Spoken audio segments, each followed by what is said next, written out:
the hell was I? There we go. All right. I forget what episode that is. We're in episode 50s now. 50s. We are in 50s? the 50s. 50s, yeah.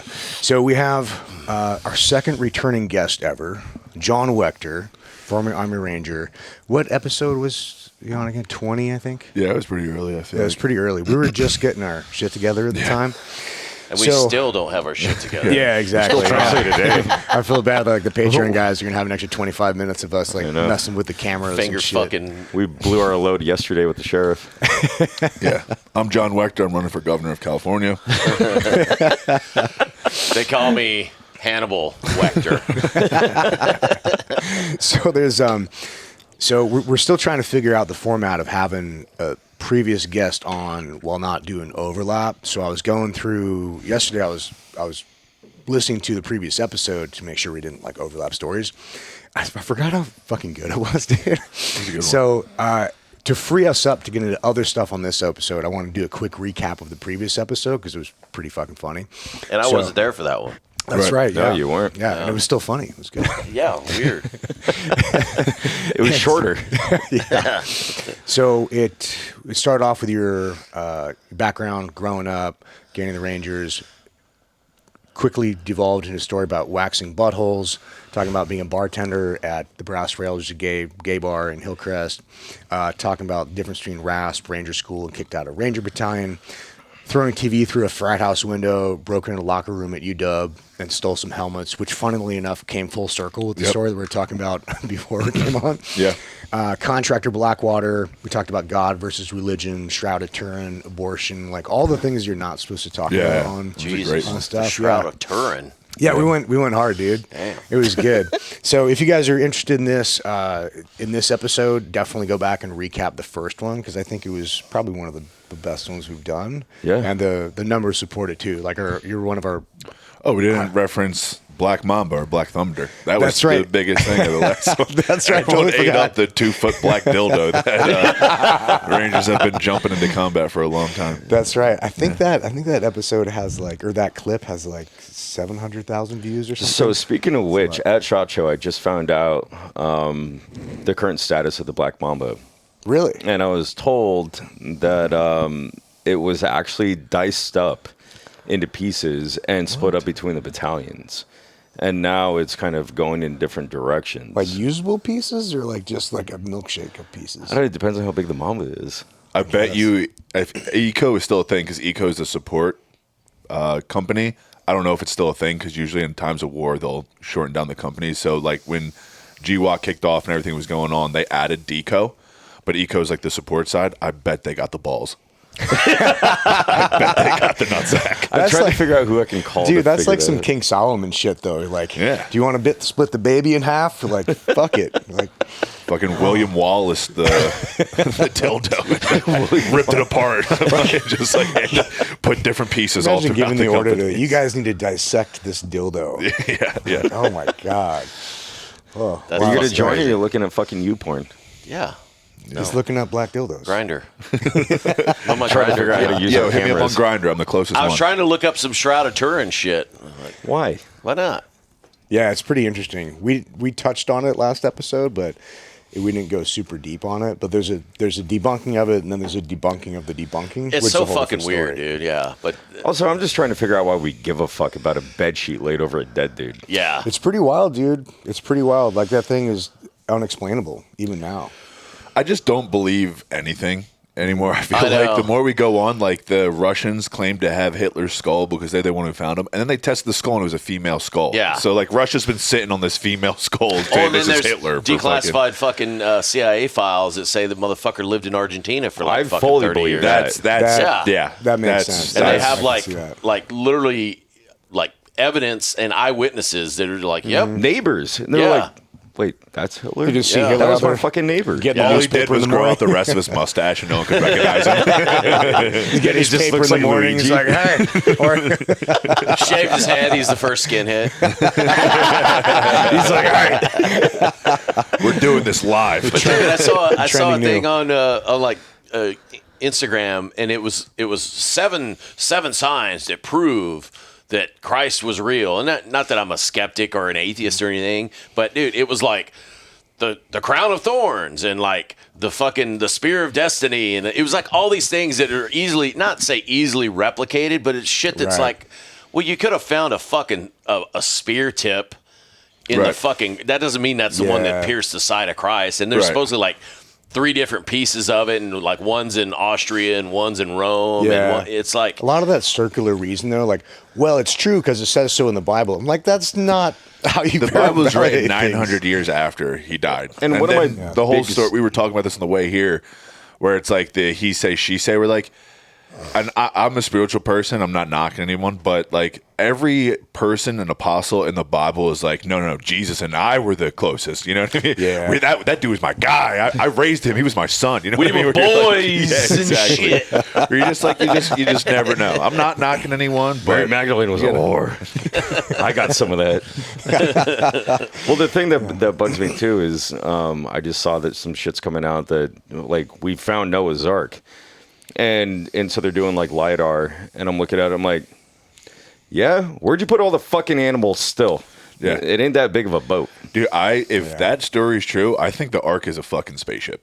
And some would've put it- aliens sucked them up with all the animals or That some makes, shit like that that. makes more sense than putting everybody On a fucking boat, wooden dude. boat, right? Yeah. that Well- one dude built that could hold every animal on That the means planet. that means that every other animal after that is a product of animal incest. Right. You Well, got on. a Down but- syndrome elephant. But they have proven. Well, I wouldn't say proven. There is a theory that like it wasn't the entire world that was like taken over by the flood. It was literally like portions of like The Middle East. Iraq and shit, and that the animals were supposed to like, oh, you're gonna grab all the animals from like around here, like they're not.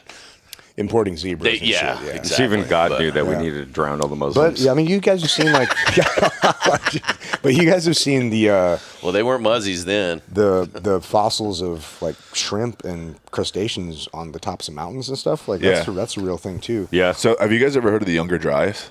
Oh yeah. Yeah. Yeah, so like I believe in that, where like an asteroid came and hit the North Pole or something that caused massive flash floods, and then after that the ice age hit, which like this is why I don't believe in global warming for a fucking second. It's like, one, how do you know that the world is where it's supposed to be? If it's warming, maybe it's supposed to do that because we're coming out of an ice age. Right. So yeah, it Like does. we're coming it out of an does- ice age. Fucking Like cyclical. Yeah, it back when does the warm and dinosaurs were change. roaming around, it was a whole tropic fucking planet, and it's proven that humans are much more productive when it comes to anything industrial, building, architecture, art, anything, when it's warmer. Yeah, as Canadians. Yeah, when the ice age comes out, no one's like, let me fucking paint a picture while I'm sitting here freezing. You know what I mean?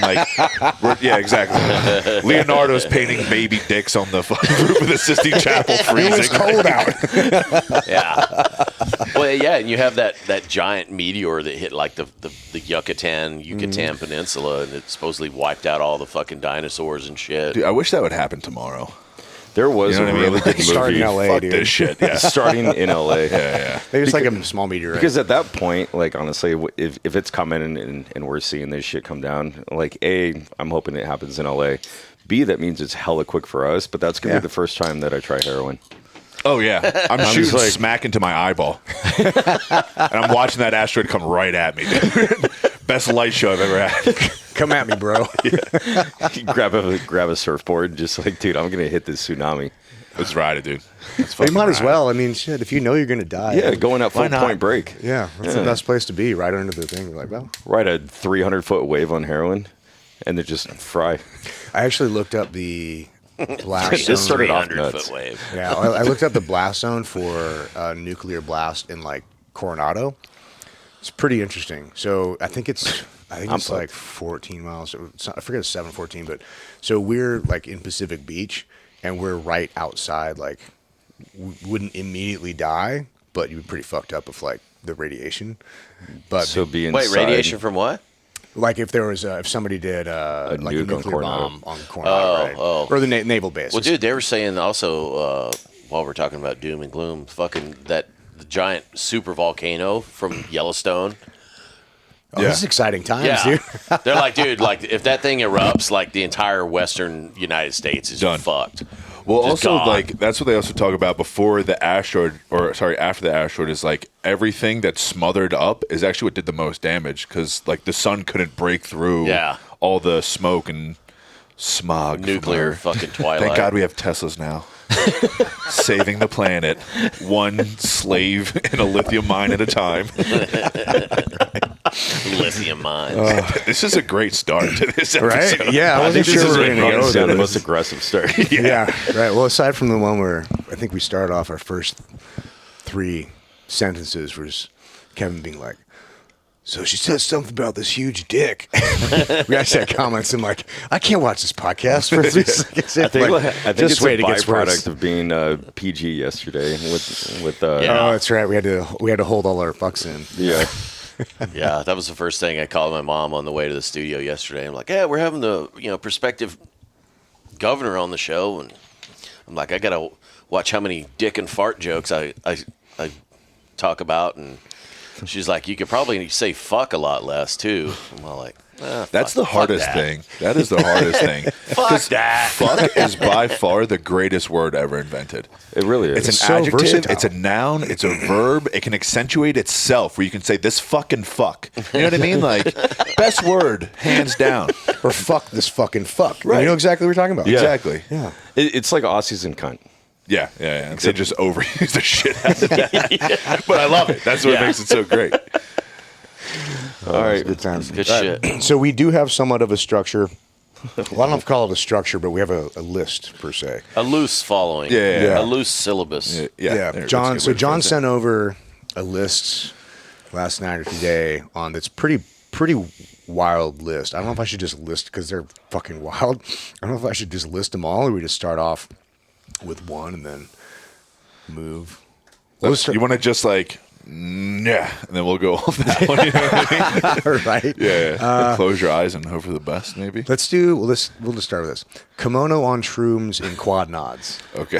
So this is a really funny story. So this is probably, 2 years ago? I don't think I was living here at the time. I think I'd moved to Nashville and I came Yeah, back you and did. I was visiting Nick.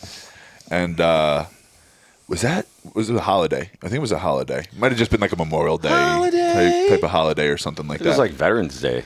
Was it Veterans Day? That makes it even better. So Nick has a fucking golf cart that's a caddy. That's a sick cart. Of course he does. It's a sick cart. And so we had this amazing idea to take a bunch of shrooms. Well, I don't think anyone else took a bunch of shrooms. I think Nick and our buddy Zach, they took a normal amount of shrooms. I took an unfortunately big amount of shrooms. Rogue does. And I had a blue kimono on. And we decided to take his caddy to Coronado, that's like a good 30-minute drive in that. Maybe more. Dude, it's like 9-10 miles. Dude, you drive that thing on the highway? We the did. Yeah. I didn't know if you like rode the bike path down. No, We were took on the road. We took the side- shoulder. Is that the gas shoulder. or electric? It's gas. Yeah, so, and this thing, goes 10 miles per hour tops? Yeah. Yeah, so we're in there for a while. And we have this big ass boombox in the back, and we're Nice. blaring fucking Biggie. Right, Oh, so yeah. I was in a kimono, and we all had helmets on with quad nods just to, fuck Safety off first, and be yeah. funny. Yeah. So we drive it, and it might have taken us an hour to get there, and then we get to the Ert shop. Nikki sees us, and she's like, oh my God, what is actually happening? No one knows that we're on an asinine amount of shrooms either. So then we just were like, you know what? I don't want to sit in this shop. Let's just go roll around Coronado in this golf cart. And so we're just like, just having fun. People are screaming shit at us. We're screaming shit back. And then we pass 4 Air Force guys in flight suits. And I start chirping them right away. I don't even remember what I started What's saying up, to them. nerds? Yeah, something like that. Something like that. And then it's funny because as I'm chirping them, we pull up to a red light. And that can go either two ways. Yeah. You either oh shit, they're gonna see us, or you just double down. So I doubled down. Yeah. So I literally got out of the golf cart in my kimono, and it's like an electric blue kimono with quad knots on, and I'm standing there y'all better salute me when you're walking by me. And they're all like, who the fuck is this guy? Is this some SEAL Team 6 dude? They can't figure it out. So how does he have quad nods and a kimono on right now? But it was just one of the funniest. I think we have a video of it somewhere. But just talk about That'd be an rad. epic day of just being on shrooms, rolling around a caddy golf cart. Epic day of fuckery. Absolute fuckery. A 1995 golf cart blaring fucking Biggie. Seems like it'd be hard to get away with that in Coronado. No, you can get away. I mean, who's gonna fucking trip his ass? Coronado cops. That's the thing, though, is We're like illegal. if you're the biggest dude, you can usually get away with stuff. So I was just having this conversation too. So my dog tore her ACL. So we took her down to Vet Playas over the border, and then Nick has the Sentry Pass. So he flies over, but you need to have the Sentry Pass to get over, and I don't. So he like drops me off in the line to walk across the border, and the line's like got to be 3 hours worth of just standing there. Yeah. So you got the guys out there like, hey, $20, I'll get you right to the front of the line, whatever, blah, blah, blah. So I call Nick. I'm like, hey, is this legit? And Nick's like, yeah, do it. I'm like, all right. Give the guy $20. And he just walks me up to a random part in the line. He's like, stand here. And I was like, oh, shit. So I was just like, stand there. Everyone on the line starts heckling me. Old ladies, guys that are, because I'm like, rightfully so. If someone did that, I'd be like, absolutely fucking not. Get your ass to the back. So I looked at him. I was like, listen, like, I'm sorry, but this is happening. Like, I'd be pissed if I was you too, but I paid $20. Yeah. I'm not leaving. Yeah. Not 20 pesos either, bitch. Yeah, exactly. 20 Like, bucks. this is going to happen. I'm sorry. You're right. I'm wrong, but you can't do anything about it. So this is where we're at. This is happening. Calm down, Thea. No shit. There is something to be said for being the biggest, most outlandish fucker in the room. Like, I went out to dinner the other night. Well, it's been a couple weeks now, but with fucking Kevin Macon. Oh, yeah. One of the guests on our show. He was like a 30-plus year SDPD cop. And where the fuck had we been? We were at Bully. We ate dinner at Bully's, and then we're like, fuck it, let's go to Pal Joey's. So we go to Pal Joey's, and he's wearing my buddy, Lauren Uber. Oh yeah, I love Lauren. So it was me, Lauren, and Macon, and or rather, White Kevin, Black Kevin. And I love how he's a black Kevin Macon. Yeah. But it's so funny. He finds this hat in Lauren's car. We're in Lauren's Rivian, and it's Lauren's girlfriend's hat. Macon puts this thing on, and dude, so we go into Pal Joe, and dude, we each had way too many fucking drinks. Macon left his fucking car at Bully's because by then he was already housed. We get there, we start buying drinks and shit, and dude, he walks up. There's two random dudes. Like if you've been to Pal Joey's, they've like these random tables sitting in the middle of like everything, and they're like comfy chairs like this. There's two dudes sitting like this, and Macon just walks up behind him and grabs them both in the fucking head. Is like, "What's up, boys?" Is like. And they're just like, oh my fucking, just like scared fucking shitless. And he's like, hey, how you guys doing today? And I want to say he's imitating, what's the dude from Chris Farley? No, Eddie Murphy from 48 Hours. Like, how y'all doing? Like, trying to talk like. He's too big though. He's Oh my intimidating. God, He's dude. gonna scare the There's fuck new out of sheriff regular now. people. He's dude. not a Murphy. Name's Reggie Hammond. Anyways, It's different if you do that at 175 versus 320. 275. Yeah. Yeah. He was definitely like. Everybody was like, "Holy fuck, man!" How and long it was this guy going to last year? Well, it was funny because I was starting to get worried. I'm like, dude, at some point we're gonna have to put this guy in a fucking cab. And luckily, Macon was like Lauren. Those two were playing pool. Not really. He was like Just digging up fucking the felt gone. Like, Trench in the people are like, "Hey, chalk's free." It's like, and dude, finally, like he's like, I gotta get the fuck out of here. And he's like, yeah, my Uber's here, and like stumbles out, and like Lauren's sitting there for like 2 seconds, like, oh shit, like runs out, grabs his hat, and fucking comes back in. But dude, it was fucking hilarious, man. Lauren like, had enough self-awareness fucking- to... Yeah, when Kevin's the guy saying, "Hey, we might need to calm things down," that's like when the bomb squad guy starts running. You're like, "You fucking stop running, dude." That could be more accurate. Well, dude, and I was like, I mean, dude, Macon's definitely no lightweight in terms of boozing. And dude, we were drinking, I mean, old fashions, fucking dirty martinis, all this shit. And I didn't even really realize it until I think back on it. And Macon was drinking an old fashioned and a fucking like 8% beer. Oh, wow. So he's drinking beer and an old fashioned. Sidecar in it. Yeah, And just like, I was like, holy fuck. so we got two hands, bro. Yeah. SCPD's finest. Yeah. He's like, "I'm retired, bitch." Retired. Yeah. I got to go on call. Yeah. Give me the K9 unit. No, it was awesome, man. It was a fucking good time. Those are But I good feel like that's a nights, pretty man. good rule of thumb. If you're the biggest dude in the room, it's just like, if you can't bully me, Yeah. What are you gonna do? What are you gonna do to me? Well, because a lot of big guys don't know how to fight either, though. Absolutely. So it's like, But I'm not a lot of little people don't know either. that's true. Yeah. That's true. There's gonna be the guys who. There's always gonna be someone who can kick your ass. Absolutely. Yeah. But like, I still have like 100 pounds on you. You know Yeah. what I mean? Like, That's why there's weight classes. I'm just gonna lay on you. Actually, funny enough, John was at a wedding in Miami, and no, the bachelor party was Miami. Or the wedding was bachelor in party. Boston. and there's actually a couple different aspects to this story, but he sends me this photo of this guy that's just like eyes are kind of like floating and like Like a pointing gecko, different yeah. directions, His name and like Toby. Fucking got the pug eye. face is just like beat up. And he was like, yeah, I had to fucking clean this dude who was like one of the groomsmen. Oh, jeez. No. So, all right, let me clean the story up. Yeah, Please. So I was the best man at the wedding. So the night's going on. There had kind of been a couple of hiccups, but the wedding's going over very well at this point. And this guy, he had just kind of been pissing everyone off at this point. Like, showed up way too drunk type of guy. Yeah. But he's, like, known for this, apparently. He's a groomsman? No, he wasn't. He was he's just an attendee. He's just an attendee. Oh, he was a shit. neighbor. He was just one of the neighbors. But he's, like, known to be that guy. Like, show up way too drunk, be way too rowdy, stuff like that. But not in a fun way, yeah. Right. So apparently he made a comment about some other guy's wife where he was like, he walked up to her and he was like, why is your nose so red? And she had like skin cancer or something like that. It's a good like, start to an ass beating. Right. So all I see is kind of like things developing. And I'm like just trying to enjoy myself. What's at this up, point. Rudolph? Yeah, that's basically what it was. And I was trying to enjoy myself at this point. I'm like talking to the guests because I'm also like meeting her side of the family and her, you know, her people for the first time. So I'm like making good impressions. And then one of his friends who I met before, he's like, hey, just want you to know is the best man. Like, of course, she's going to use that fucking card. He's like, I want you to know this best man. There's something developing that you should probably handle. X, Y, and Z. So I walk up to the guy whose wife was insulted, and he's obviously fuming. And I'm like, hey, dude, please just calm down. I want to take care of it. Just relax. I turn around, and the guy who came to grab me, who was like, hey, you need to handle this. I turn around, and he just open hand smacks the dude.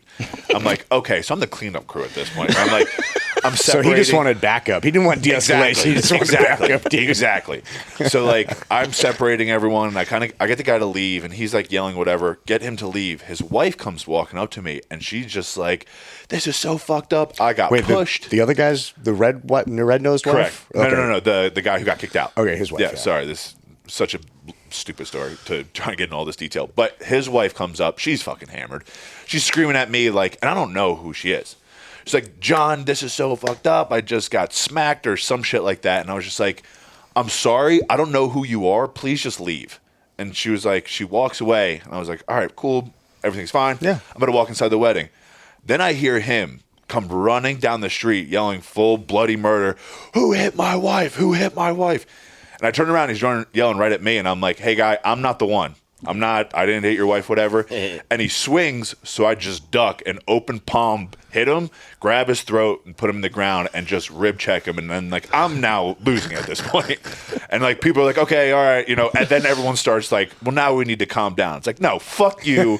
We should have calmed down 10 minutes ago. We tried now you got me de-escalation. riled up. Now this is my party. You broke glass. You can't handle the truth. But the thing is that no one in the wedding noticed anything until I got involved in that part where, like, apparently everyone in these big glass Now they're mad at windows you, all yeah. just decided to turn and look outside at that point as I'm kicking the dude while he's on the ground. So then everyone's just like, oh, damn, your best man's pretty fucked up, huh? And they were like, I'm like, I can do nothing right. Now you're He's the out of bad guy. control. You're like, yeah, exactly. Right? as I'm the like, dude swings on you, you're like, I'm out of right. control. They missed that part where I ducked the swing. They just catch the part where I'm rib checking them. I love how you went to the palm right away on that, and like to the nose. Yeah, I mean, I've had enough instances where I've really fucked up my knuckles, you know what I mean? Where you just like... Boxer's fracture. It's real hard to break the palm, you know what I mean? It's pretty easy to break a knuckle, especially if you like miss and catch a skull. Yeah. Then you're like, all right, I broke 3 fucking knuckles. This sucks. He was hand modeling later that week. Hand modeling my own Isotoners. How do you expect me to jerk off with 3 broken knuckles? That's what I'm saying, dude. It's tough out in these He's streets. a stranger. I will say John always shows up as the best man, whether it be the speech or security or fucking hiring midgets instead of strippers at my bachelor party. Well, like, I like to be outside of the box. Like, hiring strippers to a bachelor party is kind of like... too expected. it's So that, but it's also cliche, like too. you never know what stripper's going to show up. Where it's like if they're just foul creatures, which I've been there to see that, and then they're like you have to participate in shit where it's like, fucking get a lap dance or some shit like that. And everyone's just like, oh, you fucking hot dog looking whore. Where it's just like, it's just not fun. Where I was like, let's fucking hire a midget. Nick loves midgets or hates them. It's one of the two. I still can't figure it out. I don't know. She smoked like 7 cartons of Cools on the way to fucking the party. It smells like sauerkraut. Yeah. How you doing, honey? So we were talking last night, and Nick was like, do you think that stripper midget that you hired for my Bachelor, which I didn't hire him as a stripper, I hired him to show up as Donald Trump, which I thought was really funny. Wait, he's also a stripper? Yeah, I didn't realize that until he was there. So Nick's... Wait, then why was he so mad when he asked to see his dick? That's what I'm wondering. he wasn't mad. I think he was just thrown the fuck off. He was He's like, just no, I'm Donald Trump midget now. Yeah. You get paid for stripper midget. He's like, at this moment in time when you're asking me, there's not a single woman here. It's like, it's me and 9 dudes. At the time. He was these probably guys mad are that he didn't fucked up. dye his pubes orange or something. They're like, well, normally it's funny I 'cause prepare for this. He asked me if I want him to go orange face, and I was like, yeah, of course I want you to go fucking orange face. But he was a Mexican midget too. Where I was like, you didn't send me the white guy? Was he? I thought he was a black midget. No, He no. was like Mexican. No, Was he was he? Mexican. Well, he was yeah, an orange face, I couldn't tell. he was just like in the pool, and everyone's just kind of partying at this time, and it's just Nick one-on-one with this midget, fucking asked him questions, and like, Dude, and he's wearing floaties. so like I'm just kind of walking around, like I'm meeting a floating couple in the pool. Oh, dude, they dense, fucking sink. They sink. Yeah. Trust me, we tried because I pushed him in the pool and he just like went straight down. And I'm like, oh fuck! And I had to jump in. Gotta save this And I like motherfucker. pulled out. He's like, yeah, help me. Oh my god! So like I'm walking around because I'm meeting some of the guys for the first time too that day. So I'm like walking around meeting guys as the best man and whatnot. And every time I walk by, Nick's got some fun fact about this midget. He's like, dude, he bartends. We should get him for my wedding. I'm like, yeah, sure, Nick. Whatever the fuck you say. Like, he just keeps going back with these random facts. And like I would just walk back. And to start this off, Nick was like, dude, is he going to steal shit? I'm like, no, dude. He can't reach the counters. Like, I'm paying him. It's like, he's in a fucking house full of 9 soft dudes. You know what I mean? Like, this is the last place he's going to want to rob. He's going to get murdered.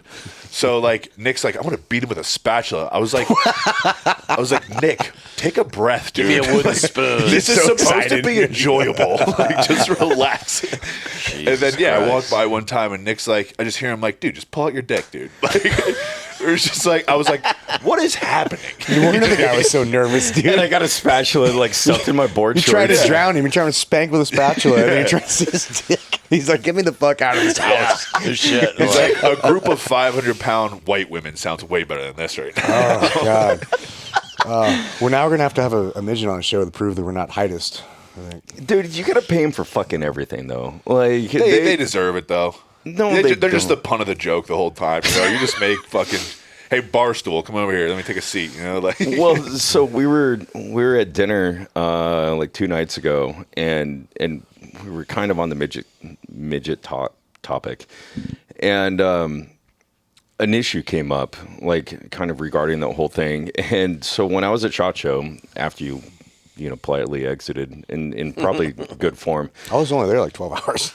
So, sorry to our sponsors, but either way, I was at the cry party, and I ended up medically dosing myself with MDMA, way too much of it, and I got buckled, dude. And so, for those that don't know, the Wilson family fishing trip is the cry party, and they always go all out. Like, this is a $5 million party, and I'm buckled, and it was like 90s horror thing, right? So there was an Airstream with AstroTurf and like the flamingos, like everything you'd expect out of a trailer park.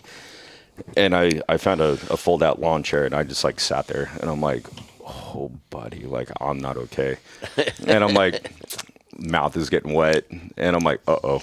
So I like hug Trunks over my shoulder, terrible form. And I'm sitting there, and I'm wearing my Meta glasses, and apparently I hit record.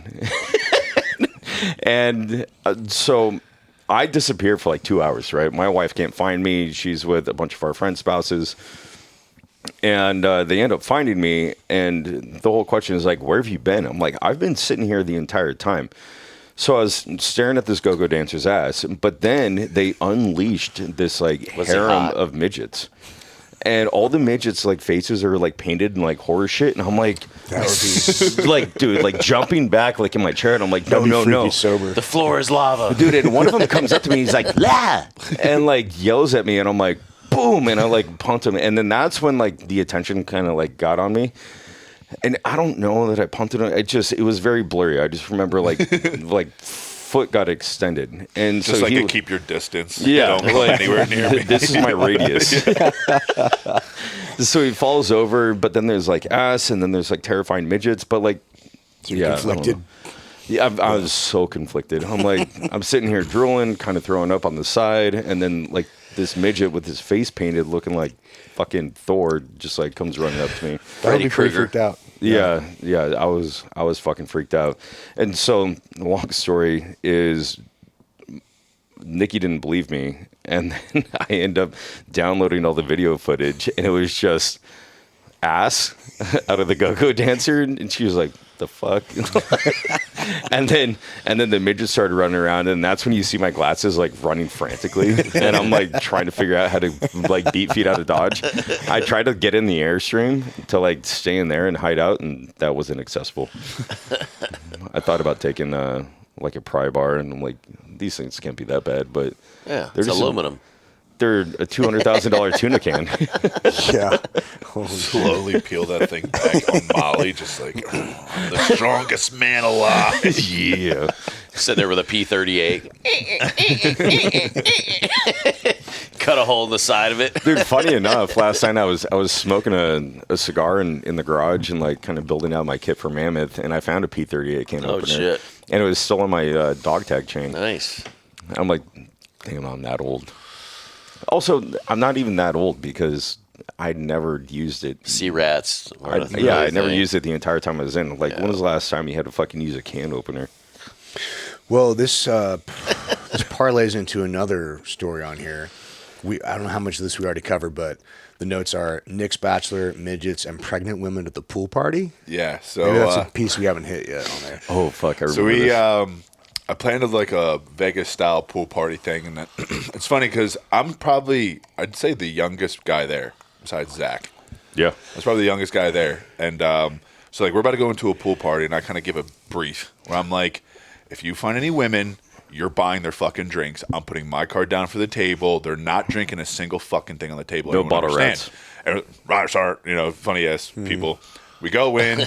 We're at the pool party, and like it's I'd say a pretty good mix. I wouldn't say it's like too many women. There's some fucking weirdo dudes, whatever. What you'd expect in Arizona. So like one of the friends that's there, he's kind of like notoriously pretty scummy. And so he's just like kind of scouting out the whole time, looking for women and whatnot. And then, he comes up to me. He's like, hey, there's these girls all the way in the back. Like they're dancing, they're having a good time. Go pull them. Because like, I'm that guy where they're like, I got to go talk to them. I got to go break the ice, do whatever. And I'm like, I'm the best man. So I'm like, if it's going to, because like a lot of the guys we're with too, they're just like sitting there. They got no game. None. Yeah. Well, not even just no game, but like they're not even being fun. They're just sitting there, like at the table. You know what I mean? Looking around at each other, and it's like 10 dudes. You know what I mean? So it's like, all right, whatever's gonna liven up the party, it's fine, whatever. So like I hop in the pool and I'm like kind of working my way over, and I get like halfway through the pool, and I realize maybe 4 out of the 8 women are like 8 months pregnant. Like 8 months, like big belly. So they were like just immersed in the water, you can tell. They were out. Floating. They were so far away, he just couldn't tell. They just look like an otter.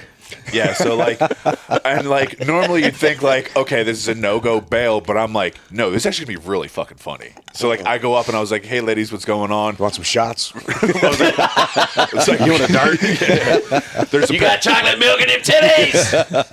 there's a big set of steps over there. You want to get rid of this? No, I'm just kidding. Oh man. You want to have some fun tonight? We can get rid of this thing right now. So I was like, hey, we got a table over here. Some of the guys, they saw interest. You guys want to come over? And they were like, oh yeah, sure, whatever. And the look on people's faces, because when I walked over, it was all the non-pregnant women, because the pregnant ones were in the back fucking waddling trying to get there. So like some of the non-pregnant ones show up, whatnot, and the guys are kind of like, you see them liven up a little bit. They're like, oh okay. And then like the 4 completely waddled back, and they were just kind of like, wait, what the fuck? And I the just one had guy's like, biggest- oh, yeah. I had the biggest grin. Yeah. Are they wearing swim fins? Why are they walking so fucked up? Like, hey, you can't get a pregnant woman pregnant. You know what I mean? It's a good point, dude. Don't got to worry about pulling out tonight. We're so bad. Who's dumping boat? Yuck. You guys asked for this. But yeah, I just had the biggest grin on my face. I just thought it was the funniest thing to watch. Kind of like, you know, some of the guys just because, like, you know, once they're there and they're having a good time, it is what it is. And you start like pounding around with the pregnant ones where they're completely sober but having a good time. It's Yeah, like, it's fun, All right, that's man, cool. yeah. Like, you know what I mean? So like, And they feel good. They're probably walking over like, yeah, we still got it, dude. Yeah, Right, seriously. right. Well, because I mean, also I'd say half of us are pretty fucking studly. Yeah, pretty- I mean, my 50%. That's a good attrition good, rate for yeah. men. You know what I mean? I mean, I would say probably 80% of us had abs. They were, Oh, there you go. it was a good looking crew. Yeah, pretty good looking it was crew. a solid crew. Like, Tatted like dudes, visible? Yeah. I mean, shit, I got abs. One ab. So like when we walked in the party, we got a lot of notice when we walked in, and it was just kind of like, you know, like I said, I was just having a good time. I was fucking doing my thing, and so it would just be groups of guys like, hey, go talk to those girls over there, and it'd be like two of them. I'm like, dude, you're fucking weirdo. They look 16. You know what I mean? Like, Yeah. I'm not doing that. You know what I mean? And then it just eventually got to that point where I was like, yeah, I'll go talk to those ones. It was just like, hey, you pregnant women want to come over? I just thought it was a funny troll Yeah, type absolutely. of thing. But it ended up being a fun time because like if it was also like, say, good looking girls, then guys could go the reverse and stiffen up even more of like, oh, I gotta fucking, you know, gotta really whatever. try, Where yeah. like because it was pregnant women, it felt like it loosened everything up too. Yeah, yeah. And then everyone just kind of started partying and drinking way Probably a harder. really good story for them as well. You know? Oh yeah. A bunch of studs invited us over, and Mm-hmm. half of us were pregnant. Those pregnant women were like, "Oh yeah, still got it." You know what I mean? Yeah. Waddling over They're with the probably belly still- button out to here. Tell them the story on a podcast right now. Belly button looks like your small pinky toe. Dude, no, it looks like the big toe. Big toe. Fucking big old corn dog looking belly button. And it's pierced. It's got a butterfly dangling one. Oh, man. Proper Arizona form. Ooh-wee. All right. That's Let's rough. see which one of these stories will roll into that type of thing. Well, let's kind of roll into when you were bartending at a gay bar. Yeah, so the Brass Rail. Used to bartend at the Brass Rail. It was actually one of my first. Wait, how long did you live out here? 7 years. Oh, shit. Yeah, I was out here when we actually met. It was I'm trying to remember when. I don't remember if it was for the outfit when Rob O'Neill and Marcus Luttrell were here. Were you on that? Yeah. Yeah, that's Yeah. when we met through art. Okay.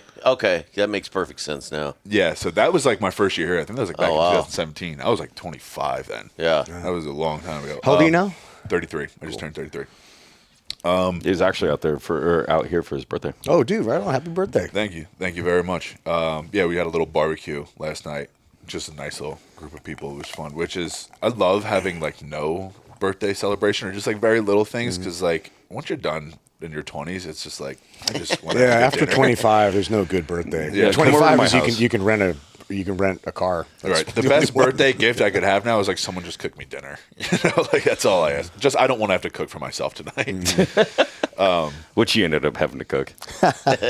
Yeah. Or Tim did. Yeah, we both did. It is what it is. Yeah.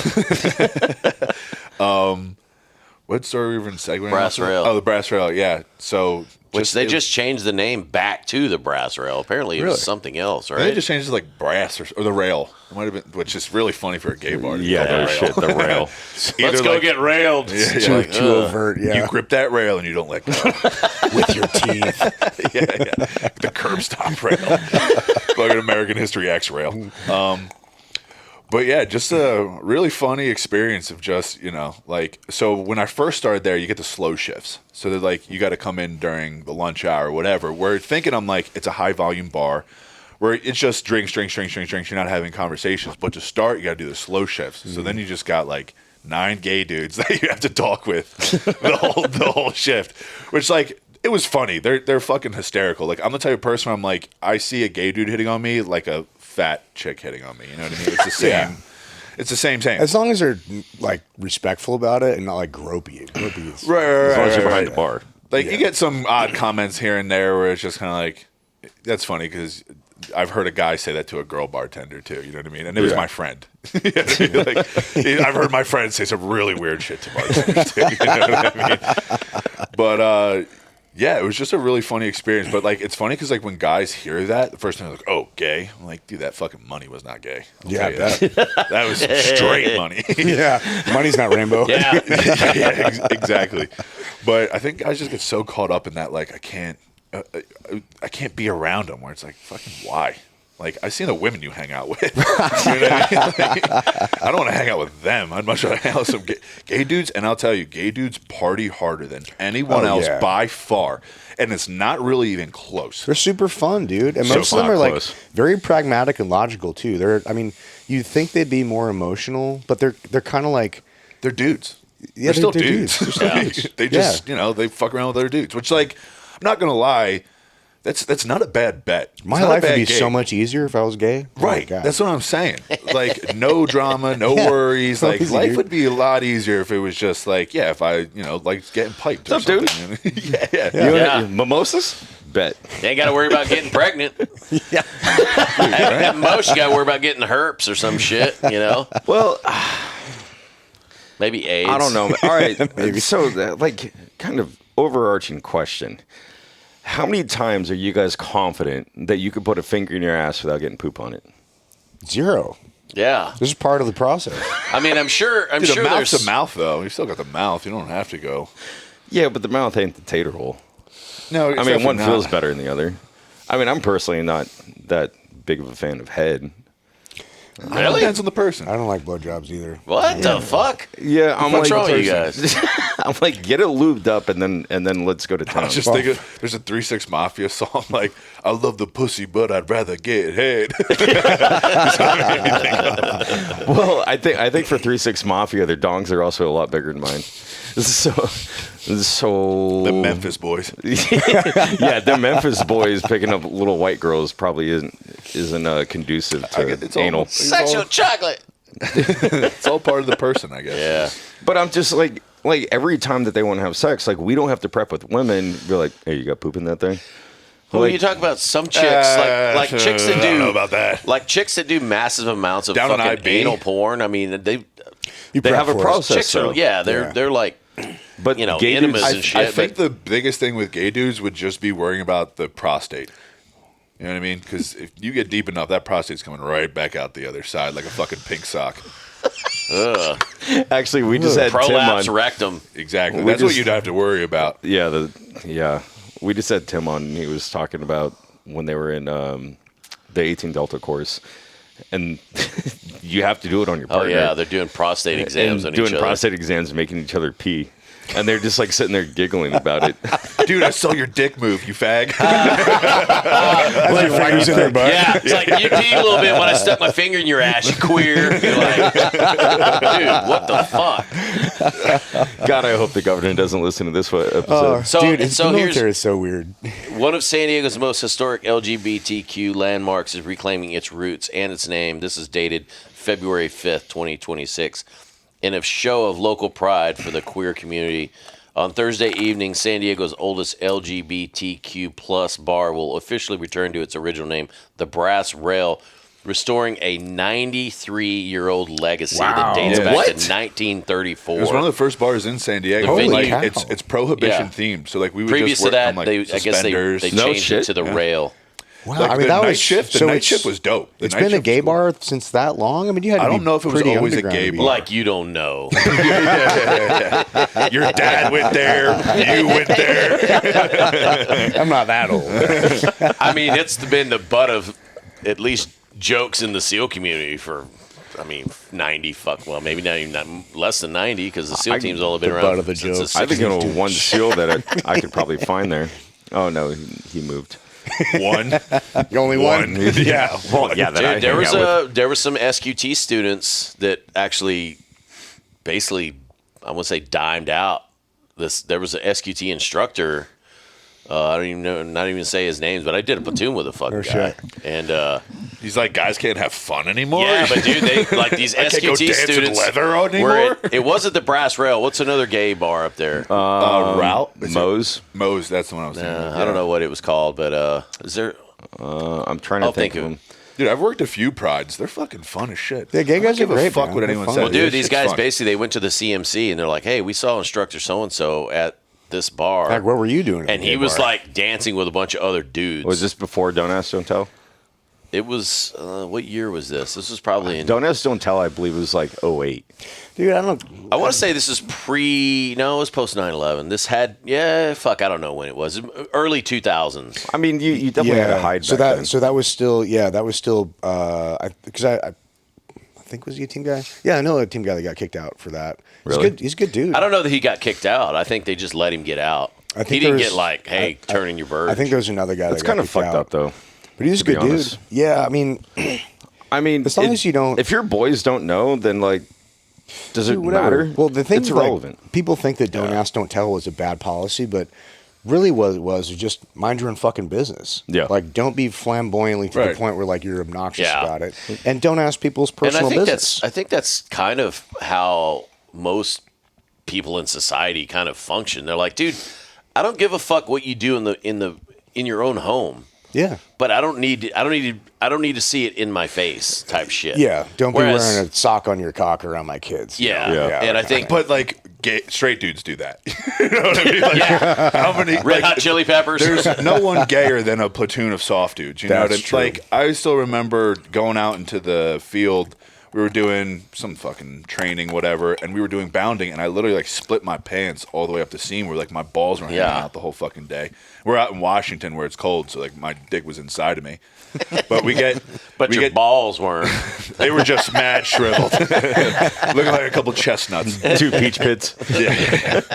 So we get back to the company area, and like, you know, I'm not gonna go back to the room and change. We had to clean our rooms, whatnot. And the armorer, who was my boy, he comes up. He's like, "Hey, your balls are out." And I was like, "Oh, you don't say." And he just grabbed them. Thanks for the news. And we're tip just there, sitting there, shit and whistle. like we're just, it's you know, you warming have one of up those for you. gay offs. Yeah, What's he he just doing? comes up and he just grabs them. You have one of those gay offs where it's like you're locked into each other's eyes. like gay chicken. Right, exactly. But like beyond, because so you're just sitting there, we're just like, you know, deadlocked, staring at each other as my hands and my balls are in his hands, and we're just like, Now you know, you have like, to reciprocate. it was a good long 10 seconds before he was That's- like, "I can feel your heartbeat," and then we just busted out laughing. You know what I mean? Jesus Christ, dude. Dying laughing. It was just like, You're like, dude, go put some fucking lotion on those things. Jesus Christ. see, to anyone else, that's the gayest thing you're ever going to hear. But to a bunch of soft dudes, it's like, that's a fucking Tuesday. You know what I mean? It's, Yeah, the military is such a weird thing. You don't realize it when you're in it because most of us come in, we're super young, so you just think like, oh, this is what it means to be a dude. right. It's just bro. It's just bro show, shit. yeah. And then you get out and you're like, people look at you weird when you tell these stories. And like, well, I guess it is kind of weird. Yeah, it's real fucking weird, but That one's pretty gay though. yeah, of course it is. There's nothing not gay about that story, but you're a bro. Yeah. What am I going to do? Put my balls away? You know what I mean? You know what's funny is we were just on this black Dude, rifle gross. shoot, and Do you still have those pants? it was all. Actually, there wasn't a Navy dude there. Actually, no, there was. There was one EOD guy. But Gay. the conversations that we were having was just so ratchet, and I'll never forget it. Like, we're at dinner right across the street from the hotel, and the waitress is over like taking an order, and one of the guys with us decided to FaceTime somebody, and the other guy on the other line was ratchet and or on one. And he's like, "Let me see them fingers," and he like puts them up, and he's like, "Oh, are those?" He's like, "Check out mine." He's like, "These are the ones I used to like finger fuck your wife." Oh, While That's like the aggressive. waitress is right there, Yeah. and I'm like, "Dude, go away with this." Yeah. Like, what are you doing? And no wonder like all of her food came out like super terrible. This is a but fucking Denny's, motherfucker. and what's No, Denny's, they would have applauded that shit. The waitress would have been like, "What are you doing with those?" Waffle House would have joined in. Yeah, Let me see your fingers. Fucking 86-year-old Sally's like, "Where's those fingers going, Belly?" What that mouth do? But what's funny is like everybody there was retired too, so it's like even after 20 years, like it still lives on. Yeah. Oh God, man. Fucking funny, man. To carry on to another story, talking about Ranger Bat that we were talking about earlier. So one of my cadre, he was straight off the reservation. His name was Thunderhawk. Like, talk about the Was that badass on his band. name tag? Thunder cock or thunder? Thunderhawk. Thunderhawk. That's yeah. his real name? Yeah, that's his real last name. And I also had a Sergeant Trueblood. That's Yeah. dope. But two fucking coolest names. But True Blood was like, it's funny because he was like a real lanky, skinny white dude, but he was known in battalion because he went and got his combat diver, and that's real rare in battalion. So he stood out. But So Army Thunderhawk, guys don't like water. About as much as we do, I'm sure. That's true. Yeah, it says guys without a surfboard. That's true. Yeah. And, No shit. he was like, it's funny because like he was a legend basically at that point in time. At least to us, you're going through all your cadre are kind of legends. And he had tick marks of like, guys he swacked overseas, like that type of guy, but Damn. like proud Indian looking type Oh of dude. yeah. Injun, definitely an Injun type guy, Apache, something. But he was very quiet. Like he would just kind of like tell you what to do, and he never really got riled up.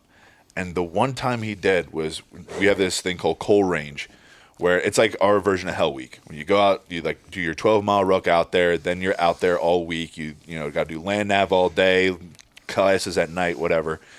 And you're just barely getting any sleep and getting smoked the whole fucking time, because that's like you're just around your cadre 24/7. So that's what's going to happen.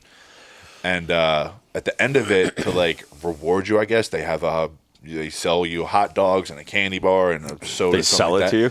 Yeah, you got to pay like $5 or something like that. What a douche move. Dude, no kidding. It's the military, dude. We had to pay for our uniforms going in. Yeah, it's true. So people guys just walking by, like, I'll just take one hot dog, and you can see him like kind of get riled up about it. He was like, you paid for 2 hot dogs, you're gonna take 2 hot dogs, and I was just like, okay, yeah, all right. And then like next guy comes by, he's like, I just want 1 hot dog. He's like, you paid for 2 fucking hot dogs. You're gonna get 2 fucking hot dogs. Because, okay, Roger, sorry.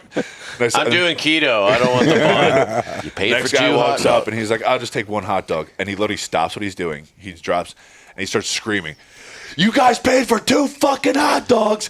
You're going to take 2 fucking hot dogs. And everyone in line's like, okay, all right, Roger's all right. 2 it is. Later on, like that's just a core memory that I'll always think of, because that's the only time he lost his top. Halfway That's it. through, it's like, we're out of hot dogs, guys. Who only wanted 1? Bring that other one back here. But later on, to come find out that he got arrested on base because he got caught smoking crack and beating his wife. What? And like true Injun fashion, dude. Yeah. True Injun. So what fashion. did they arrest him for? The beating or the smoking? The beating part, I'm pretty sure, is what got him. And then they found, or maybe man. he pissed hot, went to his wife, and there was like, hey, is this true? And she's got like 2 big black eyes. Like, She's all like, no. Looking like a raccoon. Oh God. Not that we condone that. Absolutely not. but I feel like that's kind of a, I mean, we got some, I don't know if you guys had any occurrences like that, but we also had a medic in our A company who like got caught smoking meth quite a few times, but like he was such a shit hot medic, they tried to like brush it over and like, dude, clean your ass up Just stop doing meth. Dude. until it got to a point where they were just like, we got to kick you out, unfortunately. But no one wanted to be kicked out. He just could not stop smoking meth. We had one guy, he looked like he smoked meth, but we deployed, it was my second deployment, and he was the biggest fucking shitbag of all time, but he lived on base. And this is in Germany. And so we're probably about 4 weeks in deployment, and we end up kind of hearing through the rumor mill and him having to get consistently called into like, head shed's office and all that stuff. Apparently this motherfucker locked his wife and his kid in his basement and threw down like 4 boxes of MREs because he didn't want them spending like money while he was on deployment. And this guy had 3 teeth and like none of them touched. Like Summer teeth. I mean, just the Cletus. most ratchet fucking son of a bitch of all time. But like, who locks their wife in their basement so they can't spend money, and then literally feeding his children and his wife MREs? But to be fair, we're only getting their side of the story. We don't know his. Allegedly. Yeah. She had just went and bought like 3 Louis Vuitton purses, and he was sick of it. So. Yeah. He's like, bitch, I'm an E3. I don't make this money. $1,500 a month. Shit. You ain't going nowhere, bitch. Oh, They're in the DFAC. Get in line. Come on. Hurry up. Might be a perfect time for a break. Yeah, We'll let's come do back in. it. Yeah. Sure. You all right? All right. Yes, I'm late. I'm not late to the party. I'm on time. We're back in. Hopping back in. Yep. Yes. To go from that story, I was in basic training one night I got called up to. And Where'd you go to basic Benning? Yeah, I was in Benning. We were like in trailers, but they were like still the main building. So like we were kind of off to the side, and we got called up to staff duty in the main building, which doesn't really happen. Like my drill sergeant woke me up. I actually was pretty fucking squared away in basic training. Funny enough. So my drill sergeant came and he was like, "Hey, we need you guys to go to staff duty up at the company." So we went up, and it was with this one drill sergeant who was such a fuck. I wasn't a fan of him. And so the guy who was on staff duty, the drill sergeant before him, his wife came across some texts, something like that. She literally showed up while he was on duty and beat his face in with a kettlebell.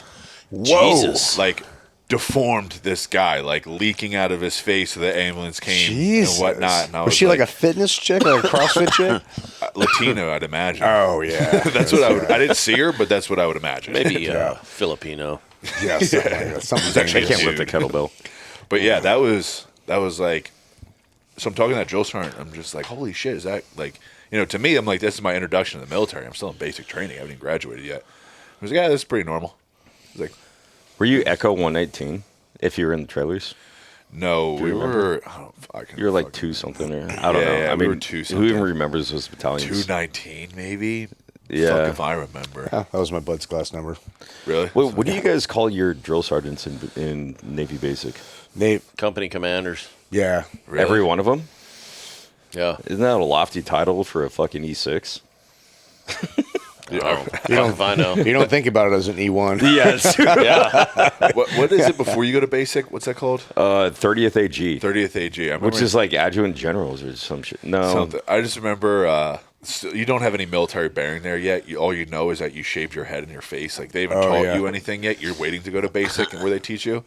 I remember this female officer walks into our bay, and my dad was in the Navy. So, like, I don't know any military bearing, and I'm the only one who sees her, and I was like, oh, attention on deck.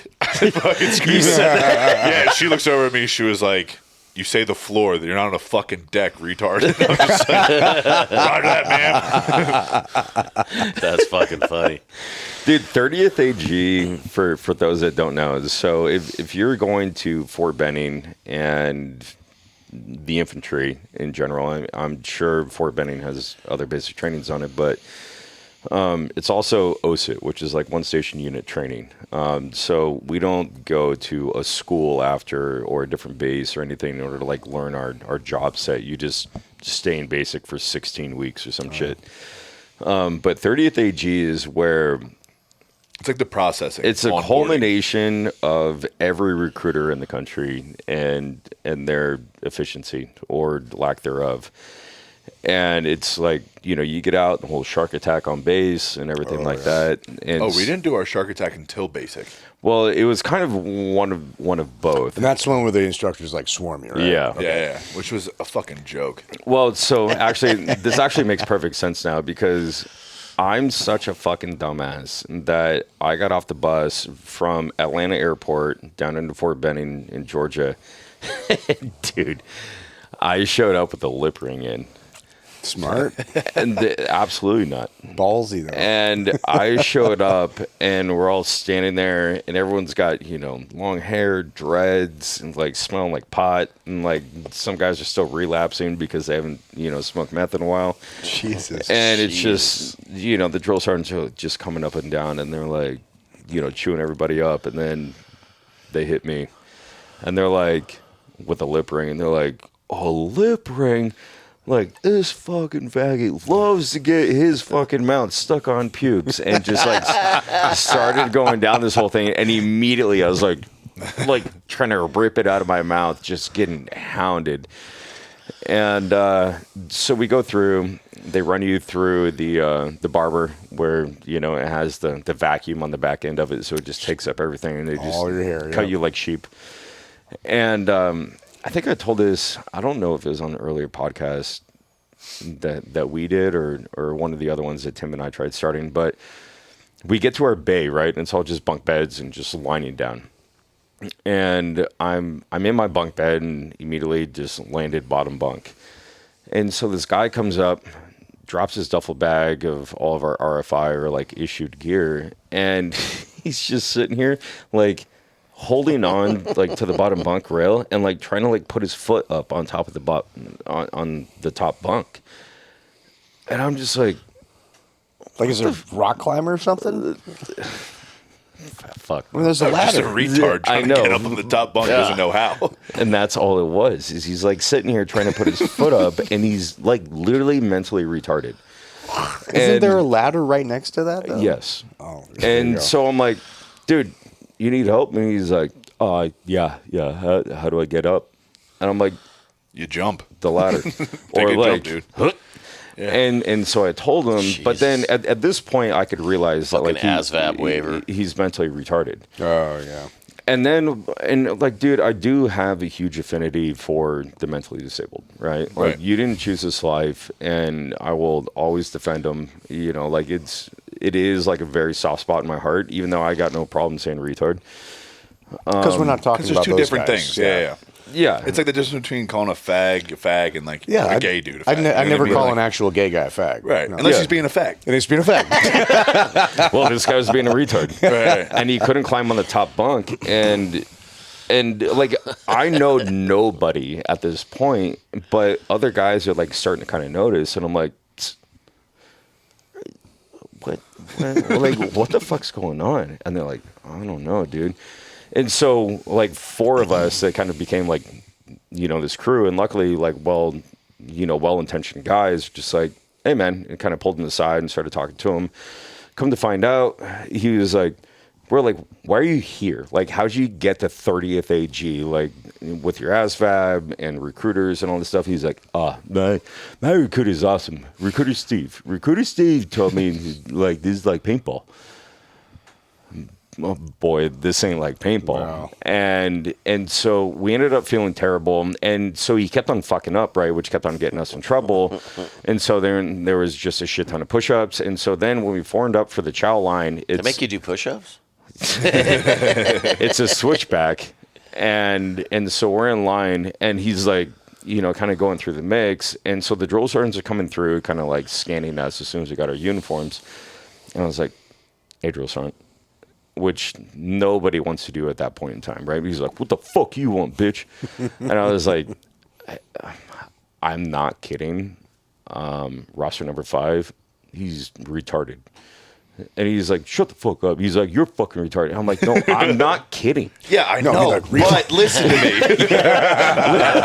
He's really More retarded. retarded Really? than me. Yeah. Yes. And like, he could tell like the sincerity, like in my face, my voice. And he's like, I can only imagine, dude. I can't imagine a drill sergeant be like, "You're fucking retarded," and then he's like, "Wait a minute, wait, like this guy's not fucking wait, which around. one's number Is this guy 5? blowing a snot bubble right now? and it collapses. So he's like, which one? I'm like, that one. But like, I didn't want like the retard to like know that I'm like, I'm diming him out, but You're I'm like, not. Dude, honestly, You're helping him out at that I'm point. doing Right, him a yeah. favor. And so he's like, get out of my way, and just like pushes like all of us out. And he's like, roster number 5. He's like, what's your name? He's like, hey, do something. You know, and like salutes him. He's like, oh, fuck no. But he salutes him like wide palm, like kind of like vibes. Like the straight up. Civil War. Smacks his head. Yeah, like just like up, dude. And he's like, thanks. And literally, drill sergeant looks over at me and says, thanks. And so then the drill sergeant, thank God he had a heart too, like ends up just having a conversation with him. And then he's like one guy behind me in the zigzag fucking row. And I can hear the conversation that he's having. And he ends up, he was like, step aside with me, private. And so he pulls him aside and ends up having kind of just a general kind of like Q&A. Yeah. And that's really all Being you real need. with him, yeah.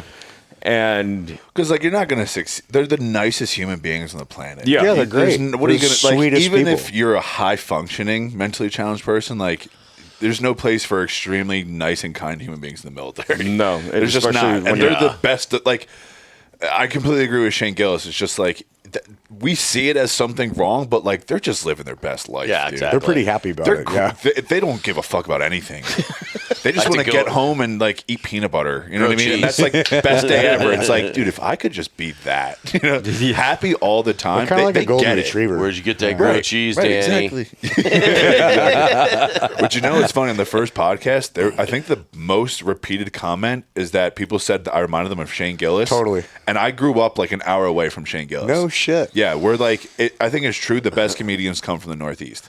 Like Yeah. we just have a dark sense of humor, Sharp and wit, like we just say it as is. But this just is how we grew up. Like I'm just one of the guys who like all of my friends were so fucking funny. Tactical Shane Gillis. Yeah, that is a comment we've seen a lot Yeah. on the Yeah, YouTube. which like dude. that's a great comment in my opinion. Which like some of the comments are really fucking funny. It's funny to see like people throwing shade, but like it's just funny. You know what I Yeah. mean? Like, Yeah. Keyboard warriors coming at it where Oh, I know. yeah, it was just I saw one guy say he was like, yeah, he's lucky he got deployments. And I was like, I joined during a time of war. Yeah, what are you talking about? What do you mean? Yeah. Yeah. Like, I didn't think I was going to Ranger Bat to not Sorry, I deploy. wasn't the retard in 30th AG. What do you think right. we do here, Bob? So yeah, after the drill pulled him aside, that night the drill kind of came by during like lights out, and he was like, "Hey, man, like, thanks for bringing that like to our attention because this is fucked up." And I could tell that the drill was pissed, and the drill was so pissed that he ended up telling me that they reached all the way back out to his recruitment office in order to like hammer that I mean, dude. recruiter Steve. Yeah, exactly. Recruiter Steve told me he's paintball. And he literally just said, I like playing paintball. But like the kid couldn't literally climb on top of a top bunk. And so Yeah. next time we went to Chow, you know, the kid was he was working with all the cooks, which is even funny enough. And actually we could make a TV show out of this. Holy It's like shit, dude. the one fucking retard that got let in the army, and then nothing but black Georgia women. And They treat him great. They did. Yeah. dude. Morning, baby. Yeah. Come on, dude, baby. They treated I remember him like those a women were the highlight of my day. Going What's through. up, honey? Yeah, exactly. That's where I learned Next my soldier, charisma. please. Yeah. Next soldier, please. How I'm you like- doing today, baby boy? Like I'm doing much better now, mama. And if you have a little bit of swag, you know how to turn it on in order to get like another pancake. Of course. Want some more gravy on that biscuit, honey? I'm like, I sure do. I'm like, Yeah. I'll put some gravy on you. And they're like, oh, I'm gonna dollop that. What's your name, honey? I'll remember that one. Yeah. Oh, Yep. God. Yeah, there's a method to the system of getting more absolutely. chow in 30th. Hands down. But he Anywhere. ended up getting chaptered out and worked in the kitchen for kind of the remainder of his tour in the Army. Dude, I wonder if that guy just totally gun decked like all the fucking in processing paperwork. Like, oh yeah, he passed the ASVAB. Like, You had to have. Had to have. Because I mean- he wasn't on the spectrum. Like it was Or like it could be the guy just showed up and he's like, fuck this. I'm going to pretend I'm retarded. he Which did a is another bang up job. plausibility. Yeah, which was another plausibility. Yeah. I mean, don't get me wrong. My first day at 30th AG, when I'm standing out in the rain, it's like 4:30, and you're waiting for breakfast. You're like, I was like, is this a mistake? what the fuck did Yeah, I Yeah, do? what did I just get Yeah. myself? I It was think just the everybody goes through first that day. moment. Yeah. It was just the first day when you don't know anyone, and you're like, I don't know what the fuck I just signed myself up for, really, or whatnot. And then that night when we were like the lights turned off and everyone's in their bunks, it was like dead quiet. People we're all just crying. laying there and just like, holy shit. So I just remember like there was one dude who I'm not kidding was straight from Russia, who like we all kind of joked about being a Russian spy, and his name was like Franken something blah blah blah. And I like to break the silence. I remember I was like, hey, Frankenfuck, how was your first day?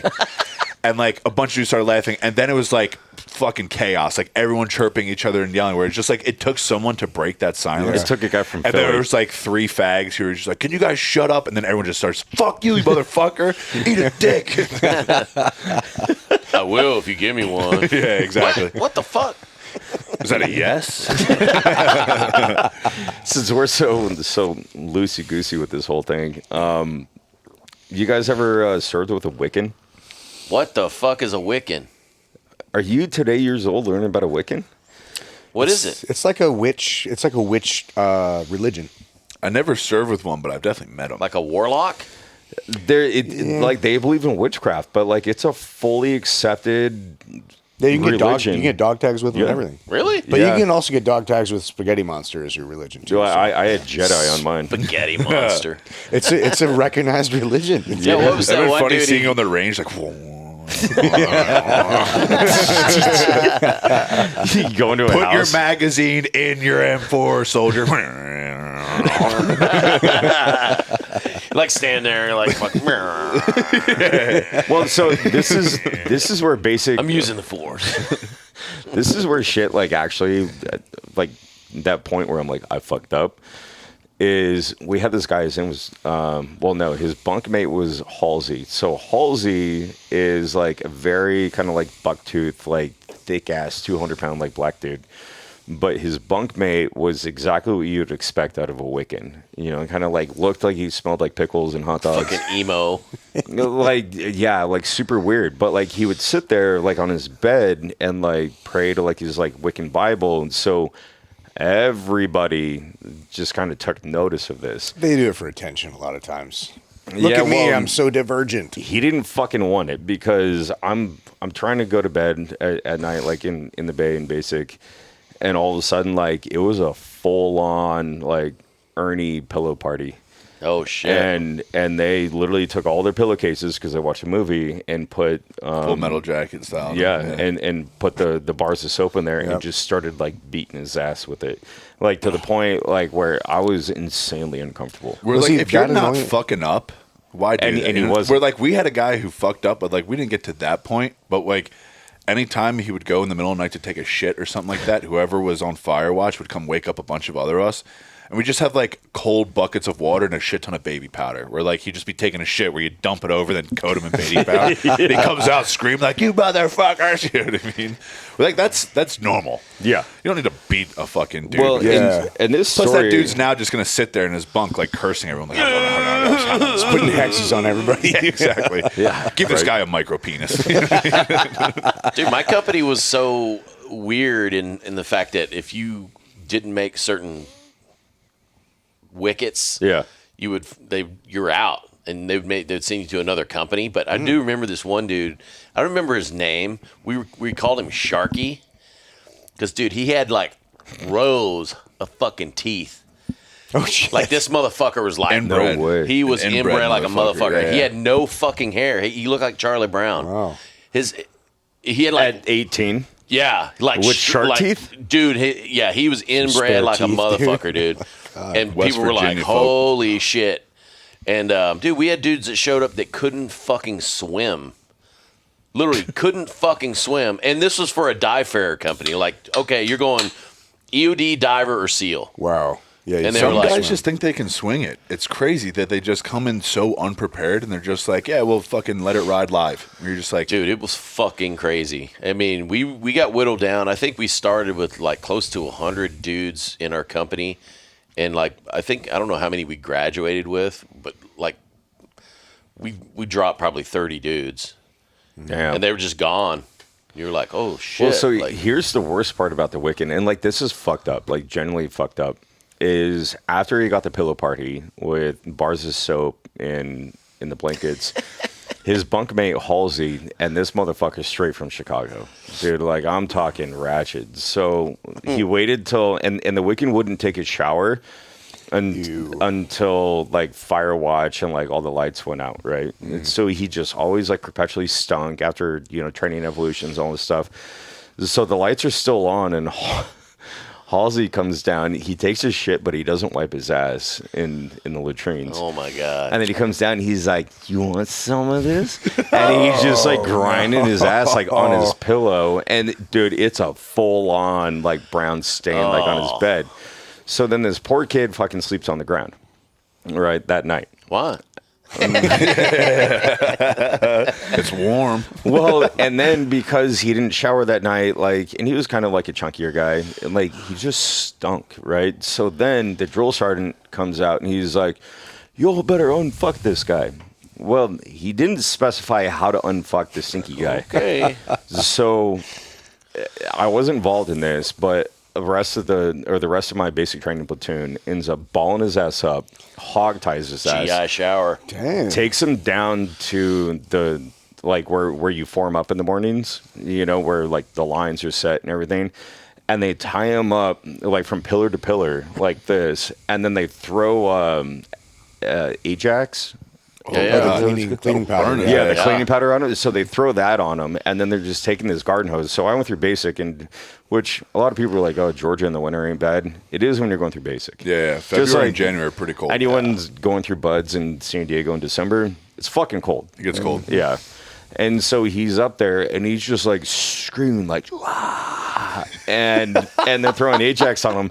But everybody took all the toilet bowl brushes, and they're scrubbing with the toilet bowl brushes, and they're like, "Get clean, you dirty fuck!" Like, dude, it was the most like gangbang, like nasty shower I've ever seen.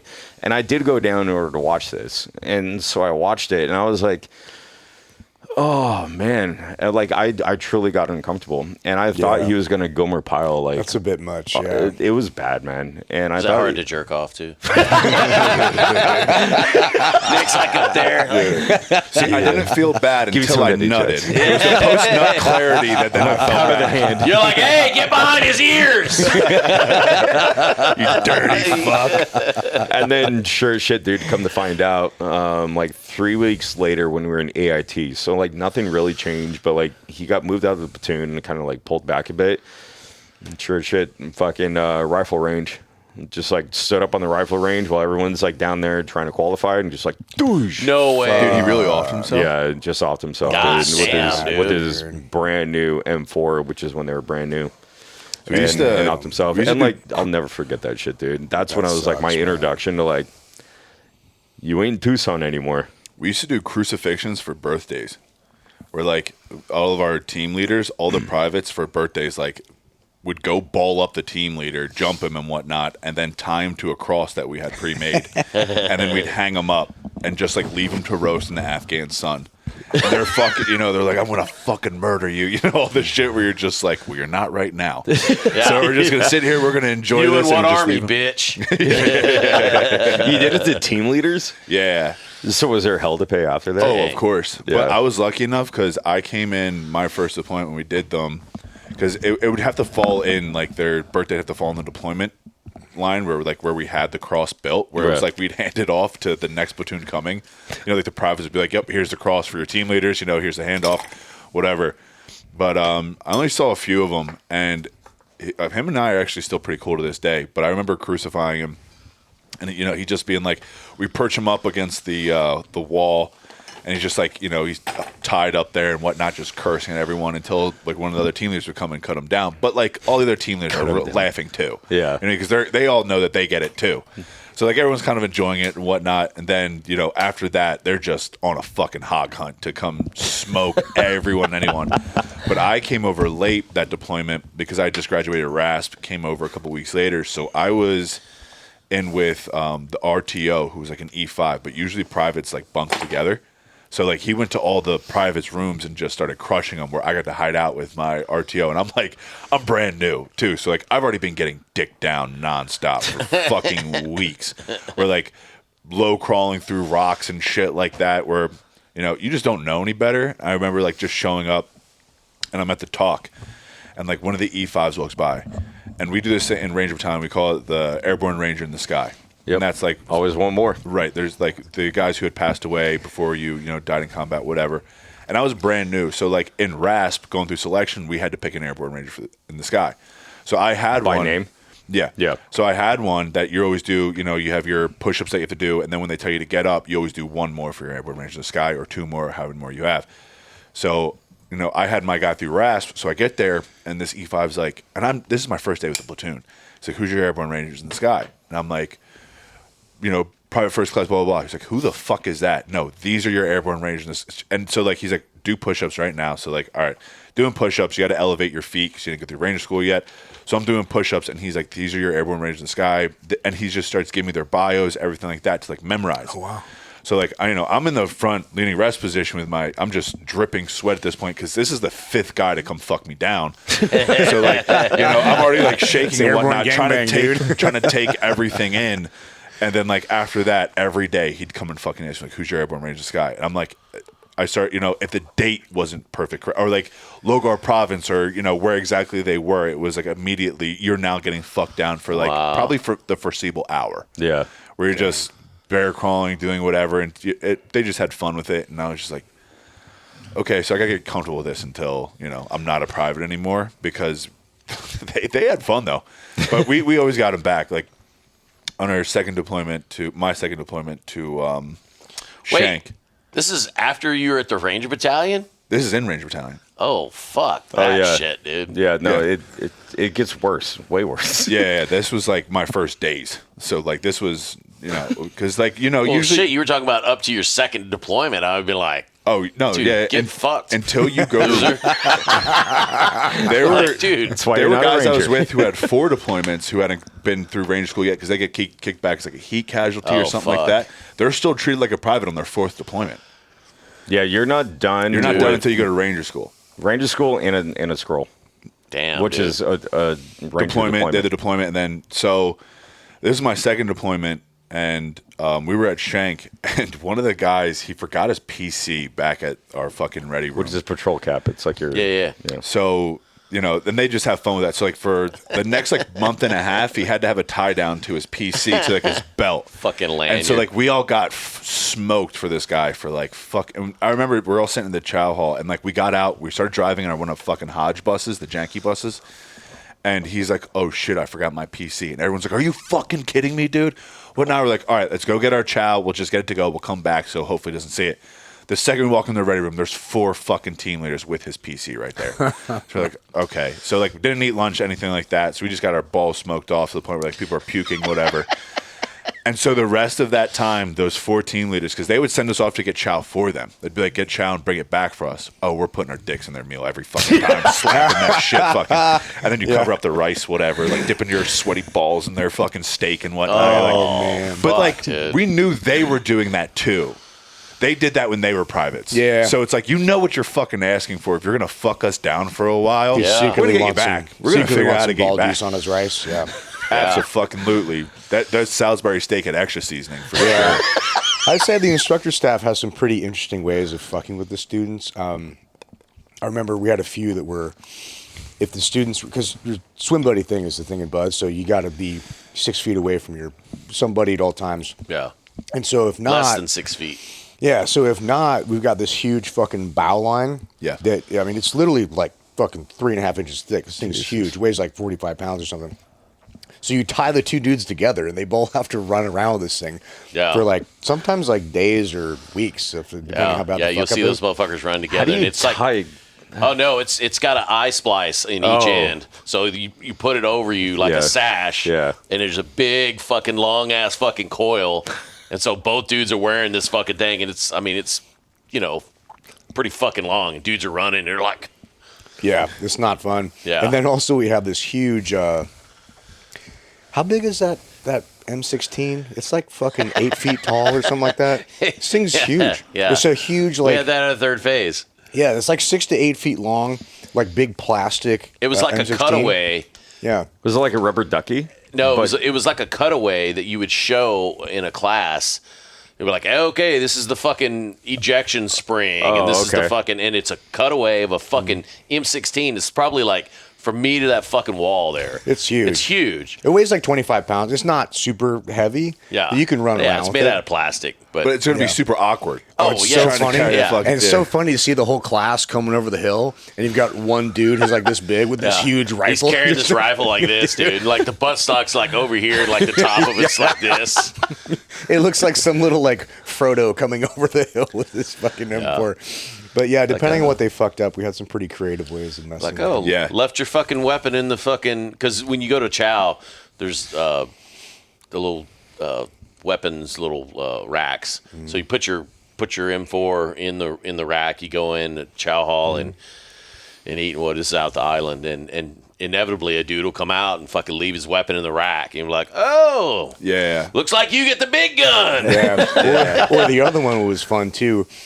Somebody got the bright idea of having a 2.5-inch solid metal pipe, which weighs 35 pounds. I mean, it's heavy. Yeah. And they welded a foregrip and a pistol grip to it. So if you fuck up, you have to carry this 35-pound piece of shit around with you the whole time. Yeah, we did it too. Guys who would leave their rifles places during land nav, and they'd come back and they're just oh shit. Then they're carrying a log the whole fucking time. Where they're trying to do land nav, walking through the Georgia forest, eating shit and whatnot. We had some dude who did that. I don't exactly remember what he fucking forgot.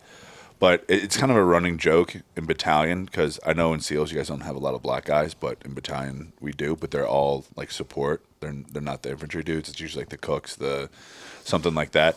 And I remember this guy, he forgot his rifle somewhere. So they're making him just like do rope climbs. He's just going up the rope and coming down. On his third time up, he gets to the top and like kind of just like freezes. And then like his feet go, but he didn't let go of the rope.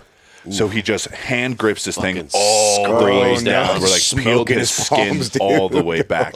We're just, and then he had to go through the rest of RASP with like, his hands up, like wearing mittens, dude. Literally had gauze mittens just walking around for the rest of the time. Oh, shit.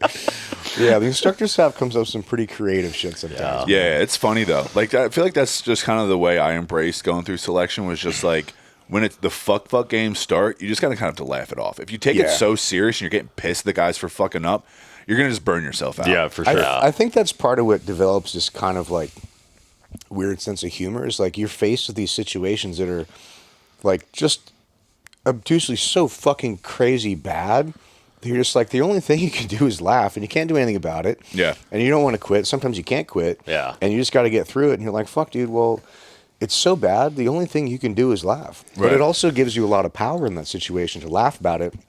And the instructor staff is sometimes, that's kind of what you look for. Yeah. Is when you're beating down a class, and if they're like all getting on each other and like, fuck this guy, and they're infighting, you're like, fuck, guys, you're not getting it. But you got the one guy smiling. Yeah. Well, the thing is, exactly. when you know the class gets it, is when they start to fucking laugh. Yeah. And they start to sing. They start to be like, that's their way of saying, Exactly. fuck Yeah. you. Yeah, They're yeah. like, that's what we're looking for. That's what Yeah. we're looking for right That, there. that is the fuck you. For sure. We had these things called like Ranger songs. It's like I'm sure you guys had them, but like it'd be like the Killer Man's Son, just like random stuff that they come up with that you learn along the way. So like our range days were usually our longest days because we were on the range because we would qual at night too, or just be on the range at night. So like it was from, maybe 10 in the morning and you're there till 9 or 10 at night. Dang. So you're just on the range all day. But like those are some of the worst days as a private because you're just around your squad leaders and team leaders all fucking day. So when things get slow, they start having fun. So like it's just a long fucking day and you're just like, all right, cool, we get in the half deuce, whatever. And then they continue having their fun where they're just like, we're on a back road, bounce around this half deuce. And they're like, all right, every fucking private do push-ups. But we can't do normal push-ups because our feet need to be elevated in Ranger Battalion until you go. That's like a thing until you go to Ranger School. We always have to face the ocean, ours, yeah. So like they just had something. But so like to figure this out, you got one guy with his feet on his rucksack, another guy with his feet on him, and like you're stacking like Lincoln logs or whatnot, trying to do push-ups, and like, all right, start singing your fucking songs. Yeah. But that's when the fuck you would come when it's like now we're screaming these songs in the fucking and like the second you see your team leader start smiling and whatnot, you're like, okay, hopefully it doesn't last that much longer. But it lasted the whole fucking drive anyway. The fuck you isn't working, but at least I'm chipper. Yeah, we had this fucking rucksack. Whenever we're doing this land nav course, we were up at Laguna. The only one you guys get. Yeah, Mount Laguna. Yeah, I mean, you don't have to be. Mount Laguna, really? Yeah. It's pretty challenging course because you're looking for a stake. Yeah. I mean, it's like a rebar. It's stake. like It's a not metal. big. Yeah, it's like a metal With fucking. probably like with an an ammo. orange like tape. If you're lucky. Yeah. It's And got a kinda- fucking dog tag on it, so it's a metal fucking fence post with a fucking dog tag that's got the fucking proper thing. It's in the on middle it. of Proper grid. It's in the middle of the bush it's in the sometimes middle of too. fucking so like, nowhere, dude. It's hard. You could be standing 10 feet from it and not see it. Yeah, That gives me a well, little we more went up faith. there at some point. We painted them all like fucking bright orange and shit. But it's funny. Everyone's failing. There's this one fucking point, and everybody knows it's at the top of this fucking hill, and so inevitably, dudes coming from other points, and they're like, "Oh, okay." And they're like, and they have to carry their fucking rucksack with them the whole fucking time. And you're on we a time tell them- limit, too. Yeah, you're on a time limit. We're like, "Hey, motherfuckers, like, don't fucking." Do you guys know the time limit? Yeah. Well, the 82, typically it's like, I think it's like 3 hours to Yeah, get yeah. a certain amount of points or some shit. And because normally you do like 1 in the morning, then you break, eat lunch, and you go back. Or sometimes you'll do a long one, and it's like you got to get 6 points in like 4 What's hours. the You overall don't, of that? well, you don't have to run. You can just walk. You're fine if you're accurate. If you're not accurate, fuck around. You better be running, bro. Yeah. If you know what the fuck you're doing, you'll get all your points, no problem. It's not that fucking hard if you know how to read a fucking mapping compass. Yeah. Where dudes fuck up is they'll be like, oh, That was the biggest fuck their shit up, equalizer. or Yeah. Or don't know how to find a certain point to then shoot your ass math off. Fuck their left add, right, subtract and shit, and then they're like, oh magnetic shit, like, versus true north. Yeah. Or they just have a brain fart or some shit. But dude, we had this one fucking point, and typically we had this one rucksack. It was like 65 fucking pounds, and it was literally just a rucksack. It had like a fucking 45-pound plate, and then it had a fucking 10-pound and a 5-pound. So I guess maybe it was whatever the fuck that comes out to. 60. 60, yeah. Extra shit. 120. Yeah.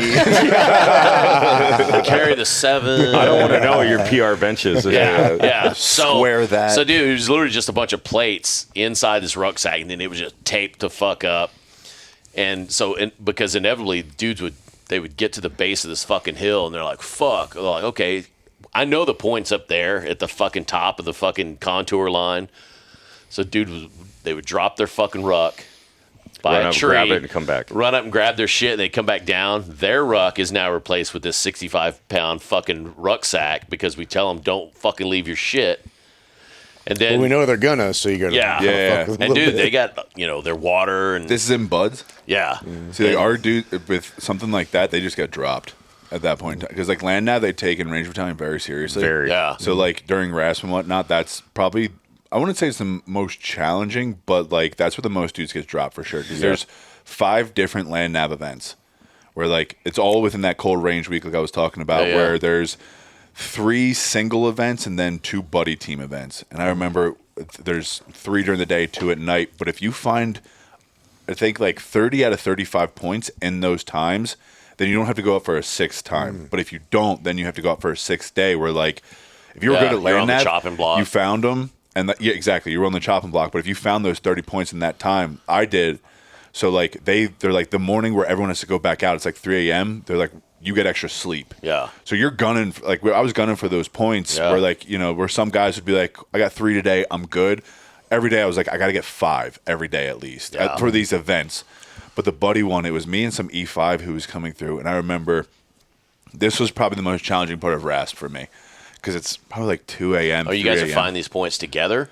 Yeah, so there's 3 solo and then 2 buddy events. Okay. So like you tag team it together, and I was with this E5, and we were like, we're going through, and we're like, okay, if we shoot a deadline here, we can just get back to the base camp, and whatnot.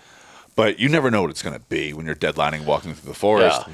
So like, and we hit the thickest brush you could possibly imagine, and the stalks were like 3 feet above me.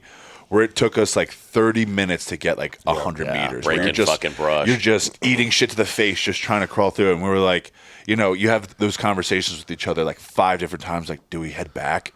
Are we deep enough in this? When is this going to end? Like, do Yeah. we turn back and try and go through a brush where we just decided to just keep bullying through this thing? Where it probably took us like a good 2 hours to maybe make it 1,000 meters. That was probably the hardest part because that was our last event too. So Yeah. we're like on day 6 of your version of Hell Week or whatnot, where yeah. you're just like, you got your rucksack, you got your rubber duck and whatnot, and you're just trying to bully through all these hedges and weeds and shit like that, going nowhere. What's a rubber duck? Like the rubber M16s. Oh, yeah. We just call them okay. rubber ducks. Yeah. So a little bit different. So there's a little bit of a culture difference between the Army and the Navy, and especially the SEAL teams too, where like we expect them to kind of fuck with the rules a little bit. So like the weapon stuff, there's like we take that super seriously. Yeah. Yeah. But if guys drop their ruck or they try to kind of skirt the system, we kind of expect, and we'll definitely fuck with them.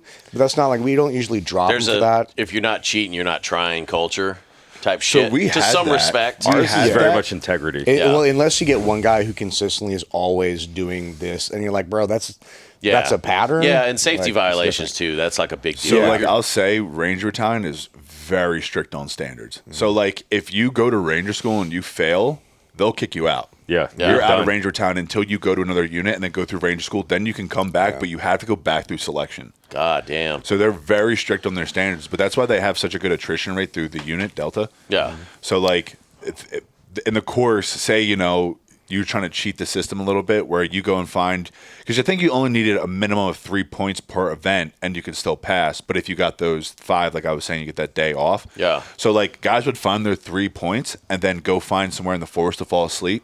if they caught you taking a nap, you're kicked out. Oh wow. If you don't come right back with your shit, or you're not trying to do more, they'll kick you out. Yeah. So like in RAS, they were pretty strict on some things, but they were a little loose on other things that maybe like, in buds they wouldn't accept. So I think integrity was a massive one going through. Yeah, Ranger integrity selection. definitely for ours, but I think it's been kind of built into our training protocol that like we do kind of expect guys to think out of the box and kind of push the limits a little bit, and that's kind of what we do in a lot of like senses. free thinking too. Yeah, and we do also like the free thinking buds aspect. is more of like just doing it. it's all it is like a check in the box. So like it's a lot of like Hell Week is just okay. You're just getting kicked in the fucking dick for 5.5 fucking days. Dive pool comp is okay. There's certain shit you have to know so you don't fucking die. But it's all following. It's stupid simple shit where it's like, hey, look, either go head to toe, make sure all your shit's fucking good, and then like third phase is.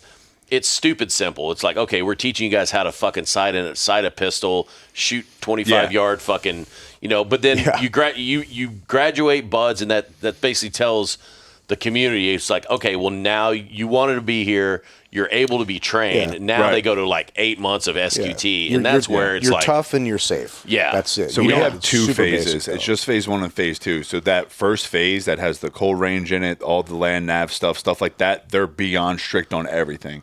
So the thing with Rangers but that's too, a RASP. Yeah, that's at RASP. Yeah. So then the second phase is more of the tactical side of shit where like I saw guys do shit where you're like, are you fucking kidding me? But they still got pushed through because they made How it through long phase. is each phase?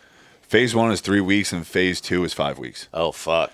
So like how Ranger Battalion, how they see it, where like since Buds is super longer, or say like SFAS for Green Beret and whatnot, how Rangers see it, it's like we'll get you to the unit and then we'll train you. Right. But that's why the standards are so strict. Yeah. And Ranger Battalion, where it's like when you're there, there's like you get a DUI, you're done. Yeah. You get certain shit, you're fucking out, and that's it. And they have also a policy of like you're a do not return. You can never come back. Which DNRs. I kind of think how that is kind of how the teams used to be prior to SQT being at the schoolhouse, because you'd go through buds and then you'd show up to your team, Right. and your team kind of took it upon themselves to train you how they wanted to train That's you. how and, battalion and, is. And dudes would learn all. Which the fucked up thing about that, at least with us, was the fact of the counter, being able to cross pollinate against multiple teams, Right.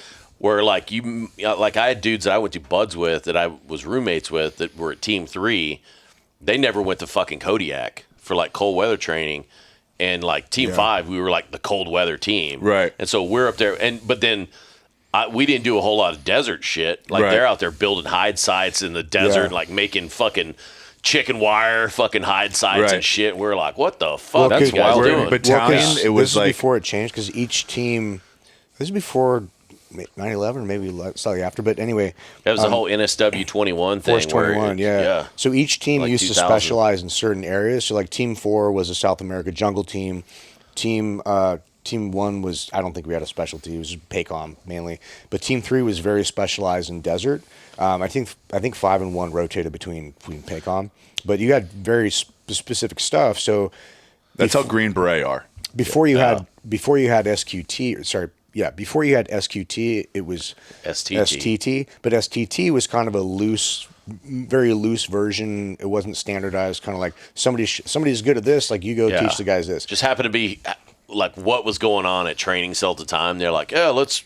Yeah. It was fucking so haphazardly managed, Yeah. and I mean it was a lot of it was the same shit you're gonna do in the platoon. So like, they're like, okay, we're gonna go out and do land warfare, and you'd be out at an island, and typically you'd be out there kind of shadowing. Like when my STT class was out there, we were basically shadowing hotel platoon, and we were kind of doing a lot of the same shit, but not to the same degree, because like we didn't have an OIC. Like we had like it's different. couple different O's, and we had a couple of chiefs who had been out of the loop for a while, like coming back into the team, and It was very loose. So battalion was like it's a set standard across all battalions. It's like there's not really like a specialty of like this battalion does this better. But even though we're stationed at different points, where 1st Battalion they're on the beach, 3rd Battalion they're in Benning with a lot of the forest stuff like that, and then 2nd Battalion where I was at, there's like woods and mountains and stuff. So like Second Battalion Fort would Lewis, right? Yeah, we would inevitably get more mountain training, but like it wasn't like in Afghanistan, Second Battalion gets that. It's every battalion is still required to go Yeah. do all of the same So things.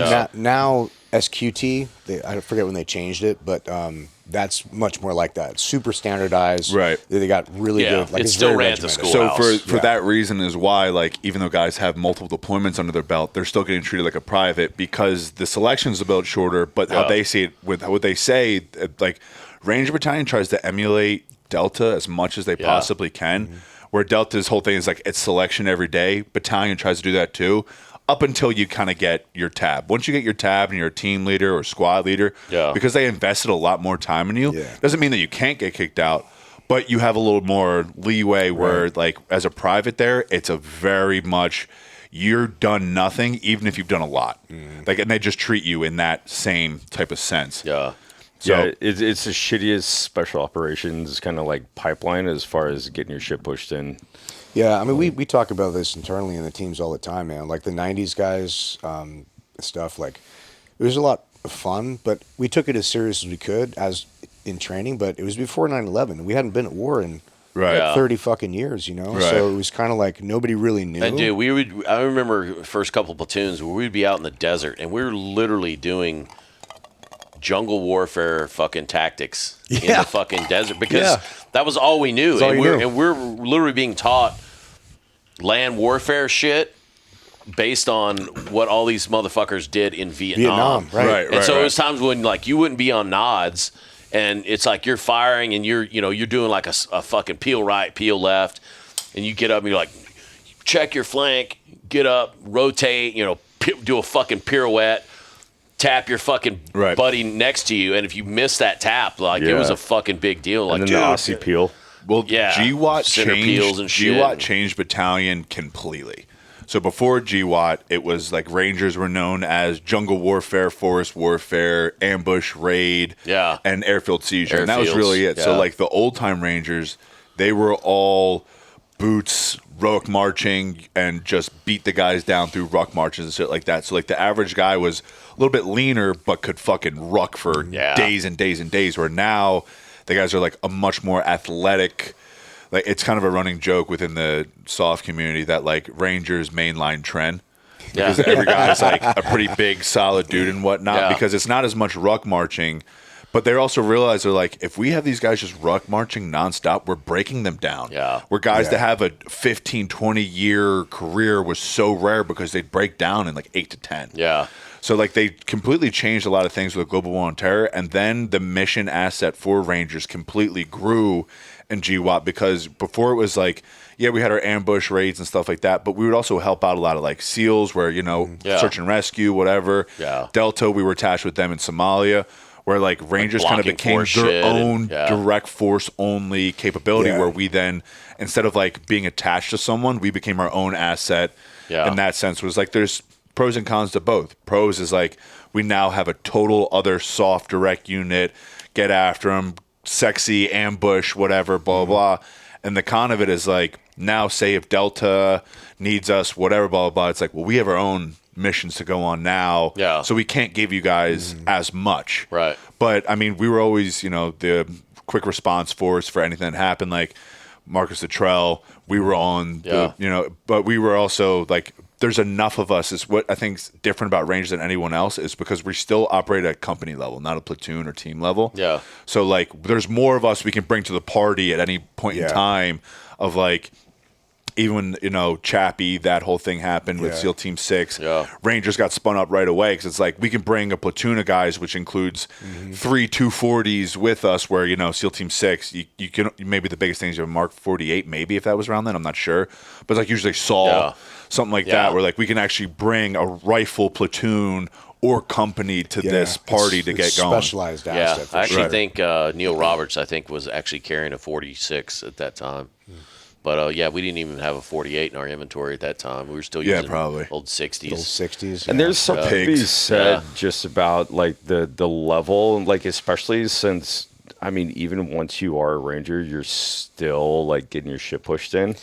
And like, dude, these are still 20-year-old 25-year-olds that are just full of fucking piss and vinegar. Yeah. Yeah, exactly. And like, there is a time to like hit the Ranger button, and it's just Yeah. break shit and get the fuck out. Yeah. That's And what it's good for. breaking Somebody case. else is Right. going to worry Break in about the case of cleanup. emergency. You need That's that. basically what. But like, the time you're is gonna really get motherfuckers that don't back out. Like it's the regular army in soft. Yes. Like it is like to the highest level of discipline. Yeah. And that's always what was so admirable about it. And even something that still to this day isn't talked about too often is RRC.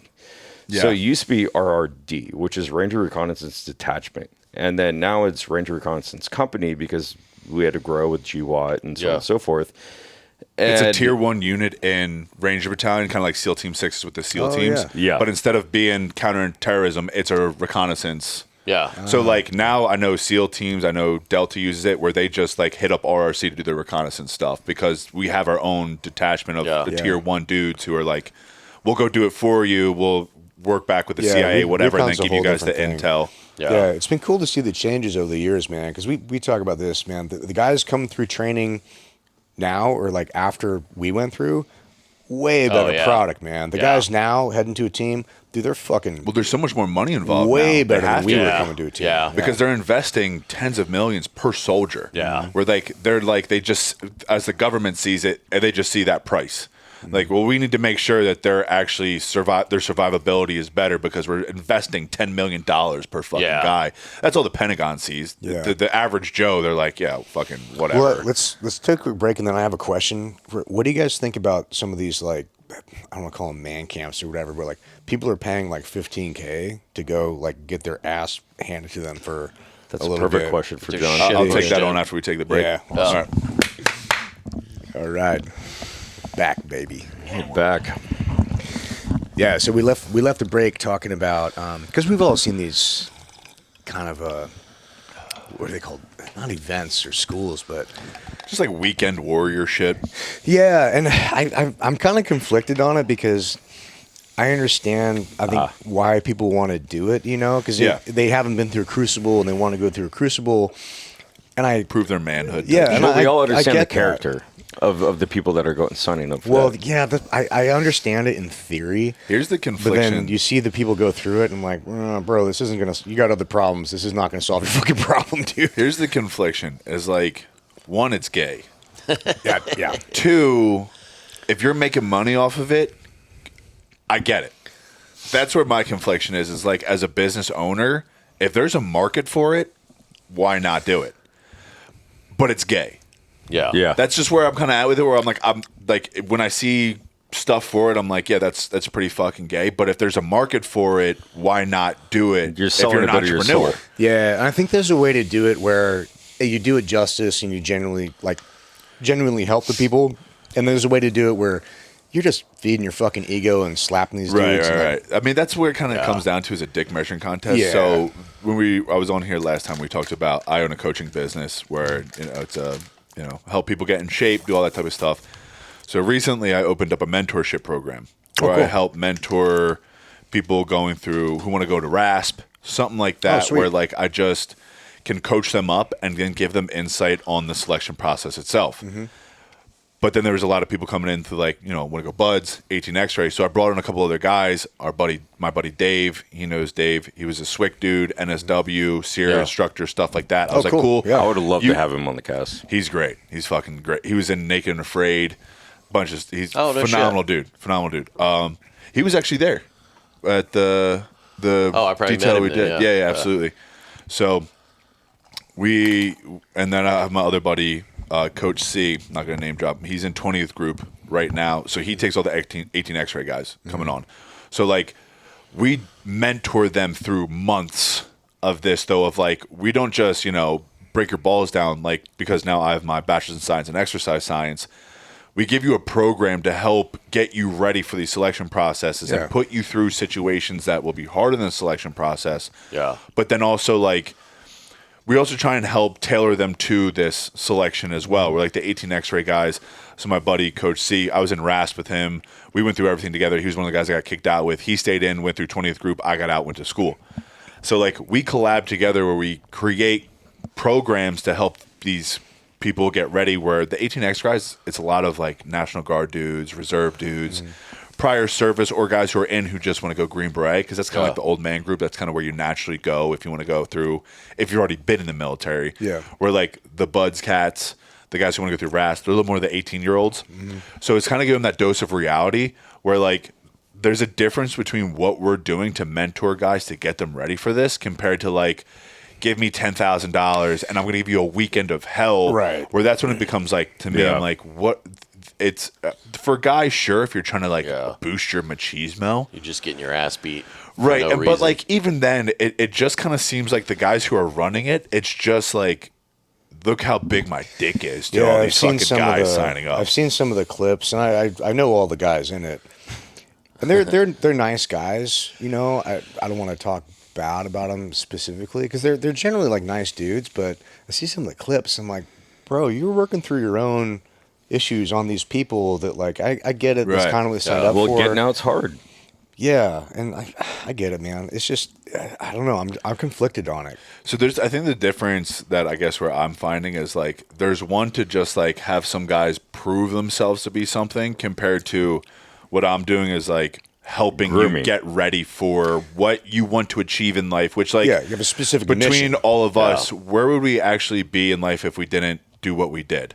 Where like, you know, if we didn't have that thing to fall back on, I know as a human being, even though like I had my troubles through Ranger Battalion and stuff like that, that dealing with the guys that I had to through those 2+ years of just having my balls smoked off every day or treated like a fucking shit bag, I wouldn't have the mental fortitude I do to then believe in myself of like, I'm going to make my own business. I'm going to put my all in this. I'm going to become successful because at 18, I did this.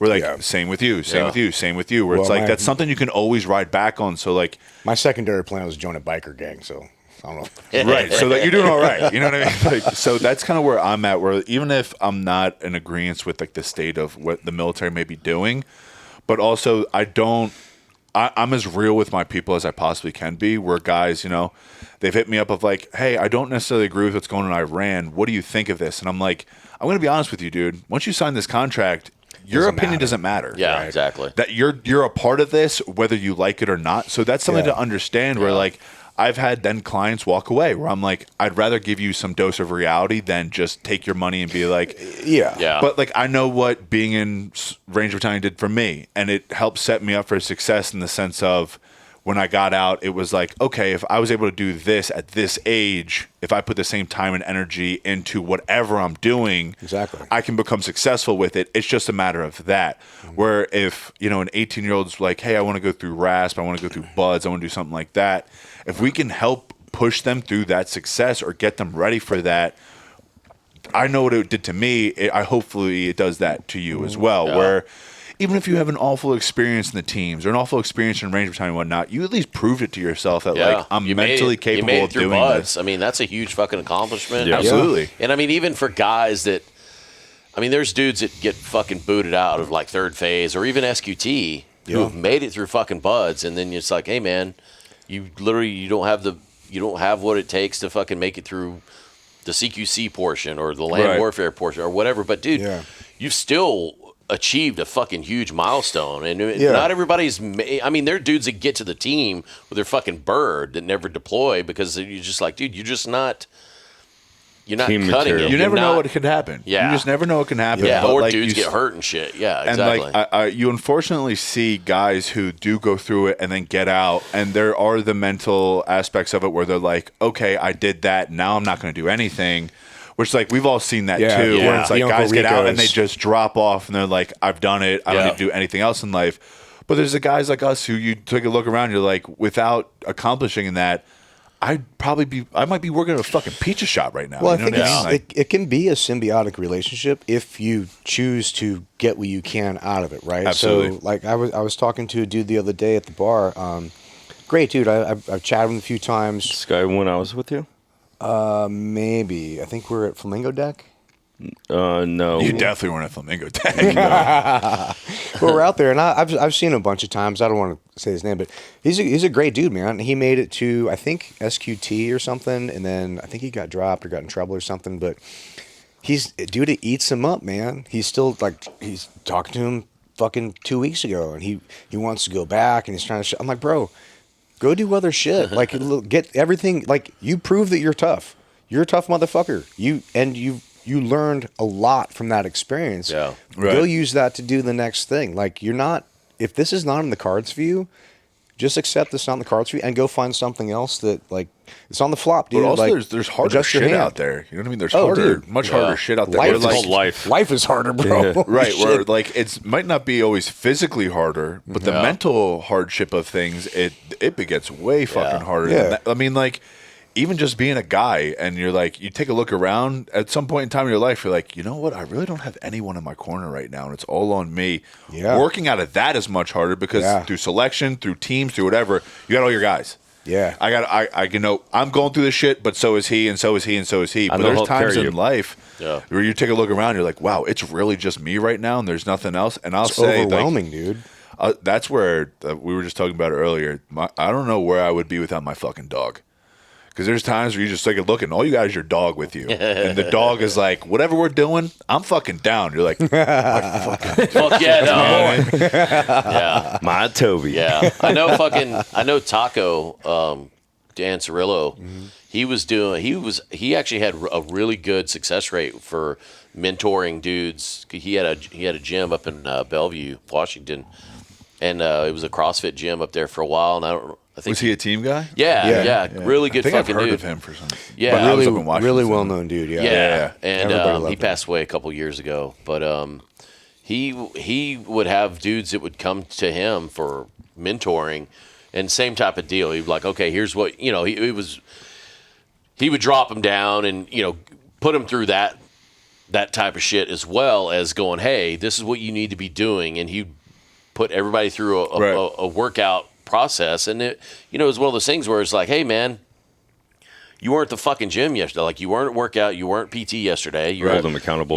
Like, what? Like, do you want to? And they were paying a monthly membership fee to be at this fucking gym. Not to say that was the ulterior motive of him making money off of it, but like, he did mentor a lot of these fucking dudes that made it through. You got to pay to play. Huge fucking success rate, but it was one of those things where he would just be like, look, man, I'm here to help you. I'm not here to motivate you. Well, yeah, exactly. And he's like, dude, if you can't motivate yourself to fucking be here, then don't fucking pay your monthly fucking membership fee and then just fuck off, because that's not what's going to make you get through buds. So that's like one of the things so I do everything online. So like when I'm talking to these people, and there are people from all over the spectrum kind of coming in, they're like, one of the first questions I asked them was like, what do you want to achieve? And they're like, I want to go through buds. I want to be a ranger. I want to be a Green Beret. I'm like, okay, what is it worth to you to achieve this? And if their answer isn't, I'm willing to do anything, I'm like, I can only take on so many people, so I'd rather save this slot for someone else. I'm willing to do the minimum. Right, exactly. And that's what some people are looking for, where the guy's just like, it's something I'm considering. I'm like, go consider it over there. If you decide to go all in, I'll be here. Yeah. But if it's not that, because this isn't like, so with my fitness people or people who are trying to get in shape, some people are signing up because like, I need accountability. I'm like, cool, got it, sure. When it comes to the mentorship aspect of it, of like going special operations, I'm like, if you're not all in, we don't want you. And that's not like, sure, I'm not making money, but this isn't a process to babysit. If you're not going to come in and meet me all the way, then there's no point. I think that's what people misunderstand, is that to accomplish definitely any kind of spec ops unit that has a really hard entryway, but it's also in a lot of other capacities too, to be good at anything, whether it's like Olympics or top level MMA or anything. Like, you have to be fucking obsessed with it. Exactly. You cannot be a tourist in it. You have to be completely immersed. Yeah, exactly. Like, I am focused on this 100%. Everything else in my life takes a fucking backseat, at least temporarily. And like, you have to be obsessed with it. Right. People don't understand that. They think, well, I want a balance in my life. Like, you can get There's balance. no fucking balance. You can get balance later, motherfucker. Exactly. Like, You there are got to be times in your life. obsessed and in balance. And that's even with like, say, people who are overweight and want to lose weight. What they think that the process is to be skinny is they think it's the process to lose weight. And I'm like, no, you just need to get there, and then we find the balance. The problem is you've been out of balance, so now we need to go super extreme to get you to this point, and then the balance comes where it's like it's 50% of what you were doing before. Yeah. But that's the Some jelly roll shit. Ozempic. So that's the thing with Ranger Battalion is like with that, since it's only an 8-week process, you can kind of go in like, I can do anything for 8 weeks. But what they're missing on the backside is like with the mentorship part comes in, it's like the hardest part comes when you're done. Yeah. Once you get there, it becomes infinitely more harder because just like basic training, you did basic training to get into SOF. Now you're here, and now it's much fucking harder. The bar gets raised. Yeah. Much higher. Yeah, Expectations Much dude, higher. Because if you're just basic, you're not going to be there very long. Yeah, there's Right. tons of students that would come through like SQT when I was there as an instructor, and they're like, once I get to the team, man, then it's smooth sailing. I'm like, no, motherfucker. That's when it's hard. Then you start another fucking workup. Yeah. Right. And then another work, and then you deploy, and then another workup. Where, And like, dude, you're constantly fucking. Even through this mentorship, if I can talk, and it's not to talk someone out of it, but if I can hit them with a dose of reality of what it's like, and they're like, I don't know if it's for me, I just saved you a bunch of time, dude. Dude, I just saved you. I was way colder in the team sometimes than I was in buds. Oh, for sure. 100%, dude. Yeah. Like, it's just, there's a reason the system is there. Like, it fucking works, man. Right. It's there for And a there are reason. dudes on the flip side of that too that just use it as a stepping stone. Like there are dudes that come in and go, "Oh, I just want to get my bird," and then Right. Everything's I'm a gonna great become a fucking idea. ball. It is an admirable stepping stone. Everything's Like, a great idea. Yeah. That doesn't mean the application of it is the same. Yeah. Everyone loves. I could see myself doing this, and I can see myself becoming this, and that, or doing this and that until the real world hits, and Yeah. it's not an idea anymore, and you're getting smacked in the fucking Yeah. face, and now it's a whole different ball game of like, I need to keep nutting up or shutting up, and like. That was the thing with Ranger Battalion. That was like the rude awakening because I had a couple days when I got there, if like everyone was deployed. I had my tan beret. I thought it was a shit, And then fucking guys came back from Ranger School who were team leaders. And then from that day to the day that I got kicked out, it was a smoking session of like, I could have the most shit hot day, performed on the range, did my med lanes great, whatever, X, Y, and Z. You did good today. Tomorrow you show up the next day. I got my balls smoked down because I made one mistake. And it was like, that's just the reality of it. But if I didn't have that, I would not have the mental fortitude I had And today. it How do you bounce changes you, back, too. you know? Right, exactly. It changes you as well. I remember when I was going through buds, I thought, dude, when I get to fucking my Trident, I'm going to put a big 3-foot Trident on the back of my truck and on the windshield and like all the shit, Your DD-214 or your ERB. Yeah. And after you get it, you realize the power of kind of not moderation, but I don't want to call it modesty either, but Humility. subtlety. Yeah. Where you're like, now I think I had I can't very- be proud when I'm not shit yet. Well, I had a very small Trident on the back of my truck for years, but that was really only because I drive like an asshole and to let other people know, like, I'll shoot you. Well, no, because because you're driving on Coronado all the time, so you're always going on base with other team guys who also drive like assholes. So if I saw that on somebody else's car, I'm like, I get it, like whatever, Yeah. no big deal. You're not the Prius or whatever. But Easy pass. He's like me. He's an asshole. exactly, I get it. But now I'm like, I haven't had anything in my car in years, and the only reason I keep it on my Instagram profile is because it provides context for everything else. But Same here. It's different how like once you achieve it, it completely changes you because you recognize it from the other side. I've had a toss up with that on the Instagram profile shit, and like I was never soft like all three of you, and I took a hard 300-foot gaze, and I was like, "What are you boasting about, dude? Like other guys, like Sniper's just another thing. Like why am I riding on this high horse?" And I almost kind of like self-embarrassed myself. I've been there before. I'm like, too, dude, hands this down. isn't like shut the fuck up. Like the people that you surround yourself by, like you're nothing. And so I eliminated any military aspect from my Instagram bio. And for better or worse, but like no one's gonna be like, oh, this guy's a sniper, I'm gonna follow him. Like I want to be judged off of what I do now as a civilian versus what I was. And not knocking you guys, because trust me, if I was a Ranger Bat dude, believe me that like I'm gonna have a fucking I don't even know what those are called. The insignia of the diamond. Yeah. But like Like- I've gone through that just because of the aspect of, not going through Ranger School and then getting booted back and whatnot. I've definitely gone through But you that. make your money on that. And and I'm that's not and that some people might see that as fucking gay. And I would like if someone was like, hey dude, Whatever. you didn't go through Ranger School or whatnot and you rock this, X, Y, and Z, I'm like, that's what you believe. That's what you believe. I'm not going to sit here and argue. But if with I'm you. looking for a trainer, I want somebody of that caliber. It's context right? for your life. People aren't looking to me. Everyone's going to take shit differently. You know what I mean? I'm not sitting here trying to please fucking everyone. And I've had dudes that I was good friends with have been like, you went on this podcast and you talked about being a Ranger, but you only did 2 years, and I've been here for 8, 9. And I'm like, you're right. Yeah. That's your context of it. If that's what you want to believe, I'm not going to sit here and argue with you. Yeah, and both are true. You know, Right. it's fine. And like I went through my whole phases of that as well, of like, because you're always going to compare yourself to someone too. I do. So it's especially like, because of who I surround myself by. Right, exactly. So like even the same aspect, it's just like, I've definitely gone through those portions of it's like, it's almost like an imposter syndrome, even though you did it.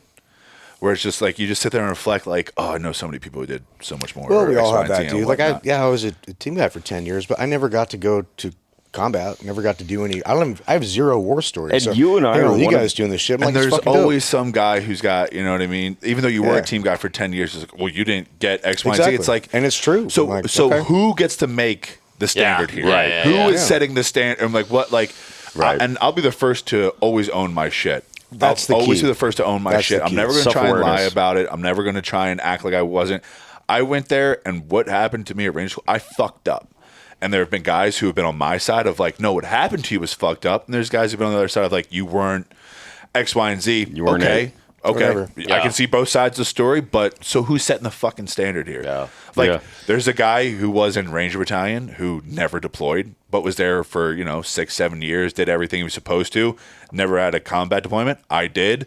I was only there for 2 years, didn't do my thing. So, but like, it's just about who's going to be the one viewing you at that point in time. So Yeah. it's like, well, all the right. one thing I've learned is that nobody above you will ever talk shit about you. It's always the people below you that are like spouting off about That's shit. true, and especially after this podcast, like having the caliber of individuals that we've had on this podcast, like I'm almost the odd man out. And I remember you and I talking about like when we were conceptualizing this whole podcast, it's like you were a long-serving team guy with minimal or no deployments, and I'm the long-serving non-soft guy with the gnarliest deployments. More than all of us added up. And then fucking Kevin's the fucking shit talking son of a bitch deployments. with all the deployments and a disbanded fucking platoon. And I'm like, yeah, like it all checks out. But at the same time, it's like, we're not throwing shade, we're not doing anything. And I think that's what kind of collectively makes us what we Because are. we're just, I mean, the truth is the truth. Right. And like, you don't need to sugarcoat it. It is what it is. And Right. I wish I would have been able to do more and have a different experience, but Woulda, shoulda, coulda. I But play the the- hands I'm dealt, dude. It is Yeah. what Also, it not is. just for that, sure. but like if it wasn't this exact way, we wouldn't be here either. Yeah. Or like when I was talking to some guys this weekend, we were on the photo shoot. So one of the guys who went to the unit eventually, we were in bat at the same time and whatnot. And we were just shooting the shit and whatnot. And I'm like, you know what? Like if I went through Ranger School and I stayed in battalion, I still might be there. And I don't know who the fucking person I'd be. or if you would be alive even. Right, exactly. I don't. Like, Yeah. Fucking who knows? I might have eaten a bullet. Who Well, fucking dude, that knows? was Who the same really shit knows? with you, Ryan. Like, dude, if you like your third deployment, you went down range and fucking getting after it. And you fuck yeah, dude. That's what I signed up for. I'm gonna re-enlist. I mean, you might be a fucking 30-year fucking master chief. Or at even this fucking not even point, just you know? that, but just going overseas and 30 doing or something as 86. stupid as like you didn't get into a firefight, you stepped on an IED. Yeah. And Or now a presence like, patrol. Yeah. Right. Just and now we take that 300-foot gaze and we're just like, wow, a lot of that was for fucking nothing. A lot of Yeah. that was for nothing. Yeah. And if we re-enlisted or I kept going or come back and I'm in a fucking wheelchair for the rest of my life and now I'm having that 300-foot gaze of like, wow, I lost my legs for nothing. Yeah. I think it comes back to that. We talked about the relationship with the military. It's like take what you can out of it, Absolutely. and make something of it. Absolutely. You got these ingredients. Like, what the fuck are you going to build? What are you gonna make out of this ingredients of your Absolutely. life? And, No and matter- you can make shit. You can make some really impressive No matter stuff. what you do and how good of a person you are, you will be the villain in someone's story. Oh, 100%. I could sit here and I could be the nicest guy to you all fucking day long, and you could still turn around and be like, that dude's a fucking fuck. Or you're just Yeah. kind of like, and that's the part of it where you're just kind of like, whose opinion am I really taking to the bank? And it's the only people who are really that close to me. You know what what is like the prime takeaway from this entire, I guess, like, lift out is we were on a recent Black Rifle coffee shoot up in LA. That looked dope, by the way. Dude, it was cool. incredible. Yeah, it was sick. But one of the things that I realized is the guy that gave less fucks than anybody else was 26-year Delta guy. And You wouldn't have seen it either. You'd see him and just be like, yeah, it's just some guy. yeah, we You know called what I him mean? Tactical Jesus because his hair was down to his shoulders and like all that Big stuff. gray beard. You know, you just when I first met him in the elevator, he was like, "Yeah, I'm a part of the production and whatnot." And I was like, "Oh, man, nice to meet you." Then he starts suiting up, getting his gear on. I'm like, "Oh, okay, he's one of the guys." Oh, and shit, then to I find thought out you were he the was- DP. yeah, and then to find out he's a sergeant major in Delta, where it was just like it's always the least expected. Yeah. It's the loudest guys who've done the least usually, Yeah, that's and the usually guys true. who are silent and just kind of like, usually yeah, whatever, true. whatever. Those are the guys who are like, holy shit, you've been doing what for 20 years? Yeah, and the theme that kind of brought me to that point is, I mean, if I was still wearing a uniform, I would have buckled under that motherfucker. Like, hands down, buckled, right? Like, if we're there and I see him in the fucking chow hall or the DFAC or we're down range, I'm like, I'm hiding from this guy because, like, you're the GOAT. Like, Right. literally, in Yeah. my eyes, you're the GOAT. Oh, legit, dude. And Everyone's now, eyes should be the GOAT. yeah, and now we're shooting the shit. We're fucking Pounding around. drinking rum and cokes, and now we're palling around. Like to your Just point, one of the boys. One of Just the boys. one of the boys. Mm-hmm. And it's like, as soon as you're out, it all goes It's an away. even playing field, dude. It all goes away, and love now being a he's civilian. like a homie. Yeah, right. and I'm just like, oh, I'm so glad you're on my side. Well, Yeah. you're judged on different things as a civilian, and I think that's a good thing, you know. But a lot of people struggle with that when they achieve a really high level of. I mean, it's not just the military too, but it's like you say you're a professional athlete, you achieve a really high level of success, or like a politician, you achieve no a high different. level, and then you're done all of a sudden. Yeah. Now you're like, well, sometimes you're like, if your identity is tied into this thing, you're left with no But that's identity. the worst thing is when you see the guys whose whole identity is this thing, you're like, you're not going to survive out here. It's just because no one gives a fuck, to be honest. Like, it matters for the first 10 seconds of an intro. When someone's like, oh, you were 10-year SEAL. Fucking, that's incredible, whatnot. That's done now. It's just context. That's if you're it. just a Yeah. fucking loser now, that's what you are. 100%. Now. You know what I mean? People are going to be like, You're still a loser. yeah, Absolutely, exactly. bro. Like it just depends on what you continue to doing with life, and like that's what you kind of figure out too. Is like the guys who constantly bring it up, the guys who are constantly riding that thing. You're like, it's because you're doing nothing now. Yeah. So you need to constantly go back to this one thing that you once did because you're not doing shit. you have now. nothing else. We're Yeah. like one of the best examples is Nick. Is like he's doing so great now. And whenever he refers to his time in service, he's always like, oh, I was just a regular Army faggot, or I was just a sniper or whatnot. But in reality, it's like, you have fucking like 4 years down range. That's fucking incredible. But he's doing so good now that he can look back on those times and he's just like, yeah, it was just the X, Y, and Z because he made a business for himself and he's fucking crushing it, has a house, has a wife, has all these things that guys like myself will love to emulate and try and have. But he can look on his time in service, which was very honorable, a very great thing. Fucking crushed it in Ramadi, all this shit, and be like, "Yep, you know what? I was just this because you're fucking crushing it now." And Yeah. that's so honorable in its own right. In that Yeah. sense of like, he did so much, but doesn't even look on that as an honorable thing, even though it's incredibly honorable. Yeah. like that's where it comes down to. It's like that's when him and I started getting to know each other. I was like, this guy fucks. I fuck with this guy. Yeah. The way I put it to guys, like I want Navy SEAL to be a footnote on my tombstone, Exactly. not the fucking headline. Yeah. You know? If it even is on the tombstone. Yeah. Yeah. Right. Like there is something It's not like, on my bio. It's not on my tombstone. You know, it probably won't be on my. Please don't put it on my tombstone. like it would be great at my funeral of just like hear all the things and military service wasn't even brought up.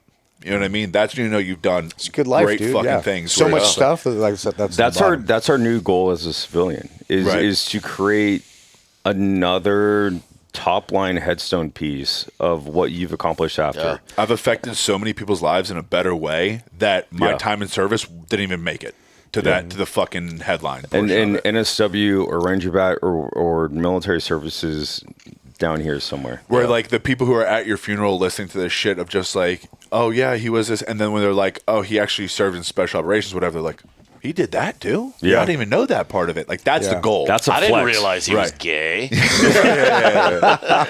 That's only you, Navy guys. I see these guys too, man. Like, there's been a few guys over the years that are actually really cool guys. Like I remember this one guy, really like badass guy. He's like awesome character, super funny, handsome guy, in shape, like a great dude to hang out with. And everybody would hang out with him, but he was claiming Green Beret and he wasn't. And he got Tim Kennedy? No. Well, Tim Kennedy's actually done a lot of super legit shit. I know, and then But it just takes the little lies that ruin everything. But Like, this guy why? was like Just a why? really dope dude, pretending to be Green Beret. And there's another guy, I forget his name now, but he was a little bit older. He was like in his late 50s, I think. Fucking jacked and shredded, and looked like, said he was a like 80s team guy, and I believed it. I'm like, bro, 100%. Like you're making us look good, man. Like absolutely. And turns out he wasn't a team guy at all. Right. But he was a really great guy. And I'm like, bro, you guys both could have had Ruined yourselves. You Nobody's ruined hanging yourself. out with you because you're a Green Beret or you're a team guy. They're hanging out because you're really a fucking just Exactly. a rad Yeah, person. exactly. But they threw it all away because they thought that this one little thing that nobody actually gave a shit about Exactly. was Yep. why they had what they had. and like, that's no. what I could have done. You know, like in order to try to get in these circles, I'm like, I'm half tempted to pull up rainwater. Who's that? This is no relevance, Gin John. Indian? No, so and actually, you know what? Like Beto won't give a fuck. Like none of these guys will give a fuck. But there's a guy that was thrown on a shit ton of highly volatile shoots. Like I'm talking like C4, fast roping, like all these things done in the photo shoots. Yeah, but done in the Ranges, too. civilian A world. lot of ranges and Yeah. explosive shit. and too. and claimed that he was at Dam Neck. And It's a big claim, dude. it is a big claim, and I'm, almost questioning you guys. I'm like, where was the oversight? However, Beto had the wool pulled over his eyes. Gio, rest his soul, had the wool pulled over his eyes. Eddie Gallagher had the wool pulled over his eyes, and he was lying through his teeth during this entire process. That's crazy. And guess when they fucking found out that he wasn't fucking Dam Neck and or a team dude and never had a trident at his fucking wedding. Oh wow, that's not when you want people to find out. Nope. And they're groomsmen at his wedding. Holy And shit. so they're going through his fucking wedding, and the wife is like, the wife actually knew the truth. And so she's spitting some game. Well, I mean, not game, but like she's talking up her husband. So she was And- going along with it, not like, No, downplaying it? she didn't know. Well, I she don't didn't know. know. Okay. I don't even know the actual story of how things I got do. found out or anything like that. Like, so I don't know exactly what had transpired in that point in time. But the relevance was that he was lying this whole time about being a SEAL, and then eventually got found out. And on their wedding. And so then Beto overheard her talking about him and his accomplishments, and he's like, wait, what? Because he was never soft. And like not even SWIC, not even EOD. Was like, he a Dam Neck? No. no, he was I he thought was- maybe he was like a direct No, support guy or no. some shit. that security was- forces in the Navy, something like that. Yeah. But And I so don't know any of the specifics. I know all of it. And so this all got found out as a groomsman at his fucking wedding, and they're like, wait, what? So he got PNG'd, like hard. And PNG means persona non grata, which means like you're pretty much fight on sight. You're out. Yeah, you're done. Like we'll never touch you again. But this isn't like some rare thing. This happens Oh, all the yeah, fucking dude. time. This Yeah. is a very common fucking It's rare thing. that people get through like the cultural vetting process, because normally you can pick it out and you hear something, you're like, it doesn't make sense, and you dig deeper and then they implode. But yeah, there have been a few guys the last couple of years that have got pretty fucking far, man. Well, and especially like imagine trying to pull the wool over Beto's eyes. Like we all know Beto. Well, dude, there's a lot of guys too they're like strap hangers. They're kind of attach themselves, and they won't tell you that they weren't team guys. Right. Yeah, they kind of They're just like, allude oh to it. yeah, well we were NSW. And you're like, no. First of all, nobody talks like that. Yeah. You know, it's like, And they can't. and then you start going like, dude, what? I mean, you ask them one question, what buds class were you in? And then, dude, they start to fucking waffle away. Like, 325 Alpha. I never said I was a team guy. You're all like, Yeah. You know, okay. it's kind of funny that, well, like, maybe not, but you made yourself out to be one. I don't like my military service. It felt like it was just kind of like one thing after another, after another, after another. Where I remember one guy, when he eventually asked me, he was like, "What RAS class were you?" And I was like, I don't know. Like, I don't really know. And they were like, "Well, it's this and that." And I was like, "Oh, well, then it would have been, fucking 12, whatever, 06, 11 or 06, 12, whatever." They're like, "Oh, yeah, we were then that." Where I'm like, I don't know. I just wasn't ever into like the nuances of things. Where like, I'm sure there have been times where someone's like, "Yeah, that dude's fucking lying." When in reality, I'm just like, I didn't pay attention. Yeah. To And blood classes are so simple. Like you can't. It's a 3-digit. thing. Yeah. I mean, unless you're 95 And years the old. whole with time RASP, you're- it's the date. Apparently, I didn't know that. Yeah, and there's It's a the lot same of But as I'm Army. going through, it's Yeah. not like anyone was like RASP class Like 0612. You know what I mean? Yeah. Where I'm like, I'm not paying attention to that. So like when someone actually brought it up, I was like, dude, I don't know. All I know is I graduated June of 2012. And they're like, Yeah. okay, you would have been 0612 class. I was like, oh, well, that makes fucking the sense. Army does it different. I Yeah. remember going through the Army Airborne course, and I don't remember what fucking. It was like 98, I think. I don't remember what fucking class it was. It was some 98 Which fucking time? dash, whatever. Yeah, right, exactly. But yeah, I mean, everything in buds, you're defined by your class because Gotcha. there's 3 other classes going or 2 other classes going on at the time. There's Right. at least one class in SQT. Browns, whites, and SQT. Yeah. And so And it's it's just like like, who on the other class. Yeah. Like you do not forget. yeah, the whole you RASP. see another class is you're who I'm ya. pretty and sure I mean, RASP, it's one at a time because it's only 8 weeks. It is. Yeah. It's only Yeah. 8 weeks, so like I'm pretty sure it's only one at a time. Because it's the first phase, it's just a ball smoke session, land nav stuff like that, and the second phase, it's all the tactical stuff. But the tactical stuff, like we were kind of saying, like once you kind of get to that point, they're kind of like, okay, even if you're not that tactically sound, we'll get you there. So actually, what we were just talking about the mentorship, I think what guys focus on so much, but I try and talk them out of, is they're like, teach me how to tie ropes and teach me how to shoot and teach me how to, what do I need to know for jumping out of planes? It's like, you don't need to know any of that. Nothing. You just need to be physically fit as fuck. That's it.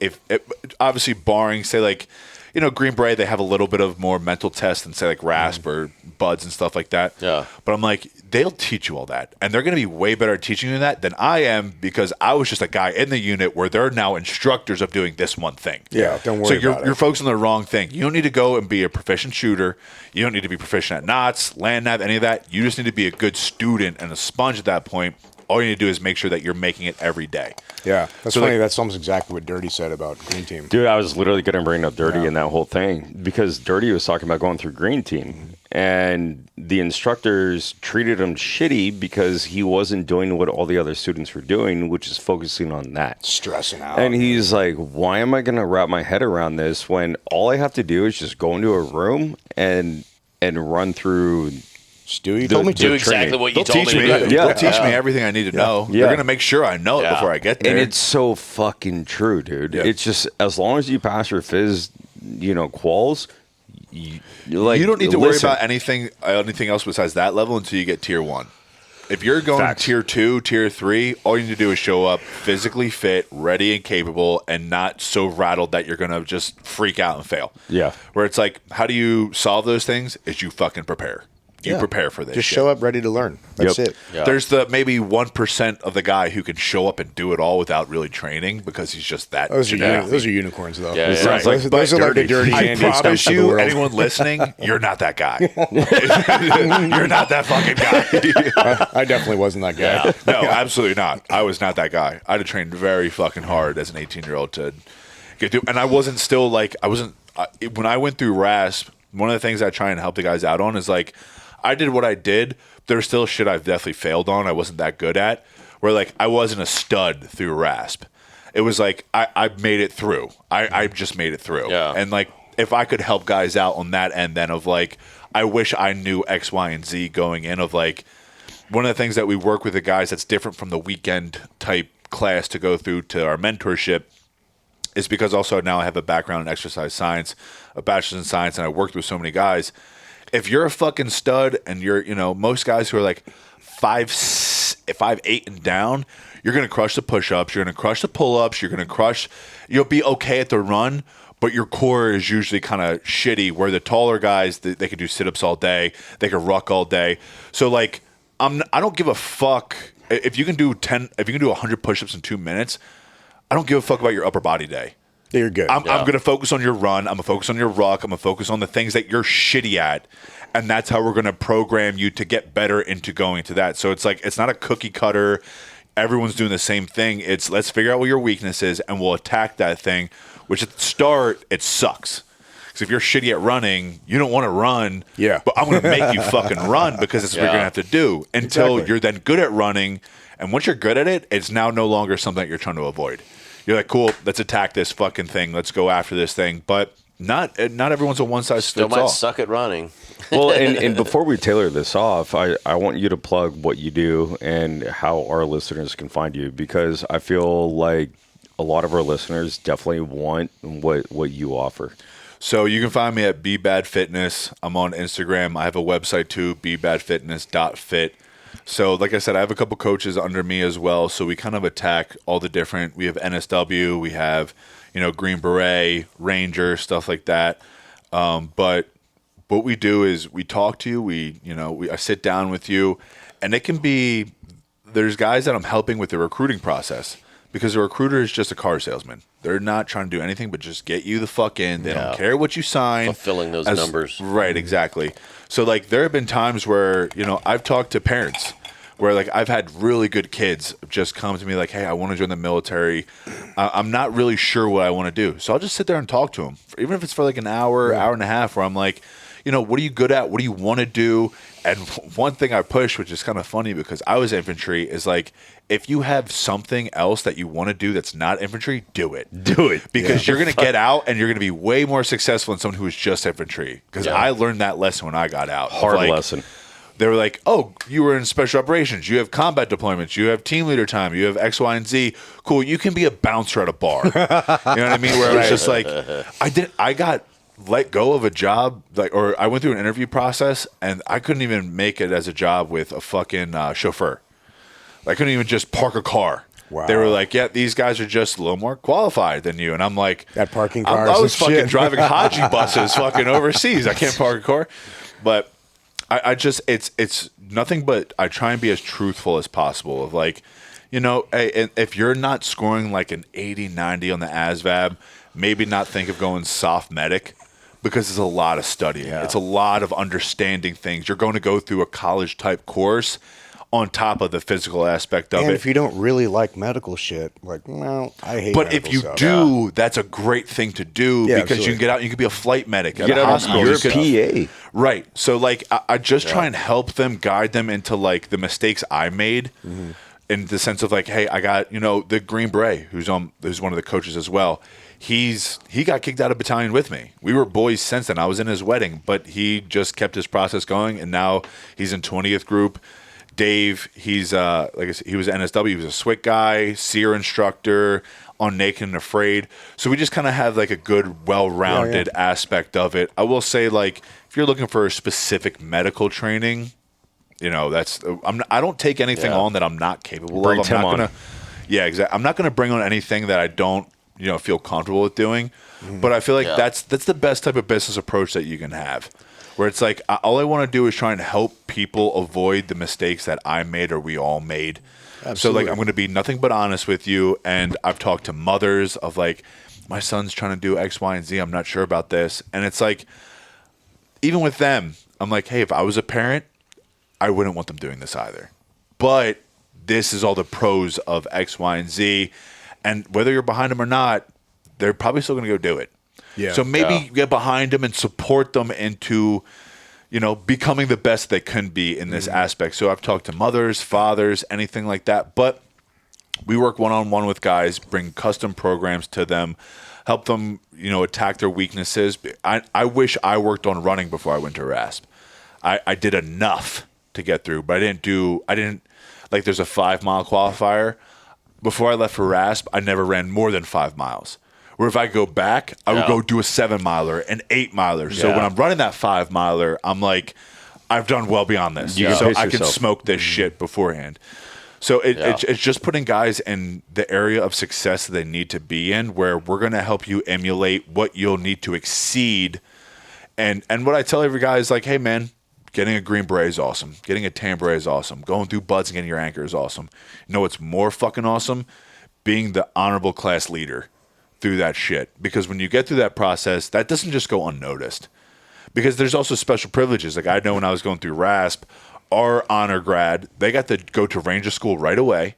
And if you go past Ranger school, you just avoid the whole private process. Yeah, right. Years. You get a right. You get a tab and you get a saw, and they're like, "We understand you're a fucking squared away guy. You sit here now. You learn everything, but you're not learning everything while you're in the front leaning rest position.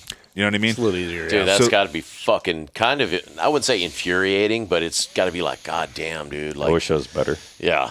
But like, and Yeah, honestly, literally. I like, so we have, like I said, my buddy who's a Green Beret, he can help them. I don't know how it was in Buds, but in RASP, the honor grad was really the guy who was just the biggest stud. He fucking crushed the PT test. He crushed every run. He ran the 12-mile ruck in like a fucking hour 59. Like, it wasn't like necessarily the guy who was the smartest. He was just necessarily a fucking stud.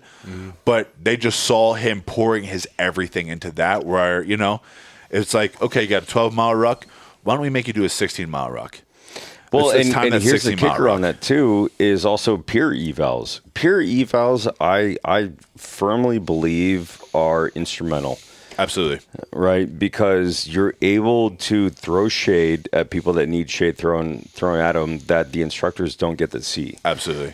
And then also, like, if you're able to go through a crucible like Buds or Swick or fucking Rasp or like any of those or like SFAS, and people still like you when you're at your worst, you are exactly the motherfucker Yeah. I want to be next door to For sure. when we're downrange. And I mean, since a lot of the guys have gone through it, it would be like, you know, if I could sit here and I had gone through Buds and I can sit here like, hey, week 1, it's this. Week 2, it's this. Week 3, it's this. You already have insider trading knowledge of like, if I already know what's happening, I can then like, okay, I'm already expecting this. I can perform better throughout it, or give the guys I'm around who, you know, we're boys. Hey, yo, this week the fucking cadre, they're going to come at us with X, Y, and Z, because I already have the knowledge of in it. That's not only going to help propel you, but the guys around you, which then propel you to be an honor grad. So like, and then beyond that, it's like, okay, and then we're preparing you for already to graduate. This is what now to expect when you get to the teams. This is to expect to get to Ranger It Battalion. does make it whatnot. easier when you know it's coming up. So like that's kind of like just the most valuable knowledge you can have. Not only have someone guide you on with like the physical aspect of like, we know what you have to perform at, so we're going to put you in these scenarios. We're going to build you up, and it's not just hey, today you're doing a 5-mile run. There's a science behind performance, which is like what I know now from getting my Bachelor in Science and Exercise Science of how to boost performance, where it's not like I got to do a 5-mile run. Hey, 3 times a week you're going to go do a 5-mile run, because it's not. That's just not how the body necessarily works to boost performance. Mentally, sure. But performance-based, it's a completely different ballgame. So we kind of bring everything in together to help the guys out. We're at 2.5 hours, so I want to make sure we hit as much of this stuff on that we can on the list of stories, because they're all fucking good. And this ties into it too. So you said running a marathon at 275 pounds. Yeah, so I know you two are going to fucking hate this. But there was a point in time for a little bit where, like, you know, you just kind of find new things to get into. I love me some Goggins. He's a good motivator, man. I love me some Goggins, because, like, there's never a point in time where he was like, I fucking went overseas and I was wrecking shit. He's just like, I didn't do anything on deployment. But I love just honesty, and there's something that dude is honest with himself. Yeah. So I will always fucking respect that. But just some guy who's just blatantly honest, where like just hearing that, I just kind of took a self-evaluation, and this is when I was bodybuilding, I was powerlifting, I was a big dude, 275 and whatnot, and it was just kind of like, you know what?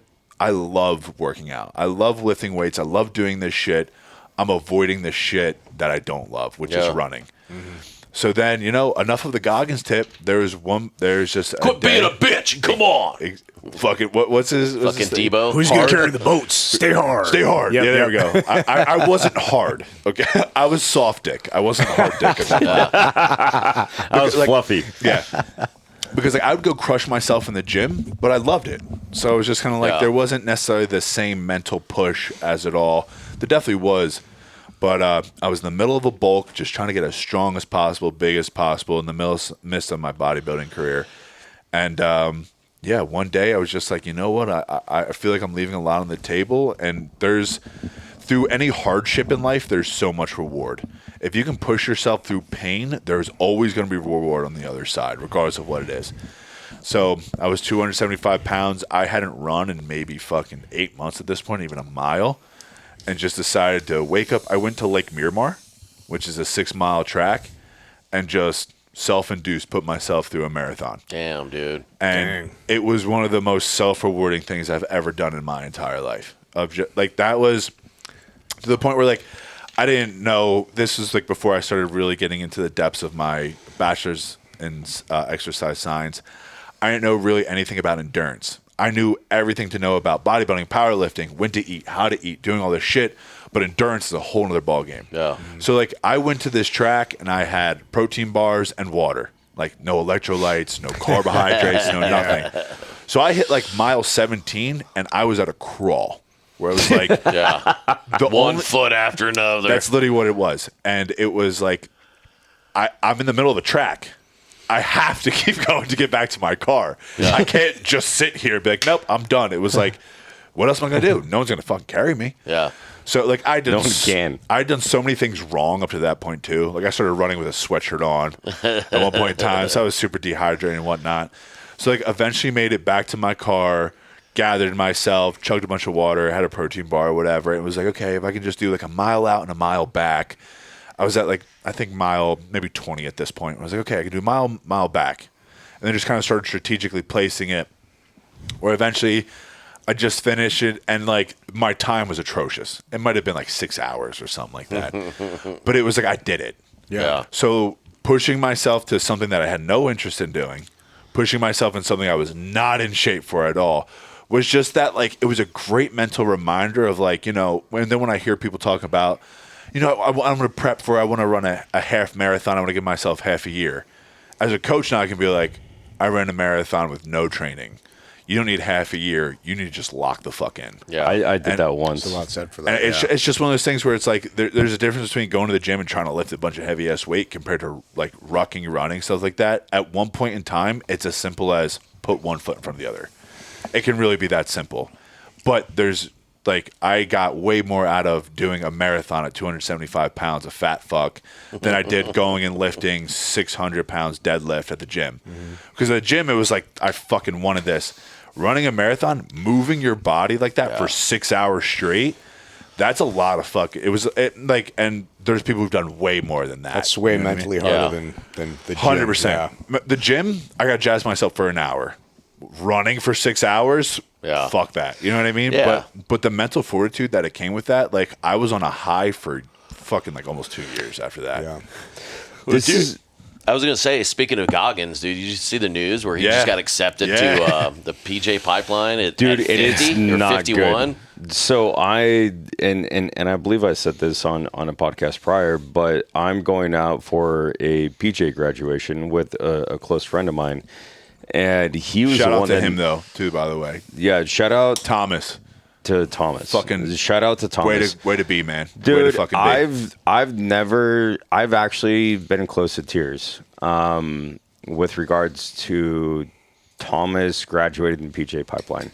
Like, dude, this kid was, and he's not a kid anymore. You know it. Like, but when you first meet him and see him, you're like, oh, you're a kid. You know what I mean? But now, like, absolute, good for you, like, Tom. Heathen, and the shit that he's gone through in the PJ pipeline, and after having RJ Casey on, like, dude, I could not salute this guy harder. Yeah. These guys are studs, man. Yeah. And John and I were actually talking about this earlier. Like, I'm convinced that the PJ pipeline is probably the best, like, soft pipeline in all of the pipelines. Yeah. Just because, like, you come out of PA, damn near a doctor, like, you're rope and, like, high alpine qualified, you're scuba qualified, and like they do all the drown fall, proofing, all the all this stuff, shit, yeah. like free fall, everything. Which is why I was It's a late very to, robust pipeline. to numerous podcasts. Yeah. You know, I was late on this, and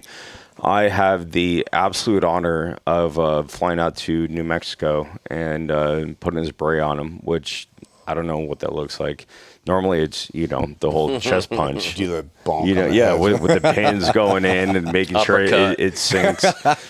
And what's even kind of crazier is his stepdad is CAG. And I'm Oh, like, that's killer. Why would you not call your stepdad? I'm like, dude, Yeah, he's that's a good way point. cooler than I am. But relationships, whatever. yeah, But yeah. either way, I'm honored enough to go out there and do it. And he lived with me, so you know, having that opportunity. And Yeah. what's even fucking crazier is I actually still fit my Class A's. But the problem is, and you guys probably aren't privy to this, the U.S. Army changes their goddamn Class A's and dress uniform Yeah. All the every time. general. Dude, Yeah. now you get to wear the golden CIB. And I bought one. Hell yeah. Yeah, I'm like, dude, I can't show up without a tab or a long tab and fucking do whatever. But the rest of my uniform looks pretty good. But yeah, to your point. What's the difference between gold and silver? all right, Gold now is the EIB and CIB in one. So before, if you had the CIB, people wouldn't know that you had your EIB. Right. So So- now they do. Combat infantry badge. Yeah. Yes, and the expert combat infantry infantry. badge is meaning you went to combat as an infantryman. and you got shot at and exchanged munitions with the enemy. right. Yeah, what's EIB? EIB is expert infantry badge, which means you did a test that you went and performed. You know, you do a Oh, rock, you okay, have so to you do tests and qualify. stuff. Yeah. But that So then- test does have like the largest attrition rate ever. Sure. So when I was in and I was active, I would only wear my EIB because the EIB is a lot harder to earn than the CIB. The CIB, all you have to do is get fucking mortared. Get shot But at. the CIB yeah. is a ultimately return cooler. fire. You know what I mean? Yeah, Being in and combat that's the one ultimately with like the wreath around it. Yeah. So it's going to be like a long blue, like Yeah, it's like a musket or some and shit. $1,000. Oh, okay. And then when Is you it a put grand? I thought it was a musket. I thought it was a musket. it's probably a fucking musket. I don't know. Somebody will comment. Yeah, I don't know. my shit. We have the technology. Yeah. But and honestly, like this is actually huge for the Army is they combined them, right? And so now if you have a gold one, it means that you Means have both. both your EIB and Oh, your that's CIB. cool. And I'm like, fucking thank God, because it was literally the biggest conundrum for like E6s. And Yeah, so it's we fucking a musket. we- Is that a we- picture? Is that a picture of it? Let me see. I told you that was a musket. sorry, Army. That is fucking crazy looking. Have you ever Yeah. shot an M1 Grand? Straight up. Oh, yeah. Flint Fucking rock. Flint. badass. Flint. Yeah. Flint. Fucking. what do you Flintlock call 'em? pistol. Flintlock. Dude, yeah. imagine being in the military at that time. The flintlock pistols, bro. But just like, you know, you got the Indians running around just fucking lacing arrows, and you're like, I can Hold on. shoot one bullet every minute. You know what I mean? And it's not even accurate. This is before Oh, ammunition. shit. Yeah. Oh, I missed. You got like a 10 Yeah. angle. And now they know exactly where you are because there's a giant puff Yeah. of fucking smoke. Not to mention the 5 seconds in between it, like clacking and then Yeah. actually firing off. You're like, dude, oh fuck! I wasn't even aiming at him. Yeah, it's And just I hit it's a him. small mortar. And then you hit the horse. Yeah. I was like, dude. I mean, I think back then, we're like, fuck it, man. It's easier to hit that motherfucker than trying to hit some fucking Indian on the back of it. 100%. But 100%. Yeah. You're getting savagery. It definitely got off topic, but let's continue on no, with this it's one. good. So we got a few, but the daddy nickname. Oh, okay. Yeah. Dude, this blows my fucking mind, right? All right. I'm going to preface this whole daddy story because when he first told me this story, like as a former squad leader and platoon sergeant, dude, I would have wanted to fucking beat the brakes off of him. I'm like, dude, fuck you. But if you're a stellar guy, I'm like, I can use you over there, but here in Bragg or fucking where were you? That was Bragg. That's when I got to Like Bragg. here at Bragg, like you're my fucking nemesis because I have to answer for you all the time. Which we've already yeah. talked about this in the last podcast of how I was at the 82nd for a while. But so I generally kind of go by this nickname of Daddy. And like most people thought it was just like me, you know, the new sexual an arousal arrogant thing fuck. of like, you know, women who want to call every dude daddy, whatever. But actually stemmed way before that, where I to this day I'll still wear hoodies that say daddy on it and shit. But the nickname actually stemmed from the military. So when I left 2nd Ranger Battalion, me and my two buddies, who one is the Green Beret that I work with, another buddy named Kyle, who was the guy who we went and stole the the University of Washington football helmets with. So we all went to the 82nd together. We all went to different battalions though. But we was like our first couple of weeks, we'd still like hang out, do shit and whatnot. So, you know, we were all just like talking shit, you know, big dick and stuff like that. Where it kind of came down to, we were like, it was going to be our first day. Like the first day, you know, you're going to have your introduction to your new guys, whatever. And so we're all just kind of fucking around. One of us was like, you know what? During my introduction tomorrow, I want to introduce myself as daddy. And so we're all like, Bold, dude. we're all kind of like, that's actually really fucking funny. We should all do this. So the three of us were like, all right, yeah, we all get our first introduction tomorrow. We're going to introduce ourselves as daddy. To first sergeant as a fucking E4. dickwad E4. It's an E4. So we get there, and I show up with a brand new fucking kid out of basic training with the airborne, whatever. And he's like, you know, kind of shaking in his boots, whatever. And I still got my long hair from bat, whatever. We're in our PT, so no one sees our rank either. So everyone's just kind of like, who the fuck is this guy? So the new guys, you know, like Private Lundy, yada, yada. And the platoon sergeant, he was like, all right, go ahead. And I was like, what's up? I'm daddy. And all the dudes just started busting out fucking laughing. And the nickname just stuck. Where, like, their wives were calling me daddy. Once I got it. Like, hi, daddy. You know, Did the like, other all guys this do it too? Or did they chicken out? The other guys chickened out. They all just were like, "Yeah, I'm specialist X, Y, and Z, whatever." Because they just were like, "We're all just talking shit." I was thought like, you were joking. No, that's like telling your buds instructor, like for the Navy said, like, Yeah. call me fucking daddy. Which, like like- with that ego, like how well is that going to go over? Not and well. But the with thing some, is, it went over well, and other guys, it church. went over really well. Like the squad leaders Yeah, at the what'd they time, say? they all thought it was fucking hilarious. My platoon sergeant fucking hated it. My officer, he was a butter bar. He didn't know what to do with that. He was just kind of like, you know what I mean? But my platoon sergeant was like, Jesus fucking Christ. Because, like, This fucking guy, he my platoon sergeant wanted me because him and I in process in the base together. He was like, oh, I'm getting a Ranger. Cool. He'll definitely come help me out. He'll, like, because at this point in time, this battalion hadn't deployed yet either in the 82nd. So it was like some of the squad leaders had deployments through other units, some didn't. So he was like, cool, he's got his CIB, he's got Ranger, you know, special operations time. He's going to come be a fundamental part of this platoon. And I come in, I'm like, what's up? I'm daddy. You know what I mean? And like, Yeah. he was like, oh my fucking God, what did I get He's myself like, into? oh, Jesus. And, bro. and here's the thing too, is like being regular Army guy. Like when somebody would get kicked out of bat and they would come down to us, I was first on the chopping block. I'm like, I want this guy. Right. And nobody else wanted him because they knew that they were going to kind of be a pain in the ass, but they were my favorite guys. Because, like, we speak the same fucking language, and, like, I wish I was you, but I kind of don't. And so whenever they would come in, I'm like, I want all the Ranger, like, kickouts or, like, you know, the guys that got booted. Because I knew the standard and level that they came from. And I'm like, oh, dude, like, I can work with you, right? Like, I know how to, like, Talk do the whatever the fuck language. you want, but, like, don't get caught. There's a lot to be said So for having like, the right attitude. so it didn't help them at all. Like 2 weeks later, we had a company competition where all the platoons competed against each other, and then all the teams competed against each other. So like, they saw my ego. My platoon sergeant was like, "You're gonna take this squad. We're gonna see how you do." And it was like, you know, a stress run, stress shoot, med lane. Put together some weapons and called the fire, something like that. So like, I'm in charge of a bunch of guys that I'm just meeting for the first time. Crush the run, crush the shoot. I did the med lane personally, which in Ranger Battalion, the average private is as good as a regular Army medic because that's one thing that Ranger medics are the best in the fucking business. They done fucking blood transfusions under nods. Dang. Shit like that. Like we just trained so proficiently in bat. So like I ran through the lane, crushed this shit, and I ended up winning out of the whole company. So what?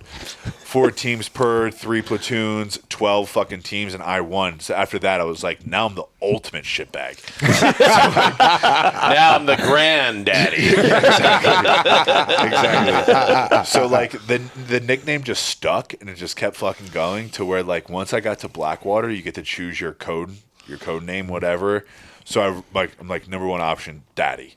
That's funny. And so, like, some of the guys who've been there for a while, they're like, that's fucking hilarious. Like, we're going to actually try to push for this. But then there's the other dudes who are like, there's no fucking way I'm calling this guy Daddy. You know what I mean? Maybe stepdaddy. Yeah. But it was just a funny nickname that stuck. So now, like, I still go by it and will refer to myself as Daddy. But, this was before it was a sexualized thing. It was just more of like, I'm laying my dick down on the table and I'm going to fucking let y'all know that I'm going to run this shit, even though I shouldn't have. But it ended up, just because I ended up performing after doing all this shit, taking a squad as an E4 and fucking running this shit, it just kind of went through. And then it was just kind of like I said, I knew it hit a pinnacle when I had other dudes' wives calling me Daddy. That's fucking hilarious. Well, the dude. daddy thing was kind of relatively new because I remember the first time a chick called me Daddy, I was like, I mean, this is way before Disney. Was Well, it your couple years. No. You have to preface. First time I was called it sexually, I was like, ew. Yeah, I thought the same like, thing. Do you have daddy issues? You know what I mean? Like, that was my first thought. Because we were in the middle of doing some pretty deviant shit. And she called me Daddy. I'm like, bro, you got issues, man. I would not feel okay with that. Yeah, I didn't. I I'm was like, like, and then took I met her dad later. I'm like, oh, it took me a little bit. What's to when up, it Dad? actually, You can call me Daddy. Yeah. Well, this is like 10 years before it became like a daddy thing. Yeah. Maybe it's just ahead of her time. I don't know, but there's a lot to be said for having attitude. I'll tell this quick story, then we'll take a break, and then we'll get to the rest of the stories. But do you remember Billy Brown? He runs the Frogman Swim on the East Coast now. Brown. Yeah. Yeah, great dude. So we were in Buds together. He went through, I'll make this short, but crazy story. He went through a ton of different classes. Guy's hard as coffin nails, bro. So he was in my class and then didn't make it, but he'd been through like a couple classes previously. And he ended up, his story is he ended up, never quit, but he ended up getting dropped for some reason. Went to physical security school. I heard a rumor later that he would show up to, he was Goggins before Goggins, bro. He would show up to physical security school, wet and sandy. And like, what are you doing? He's like, and he had a lisp. He's like, just trying to stay hard, instructor. With a lisp? Yeah. Oh, no. Yeah, no, he's a great guy, though. But I remember he, in Buds, we were all in white shirts, you know, and he had got this tattoo on the weekend on his chest that said, whatever doesn't kill me, make me stronger. And, like, it took up his whole chest, bro. And, of course, we're fucking wet all the time. With a seal. And also TH stronger. Stronger. And his lisp isn't as... Fuck you, don't pull that out. He's an attorney now, so, like, his lisp isn't as bad. But when he was younger, I think, 18 or 19. He was around the same age. But his lisp was pretty bad at the time. And so the instructors were all wet. And, of course, you can see through a fucking white T-shirt when it's wet. Yeah. So they see this tattoo immediately. And this is in the late 90s, so, like, not a lot of people had tattoos. And they're like, Brown, what the fuck does that say on your chest? He's like, whatever doesn't kill me makes me stronger, instructor. We're just like, what the fuck, bro? They beat the shit out of him. But to his credit, he is one of the hardest dudes I've ever fucking met, man. You took it, yeah, man. he did. Yeah, he's Bounce always had back. like a strong attitude about it. It was good. How long were you Good at 82nd for? It was like a year. Oh, right on. So like basically how they Before they kicked him out again. So basically on how it happens within Ranger Battalion is like they're like, you go to another unit, you go to the Ranger school, like I said. So I actually went with my Sergeant Major Teakle, who was another dude fucking hard as nails. And so within the Ranger Regiment, if you're enlisted and going to take a Sergeant Major position, or if you're an officer, you have to go do that position in the big army. So like if you're an really? officer, yeah. So like Oh, wow. you have to go be a all platoon that. leader, Well, and no, then it's- go through RASP, and then you can be a platoon leader in battalion. But then when you go to then take a battalion size officer position, you have to go to the big army, take a right. battalion there. Oh, okay. So it's like you can That go, makes sense, You yeah. go back and forth. Just So a to lot make of sure times they come proficient. down from CAG. Right. And then they'll do it at Ranger School. So Battalion. So yeah, they were basically just like who was the command sergeant major looking then to become the a battalion sergeant major. So Yeah. he had to go to the 82nd. So they were like, you're going to go with him. He'll get you to Ranger School right the fuck away. And I was just kind of like, I have a year left. I have to re-enlist to go to Ranger School. and Ranger School is the gayest school in the sense of like, you know, 3 dealing with months. shit, dealing with shit in the sense of like, you know, not eating, not sleeping, whatever. And I was just kind of like over what happened to me when I got kicked out of battalion really left a real bad taste in my mouth where I was just kind of like, I don't know if fuck you guys. that's kind of where I was at, and it wasn't the right attitude at the time because I did fuck up, but it was just kind of like because I got ratted on for something so insignificant. Yeah. Where like, so you weren't here the last time, but I explained the story where during small unit Ranger tactics, it's pre-Ranger school, and me and a couple guys who we were going out with, we had just gotten back from deployment and going right to Ranger school. So usually you get off deployment and then you go do your thing. You get fucked up, you go hang out with girls, do whatever. They were like, oh, you just got back from deployment. Now we're going to send you to the gayest school in the military. So we were like, we have 3 weeks before we go. We're going to go party. Yeah. But we had weekends off. The only thing they told us was to sleep in the barracks. Me and 13 other dudes, we were off doing our stuff. Yeah. And one dude ratted on us. And he was like, hey, these guys didn't show up for morning formation. There was no cadre there. Like, we didn't have a normal formation. Yeah. And he just ratted on us. And then it went up the chain of command. Sucks, and they were like, hey, we're kicking you out. You can come back. And I was just kind of like, I don't think I want to come back. Yeah. You know what I mean? Yeah. I was just kind of, in hindsight, say I could go back to that moment. Maybe I would have, you know, just like, hey, I'll go through Ranger school. Because, like, that is something that a little bit weighs on me of like, I wish in the 82nd I went to Ranger school and then maybe still got out of like, I could still then fucking go do this. Yeah. But I was just kind of like, I don't want to necessarily go do this for 3 months for, you know, I don't plan on going back to Ranger Battalion. And like I said, there's both sides of the story where it's like one side, I didn't want to go back. The other side, I feel like it's an asterisk on my career a little bit. Yeah. So everything worked out the way it did. Yeah. I'm happy. I love where I'm at in life right now. I'm running a couple businesses, doing my own thing at 33, successful, doing fine for myself. Where I don't know where I would have been if, say, I made it through Ranger Battalion. I might still be in the military now, potentially talking about jumping into a fucking Iran. You know what I mean? So you never know where it's going to be. Yeah, but no shit.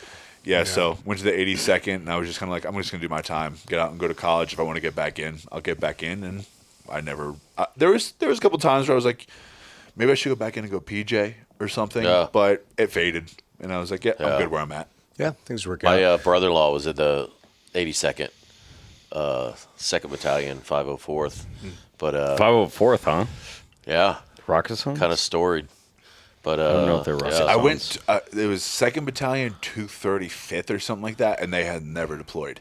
Oh, fuck. It was like the last time they deployed was like 8 years prior Wait, or something like that. At what year? This was 2000. How they not deploy? Maybe the end of 2014, 2015. Wow. War's over, bitch. Yeah. So That's wild. actually, it's funny. I got out, and they ended up going to Iraq as the last pump to kind of do something in Iraq. That's not a pump. That's called cleanup. Sure. Yeah. So like my platoon sergeant at that time, he was like, "Please re-enlist. I really need you." And me and him were kind of playing games with each other. Where I was like, "I'll re-enlist if you send me to the E5 board right now." And he was like, I'll send you the E5 board if you re-enlist. I'm like, that's not how that shit works. No. I ain't gonna do that. Yeah. And he wouldn't do it unless I re-enlisted. So 10 minutes versus 4 years? Suck my dick, Yeah. bitch. Exactly. So I was like, nope, I'm getting out. You want to play these fuck games? I'm good. Yeah. So I got out. All right. All Break, right, boys. we'll take a break, and then on the way back, we'll talk about getting kicked out of Yakima. All right, welcome back.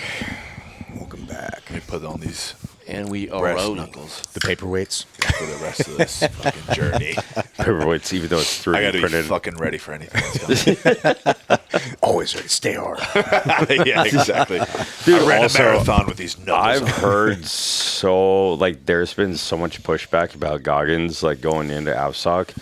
Which rightfully so. Well, and also the other night I heard, like, dude, this motherfucker's broken. And when I sent it to a couple team dudes, they were like, how broke is this guy in order to want to re-enlist as, like, an E5? But all of, like, the kids... Oh, I don't think he's making plenty of money. Yeah. That dude's making bank. Well... He might be broke in, but he's not why are you broke. trying to go back in? I think it's just a thing to him. He will fail. He will. I don't know, man. It's He's just a the hard publicity behind it. He's a hard dude. Because, like, here's the Yeah, thing. but It's like, dude, it's a lot of cerebral shit, man. no, The not a lot of PJs. people know about the PJ pipeline. what do you Actually, think, this Kevin? brings them a lot of good notoriety. He's harder than fucking woodpecker lips in terms, and he's got a great story to sell. I'm talking about Goggins. Yeah.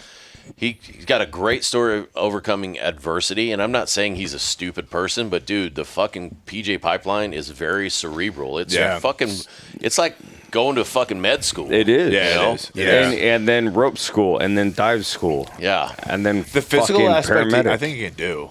Well, It's more so the book. The thing with Goggins, book like, aspect. I'm willing to bet my fucking mortgage on I don't know. Goggins filling out. He Well, might hear this. I You don't- know how petty of a motherfucker he is. I don't think he he's- won't make it through and be like, "Where's my fucking mortgage? Where's my mortgage?" bitch. I know, right? if I hope he makes it through, but if he doesn't make it through, I don't think it'll be for anything physically related. don't Yeah. hope. I think I think well, Goggins is really good at doing things that are hard that he likes to do. Yeah. He's traditionally not good at doing things that are hard that he doesn't like to do. Like, I mean, it is what it is. Do you Whatever. guys think But that I like the guy. I think he's great for the brand. Do you guys Yeah, I think agree. that the buzz pipeline is cerebral in any capacity, or is it all Bud's just- pipeline is what? The buzz pipeline is cerebral, right? There's Like, some stuff that's hard. Like there's dive physics and shit that's difficult. the and dive there's tables for sure. Yeah. Like you can't be incredibly dumb, but it's not like It super ain't fucking challenging. overwhelmingly. No. It's not like going to EOD school. No. Yeah. Or Yeah. you know, being a nuke or some Must shit. crush Yeah. that battle. Dude, Good work. Good work. yeah. Good work. Also, good work. by the way, guys, Emerald Spear. Yeah. Emerald Oh, Spear. Yeah, and we forgot to plug this already. Let me get a little of that. So Emerald Spear, we're going through a bottle of Finish episode. You it get all you want. So finish it off. this is a Team Guy owned brand. We're not sponsored by them, but we have a deal made with them. The tequila's where- good though. Yeah, it's really good. Yeah, and If I'm, you guys I'm saying that as a Ranger, which that takes a lot out of me. if you guys like Emerald Spear, or if you like tequila, this is Good. no shit. I said this before we sponsored. Some of the best tequila I've ever had. If you guys want to buy some from their website, use the code Liberty Risk. You'll get 10% off, and we get a couple bucks from that. So if Liberty you wanna- Risk, one word, right? That's it. Yep. Yeah. No dashes, No, just, just Liberty Risk. So you'll get some great tequila. You get 10% off, and you'll be helping support the show. So Liberty thanks. Risk, LYF. Yeah, send us a DM. We'll tell you how to spell it. Yeah. It's on your shirt. Yeah. Just go like this. There you go. All right, so we promised the guys we'd come back with a story about you getting kicked out of Yakima. So it was my whole platoon who got kicked out of Yakima. Oh. actually. Wow. So we do training out in Yakima, 2nd Ranger Battalion. Yakima is like the east side of Washington. It's desert, Like barren. high desert. Yeah. It's desert, so it's great training up for Afghanistan or Iraq, stuff like that. So each year we go do live fires, stuff like that at a Yakima, and they give us one night. We could be there for 2 weeks, and we got one night out in the city itself where everyone Your Liberty call. basically. And it's funny because as we're getting off the bus, where we're on our fucking old school buses, where it's like it's not even it has the engine top in front, it's the flat bus in the front. Yeah. So we're getting off, and our platoon sergeant, he's like, I don't want to see anyone fucking drinking behind dumpsters. None of that bullshit, whatever, blah, blah, blah. And the old, Drinking the bars. So a lot of us as privates were 19, 20 years old. Oh, yeah. I thankfully had a fake ID. But they were like, yep. So all the, senior enlisted guys, the E5s, E6s, whatever, they all go to the bars, whatnot. All the privates, the first thing we do, find some fucking tweaker looking dude, like, hey, we'll give you fucking 10, 15 bucks. Go buy us these bottles. At that time, it was Four Locos. We got he came out Original with like recipe, a fucking dude. right. He came out. It was like Original C4 and vodka. He came out and he had like a fucking armful of Four Locos. We take them all. We go, and it's funny because we were laughing about it because we went right behind a dumpster. Like, that was a good idea for a sergeant. Crack these things and we just start pounding these fucking old school Four Locos. And then we don't have anything to do because we can't get into bars. So we went to an Olive Garden. And we're Bet. just fucked up in Olive Garden, making a ruckus, like just an More absolute- breadsticks! Yeah, exactly. Free salad now. So we're just like a bunch of fucking degenerates in this Olive Garden, basically. Until that's done, they're thankful we leave, whatever. We get out, and we're just kind of roaming Yakima. It's like this small little area. And there's some bars and whatnot where like we eventually start sneaking into. Where like one of us had a fake ID, I had my fake ID, and the rest of us were like, "Hey, we're here. We don't have our military IDs, whatever, blah blah." We kind of start getting into bars, but the bars are like it's a bowling alley. It's just trash. Until the point where like we got kicked out of that.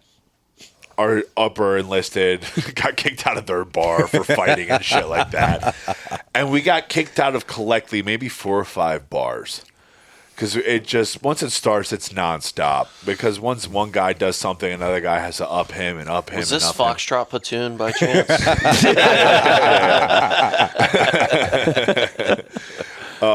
So it eventually, like, enough of us just got kicked out of enough shit where the mayor of this little town, he eventually shows up. And, you know, we're kind of in, like, the middle of this town. And The mayor. literally. And it's put like up a a bat small signal, the mayor desert. shows up. It's a small desert town. And eventually they're like, you cannot enter any more bars. You can't do anything in this town. So, like, there's just a bunch of fucked up, high-speed rangers who are just looking for trouble at this point. And I remember our RTO, and I'm going to be honest with you, there's nothing worse than being an RTO in Ranger Battalion. Because you get that level as a private, and then you're just You're fucked in stuck. that position. What's the RTO again? Radio. Ranger, The radio guy. guy. radio. Telephone He just hangs out with the operator. officer all day long. For our audience, yeah. He just hangs out all day long with the officer and goes everywhere the officer goes, Joined at the fucking hip. basically. And they get fucked You're his bitch boy. because you're his bitch boy for like, because once you're good at it, he doesn't want to let you go to Ranger school because then you're going to go take a team, something like You're that. critical. So, exactly. So like the RTOs kind of get fucked. So like I remember this one.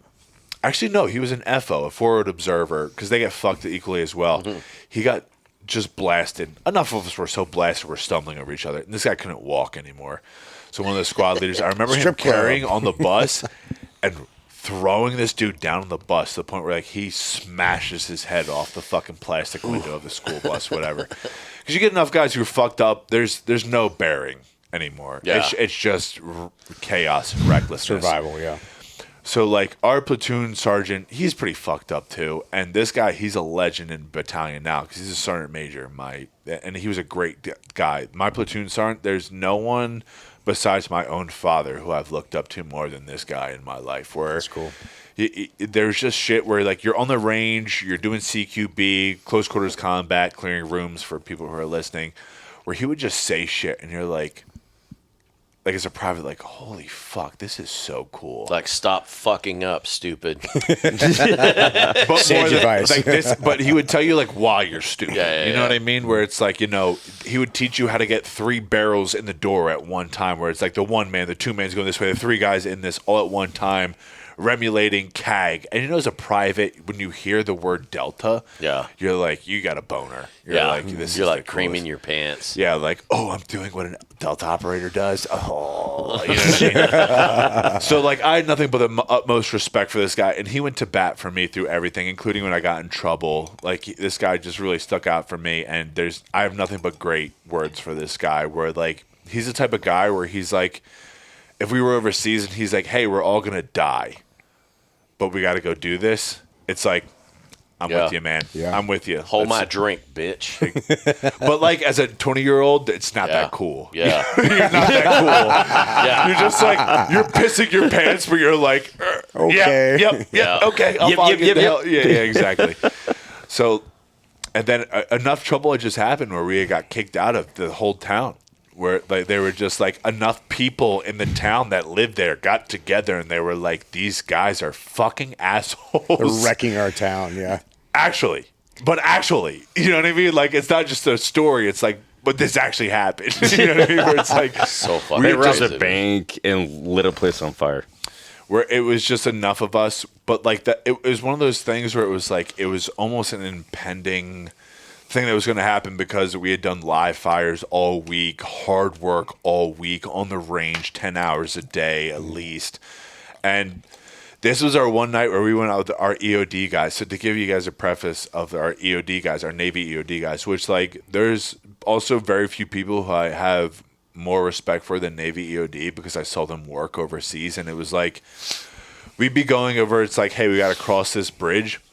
I witnessed a Navy EOD guy walk onto a bridge and jump up and down on it to make sure there wasn't ordnance or an IED attached to it. Where, No like, pressure plates, boys. and it's like, it's funny because when you're kind of evolving into these systems and special operations, to me, I was like, I have nothing but the most utmost respect for Navy EOD guys, and Navy EOD guys are like, I've seen these guys do X, Y, and Z. I have nothing but the utmost respect for them. Where it's kind of an evolving thing of like, as a private, I remember my first mission running off the back of a fucking Chinook with my 240 of like, we're definitely getting a firefight tonight. You know what I mean? I'm going to be the fucking hero. You know what I mean? Do you guys Like, that carry type of fucking shit. Bravos or Golfs? We carried 240 Golf. Limas. Oh, Lima. Oh, fuck. We carried the Limas back Nice. in my day. Back in my day. You old heads. Well, that's how old I am. When, Right. like, the Golfs were the hot shit when I was in the The fucking... Limas were the hot shit for us. So I remember, like, running off the ramp, and every step I'm taking, I'm like, ID. I'm just trying to avoid rocks and shit. But, like, the Navy EOD guys, they were out there first. Fucking chem. You know what I mean? Marking everything. So I had the utmost respect for the Navy EOD guys at that point in time. But we had a couple guys who were attached with us. And the one guy, I don't know what his last name was, but his nickname was Bean. And Bean got so fucked up. Well, both the EOD guys got so fucked up. I remember being back in our little barracks or Was he rooms or Hispanic? whatnot. No, Sure, they're just calling it fucking... Hey, Bean.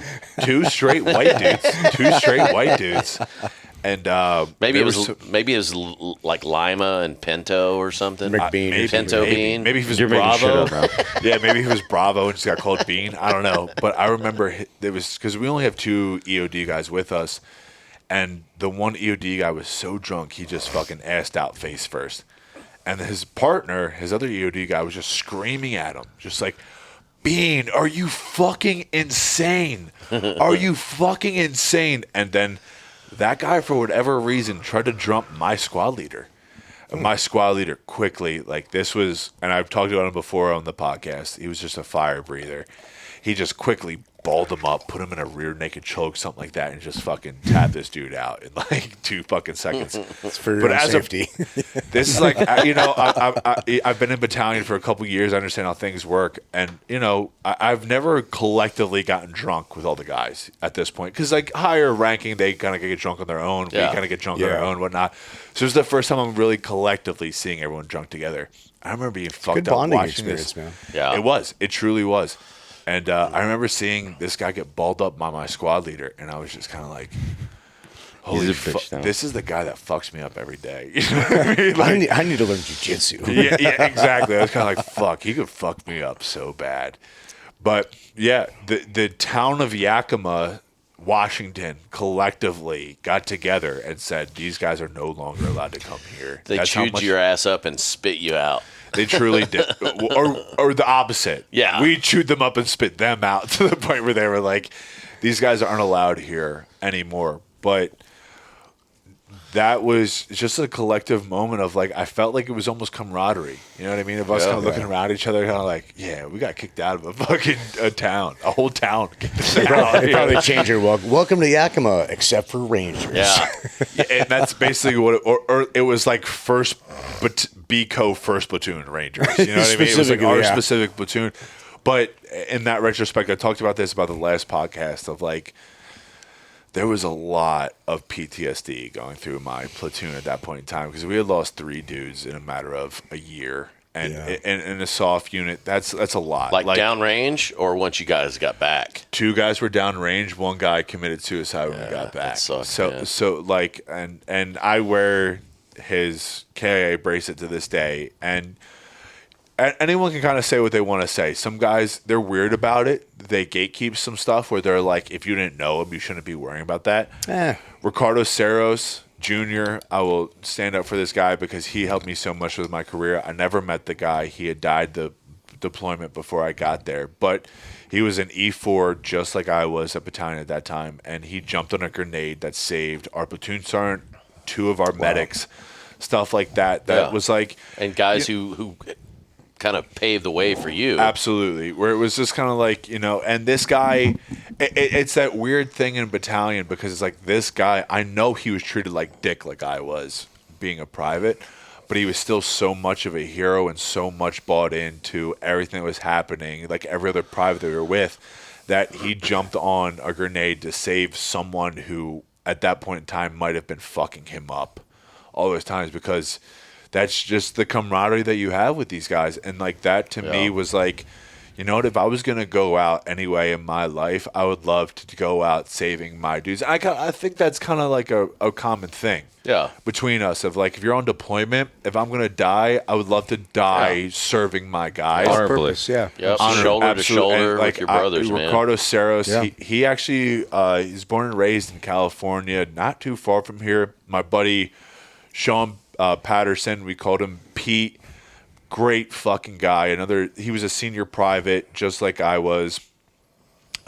Pat, and I hope Pat hears this. Phenomenal fucking dude. He actually ran from Los Angeles up to, I don't know the exact mileage, but it was over 100 at least. He ran over 100 miles in Southern California to This dude's buried in Salinas. Yeah, Salinas, California. That's exactly by where. Monterey. And it's funny because one of my EP clients lives in Salinas, and like he's a forensics accountant who does a lot of the farms and stuff like that in Salinas. So Pat, if you hear this, fucking well on you, brother. He did the whole run from here up to Salinas, which was over 100 miles, and he did it, I don't know the exact days, but it just emulates the camaraderie that you really do have with these guys. And even the guys that, like, even when you're getting fucked up, even when you're, these guys are dicking you down to the utmost, whatnot, it's like, yeah, I hate what you're doing to me at this current moment, but it's because I respect you, because you've been where I'm at, and you've done what I want to do. So Ricardo Serros Jr., anyone listening to this, if you want to look him up, I know there's foundations for him and whatnot. He's an E4, just like I was, constantly getting dicked down by these guys, but gave his life, sacrifice.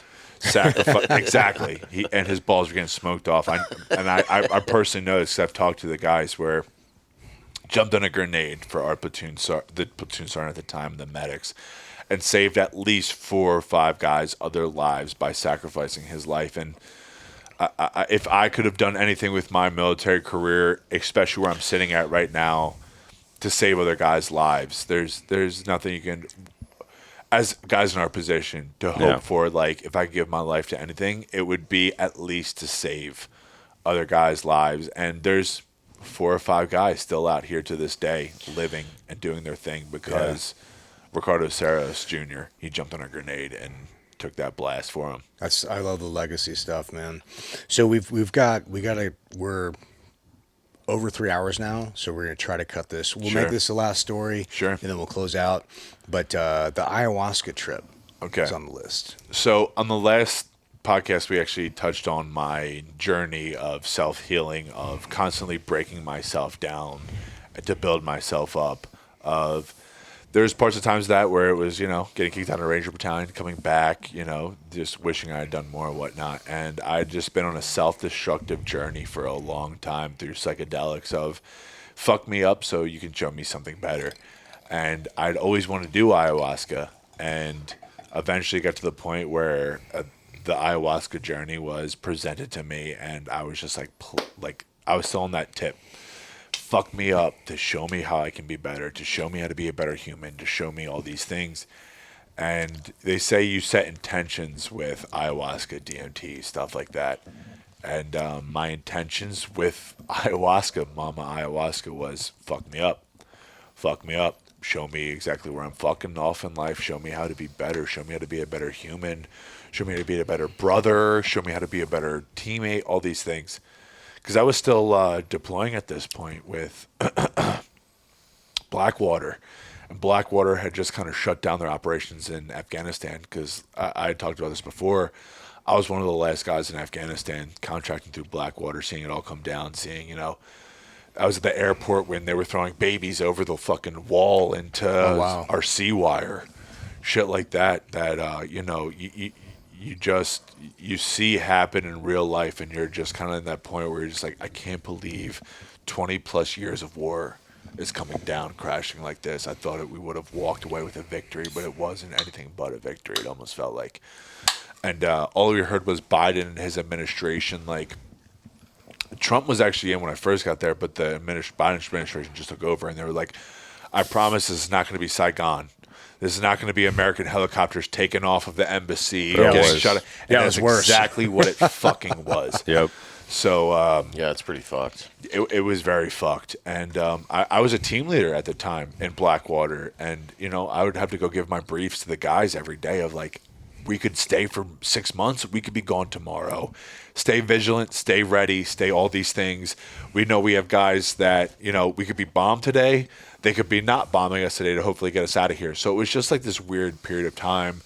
Got back to the airport in I wanted to say Kandahar, but it was Kabul.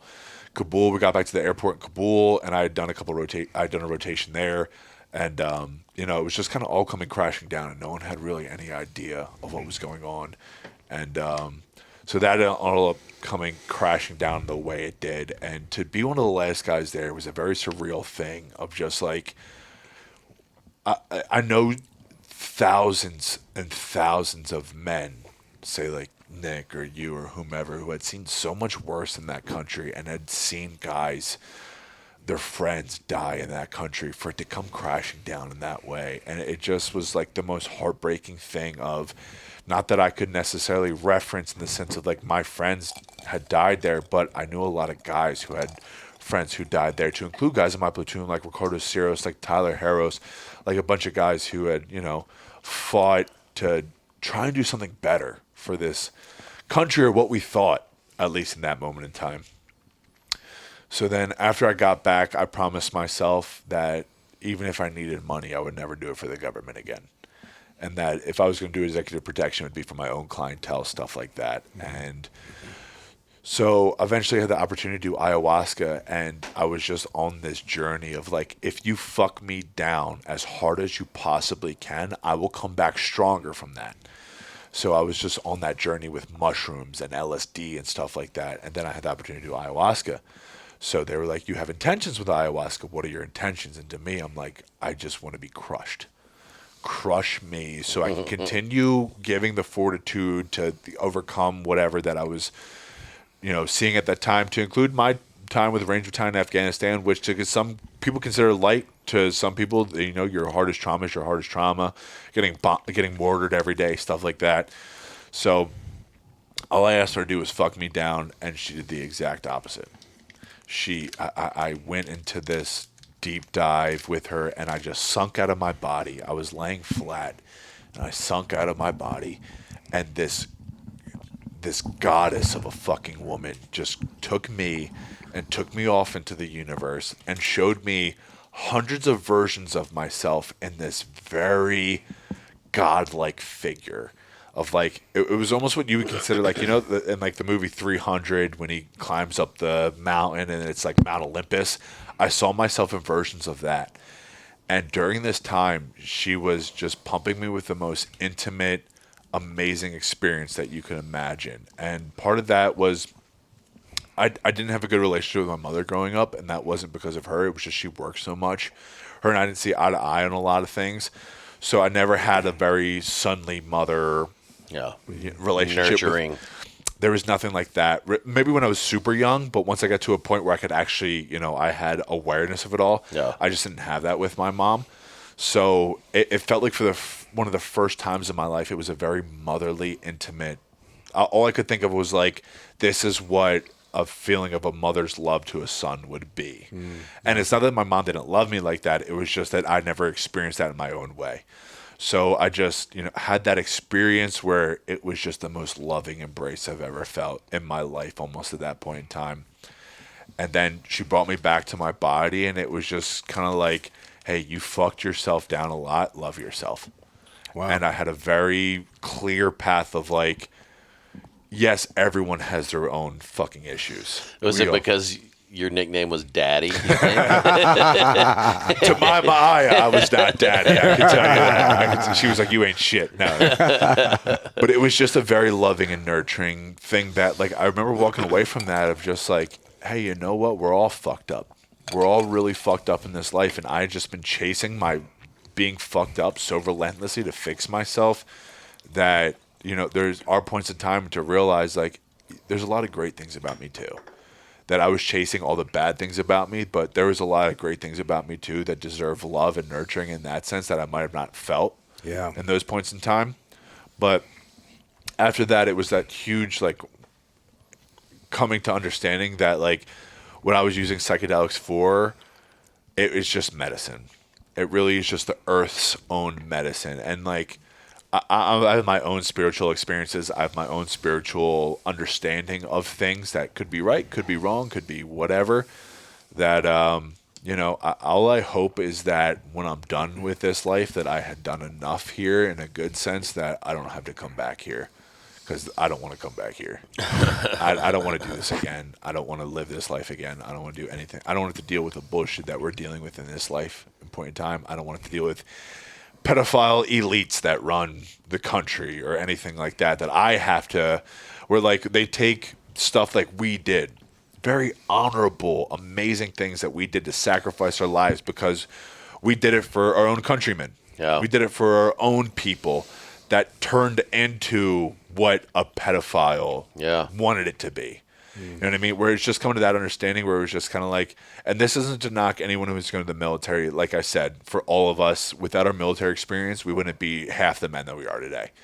But it's just an unfortunate understanding that we need to serve under the most unloyal, immoral people to get this experience that, you know, if we actually were always just fighting on the side of good and not, you know, what's best for prices of oil or prices of whatever it may be in the country, that, you know, if we just did honorable shit all the time, it's like guys like us could just, you know, live right off in the sunset and just be like, I served my country fucking with honor and I have gratitude for everything I got to do for all my people. Instead, it's turned into a lot of us fought a war for what?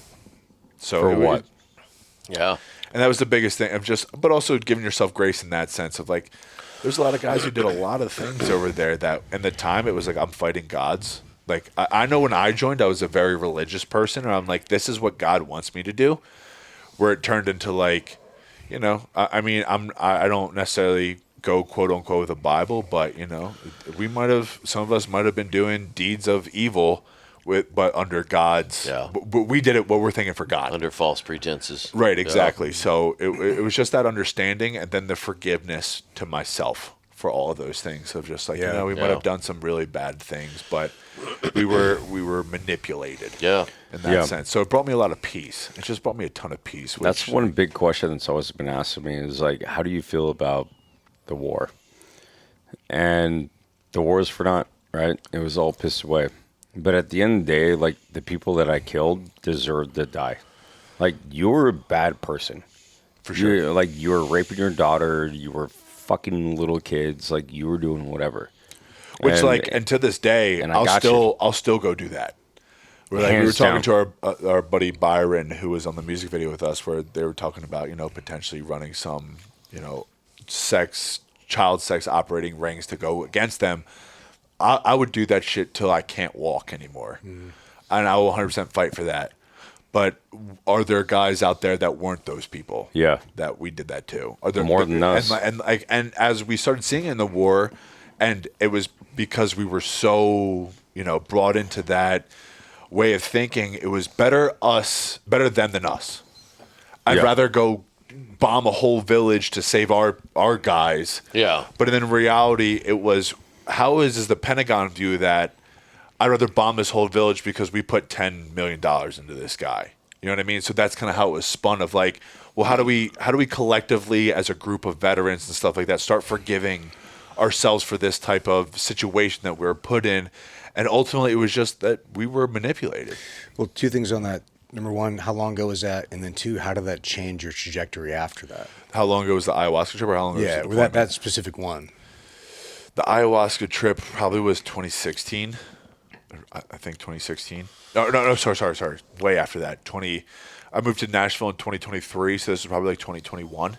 Okay. So like around that time. Yeah. But so I came back from that last trip that I was talking about with Blackwater, and it was just very distraught. And it wasn't necessarily that I felt like it was like I witnessed so much stuff. What was it for? It was I felt the pain of my brothers what was that for? Yeah. Where like, because there was just so many good guys that had helped groomed me into the man that I was, and dudes who have been lost or families who had lost guys or whatnot. It was like, so we're walking away, and how many widows are there? How many children that are going to grow up without dads or moms or something like that? And what do we have to say for it? Was, well, you know what? This war isn't cost effective for us anymore. Well, how did that change your actions or trajectory on what you were doing at the time to what you're doing now? So what I'm doing now, and so how I have prefaced it, like I help guys mentor into special operations, stuff like that, but I'll never sugarcoat anything. And so my little sister, Natalie,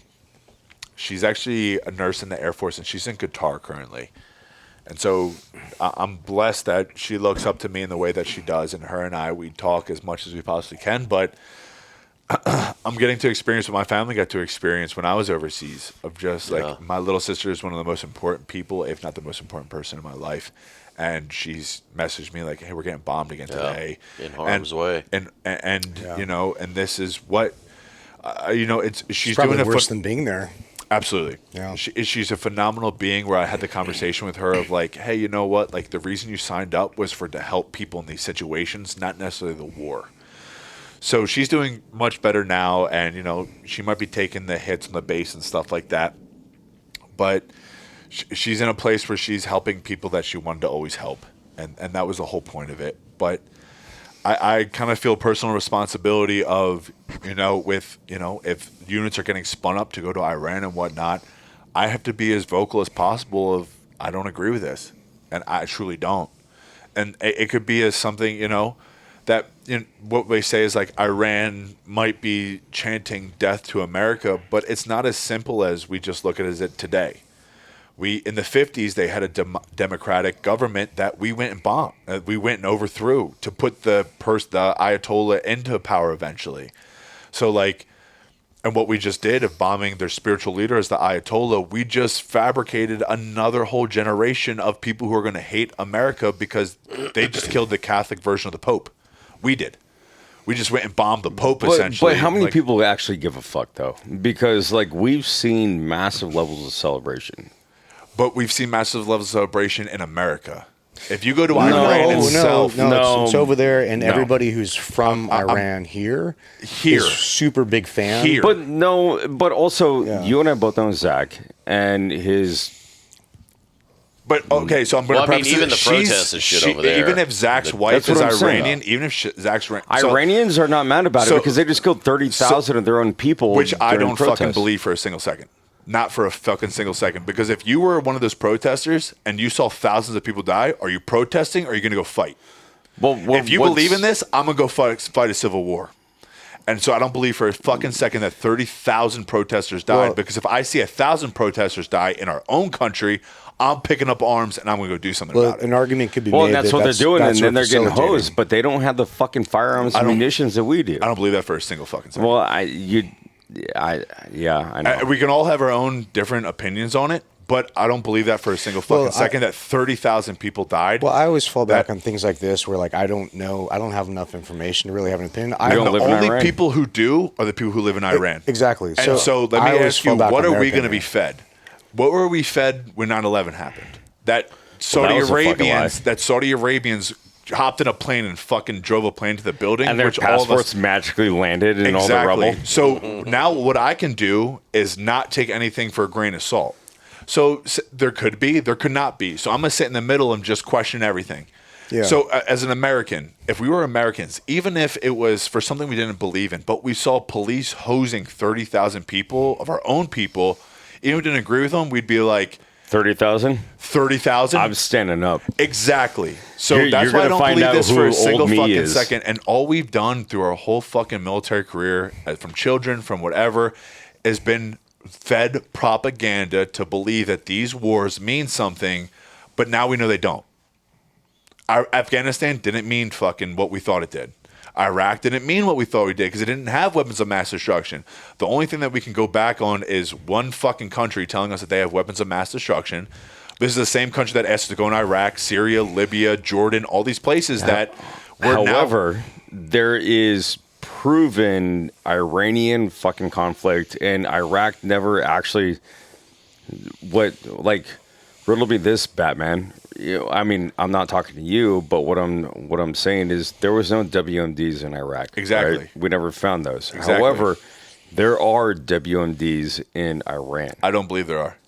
Well, I mean, I don't believe that's there a whole are. other podcast. But basically, I don't know all the details on this. Obviously, none of us do. But in situations like this where I don't know, I always fall back on people who are the first hand. So I've got. So one what of our about the guy neighbors- who just resigned today?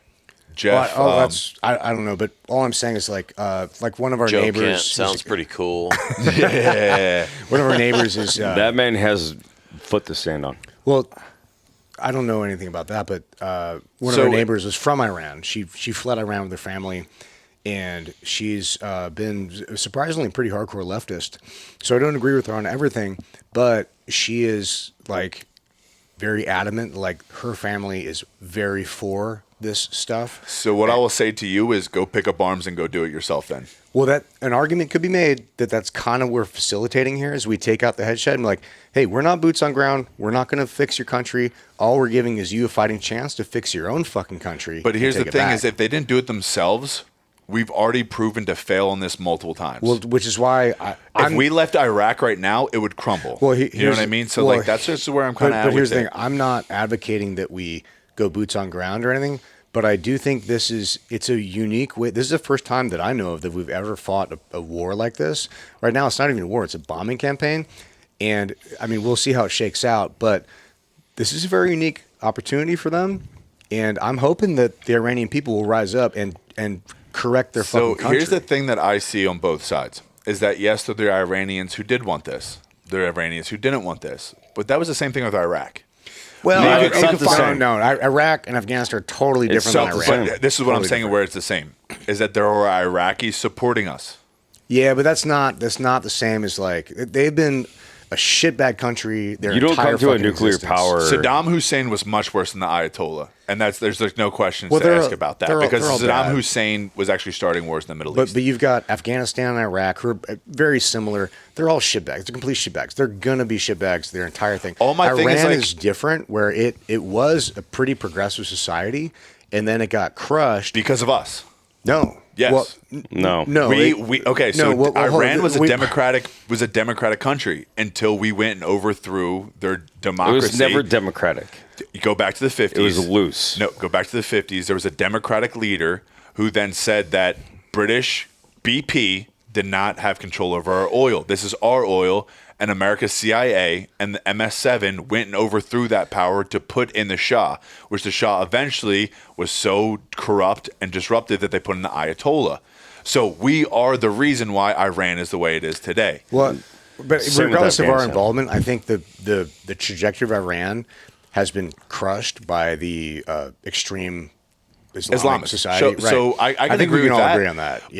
But I'm saying that wouldn't be the way if America never stepped Right, for in sure. with But British. we can't change the past. All we can do is change the future. And if there are people in that country that want to step up, I think Then right now, all I'm saying is they would have. well, they tried to and they got crushed. So all we're doing is kind of clearing the way and be like, hey guys, this is your fucking chance now. But to they go put do in it. 3 different leaders, and we just keep bombing them. Well, yeah, so so where why I'm would stepping you in do is that? like we just don't Get have them a out of the part. way. The reason that the head of counterterrorism stepped down today was because he said Iran was never planning on attacking America. Oh, I've heard other stuff. I don't know. Well, that's a whole different. It's a whole other story. different All I'm thing, saying yeah. is like we have failed every time in the Middle East. There hasn't been a situation where we really have been Pull like out them nukes. this is super inductive to what America is doing and whatnot. Right, but I will say Iran is a different animal than Iraq or Afghanistan. Which I can agree They're with, very but different. here's where I'll come to the common ground. I don't give a fuck about what's going on in Iran while pedophiles are running our government. I don't. I truly don't. If we have pedophiles running our government, which I don't, if you don't think it's Trump, I don't really give a fuck, but we know they're there. Well, it there's- has been systemically shown that they are there. So if they're Yeah. there and we have, its gas prices are $7 a fucking gallon in California, people can't afford groceries. We're just fucked up on so many ways. The reason why so many people voted for Trump was he said, I don't give a fuck about foreign wars. I want to fix what's here.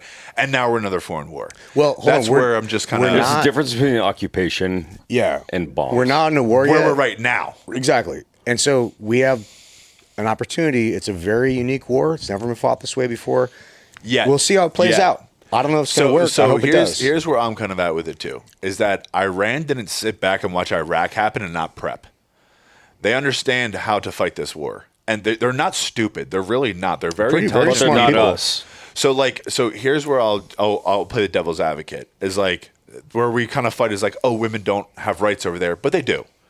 Women have held very high positions in society, to include colleges, to include when the Ayatollah took over, the literacy rate of women went from a single digit to in the 30s, 40%. So like what we make it up to be isn't what it's going to be, because there's American propaganda. And that's always going to be where we're at too. So it's not what we make it to be, but it may be extreme. So what they're saying is like, what we're saying is like, hey, you make your women wear head jobs, all this shit.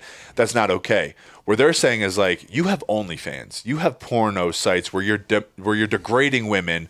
We don't believe in that. So Both we're have an valid extreme. points. Yeah. Were there an extreme? They're an extreme. Okay. So who the fuck are we to say anything for anyone? And Well, to be the completely ones that honest, create everything. so to be completely honest, like if there was 30,000 protesters that died or were killed, maybe it's time to stop protesting and start fucking fighting. Well, and that's your responsibility. Well, and that- that's the fucking loophole that we're giving them. Yeah. So anyway, I think we've said everything we can say at this point about this. It's another 3 hours if we get on Sure. this fucking topic. Absolutely. For Yeah. sure, dude. Facts. Absolutely. For sure. All I'm saying is like we have a plethora of issues here in America.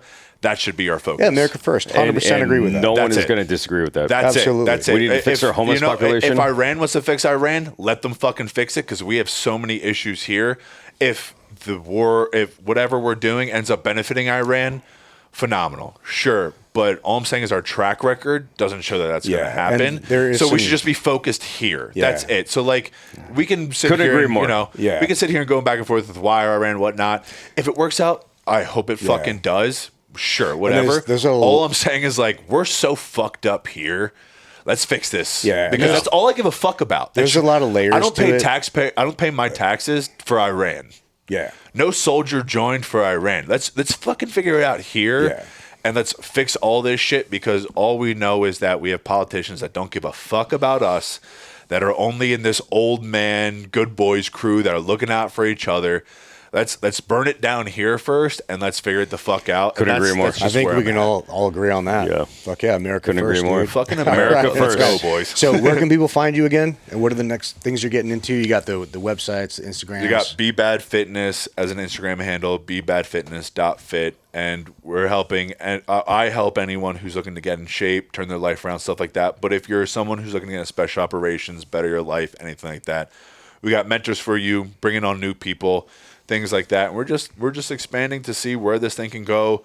But ultimately, we're just looking to help people. And like I said, we all know what it did for us. I just want to help that for any 18-year-old, 20-year-old, whatever they're going to be, put that into their life and, you know, just become a better version of themselves. Let's just make each other better. Fuck yeah, man. And for those of you guys watching, again, Emerald Spirit Tequila, Team Guy, yeah, finish it This off, is dude. Emerald Spiel right here. Watch this, ladies and gentlemen. Team Guy on brand.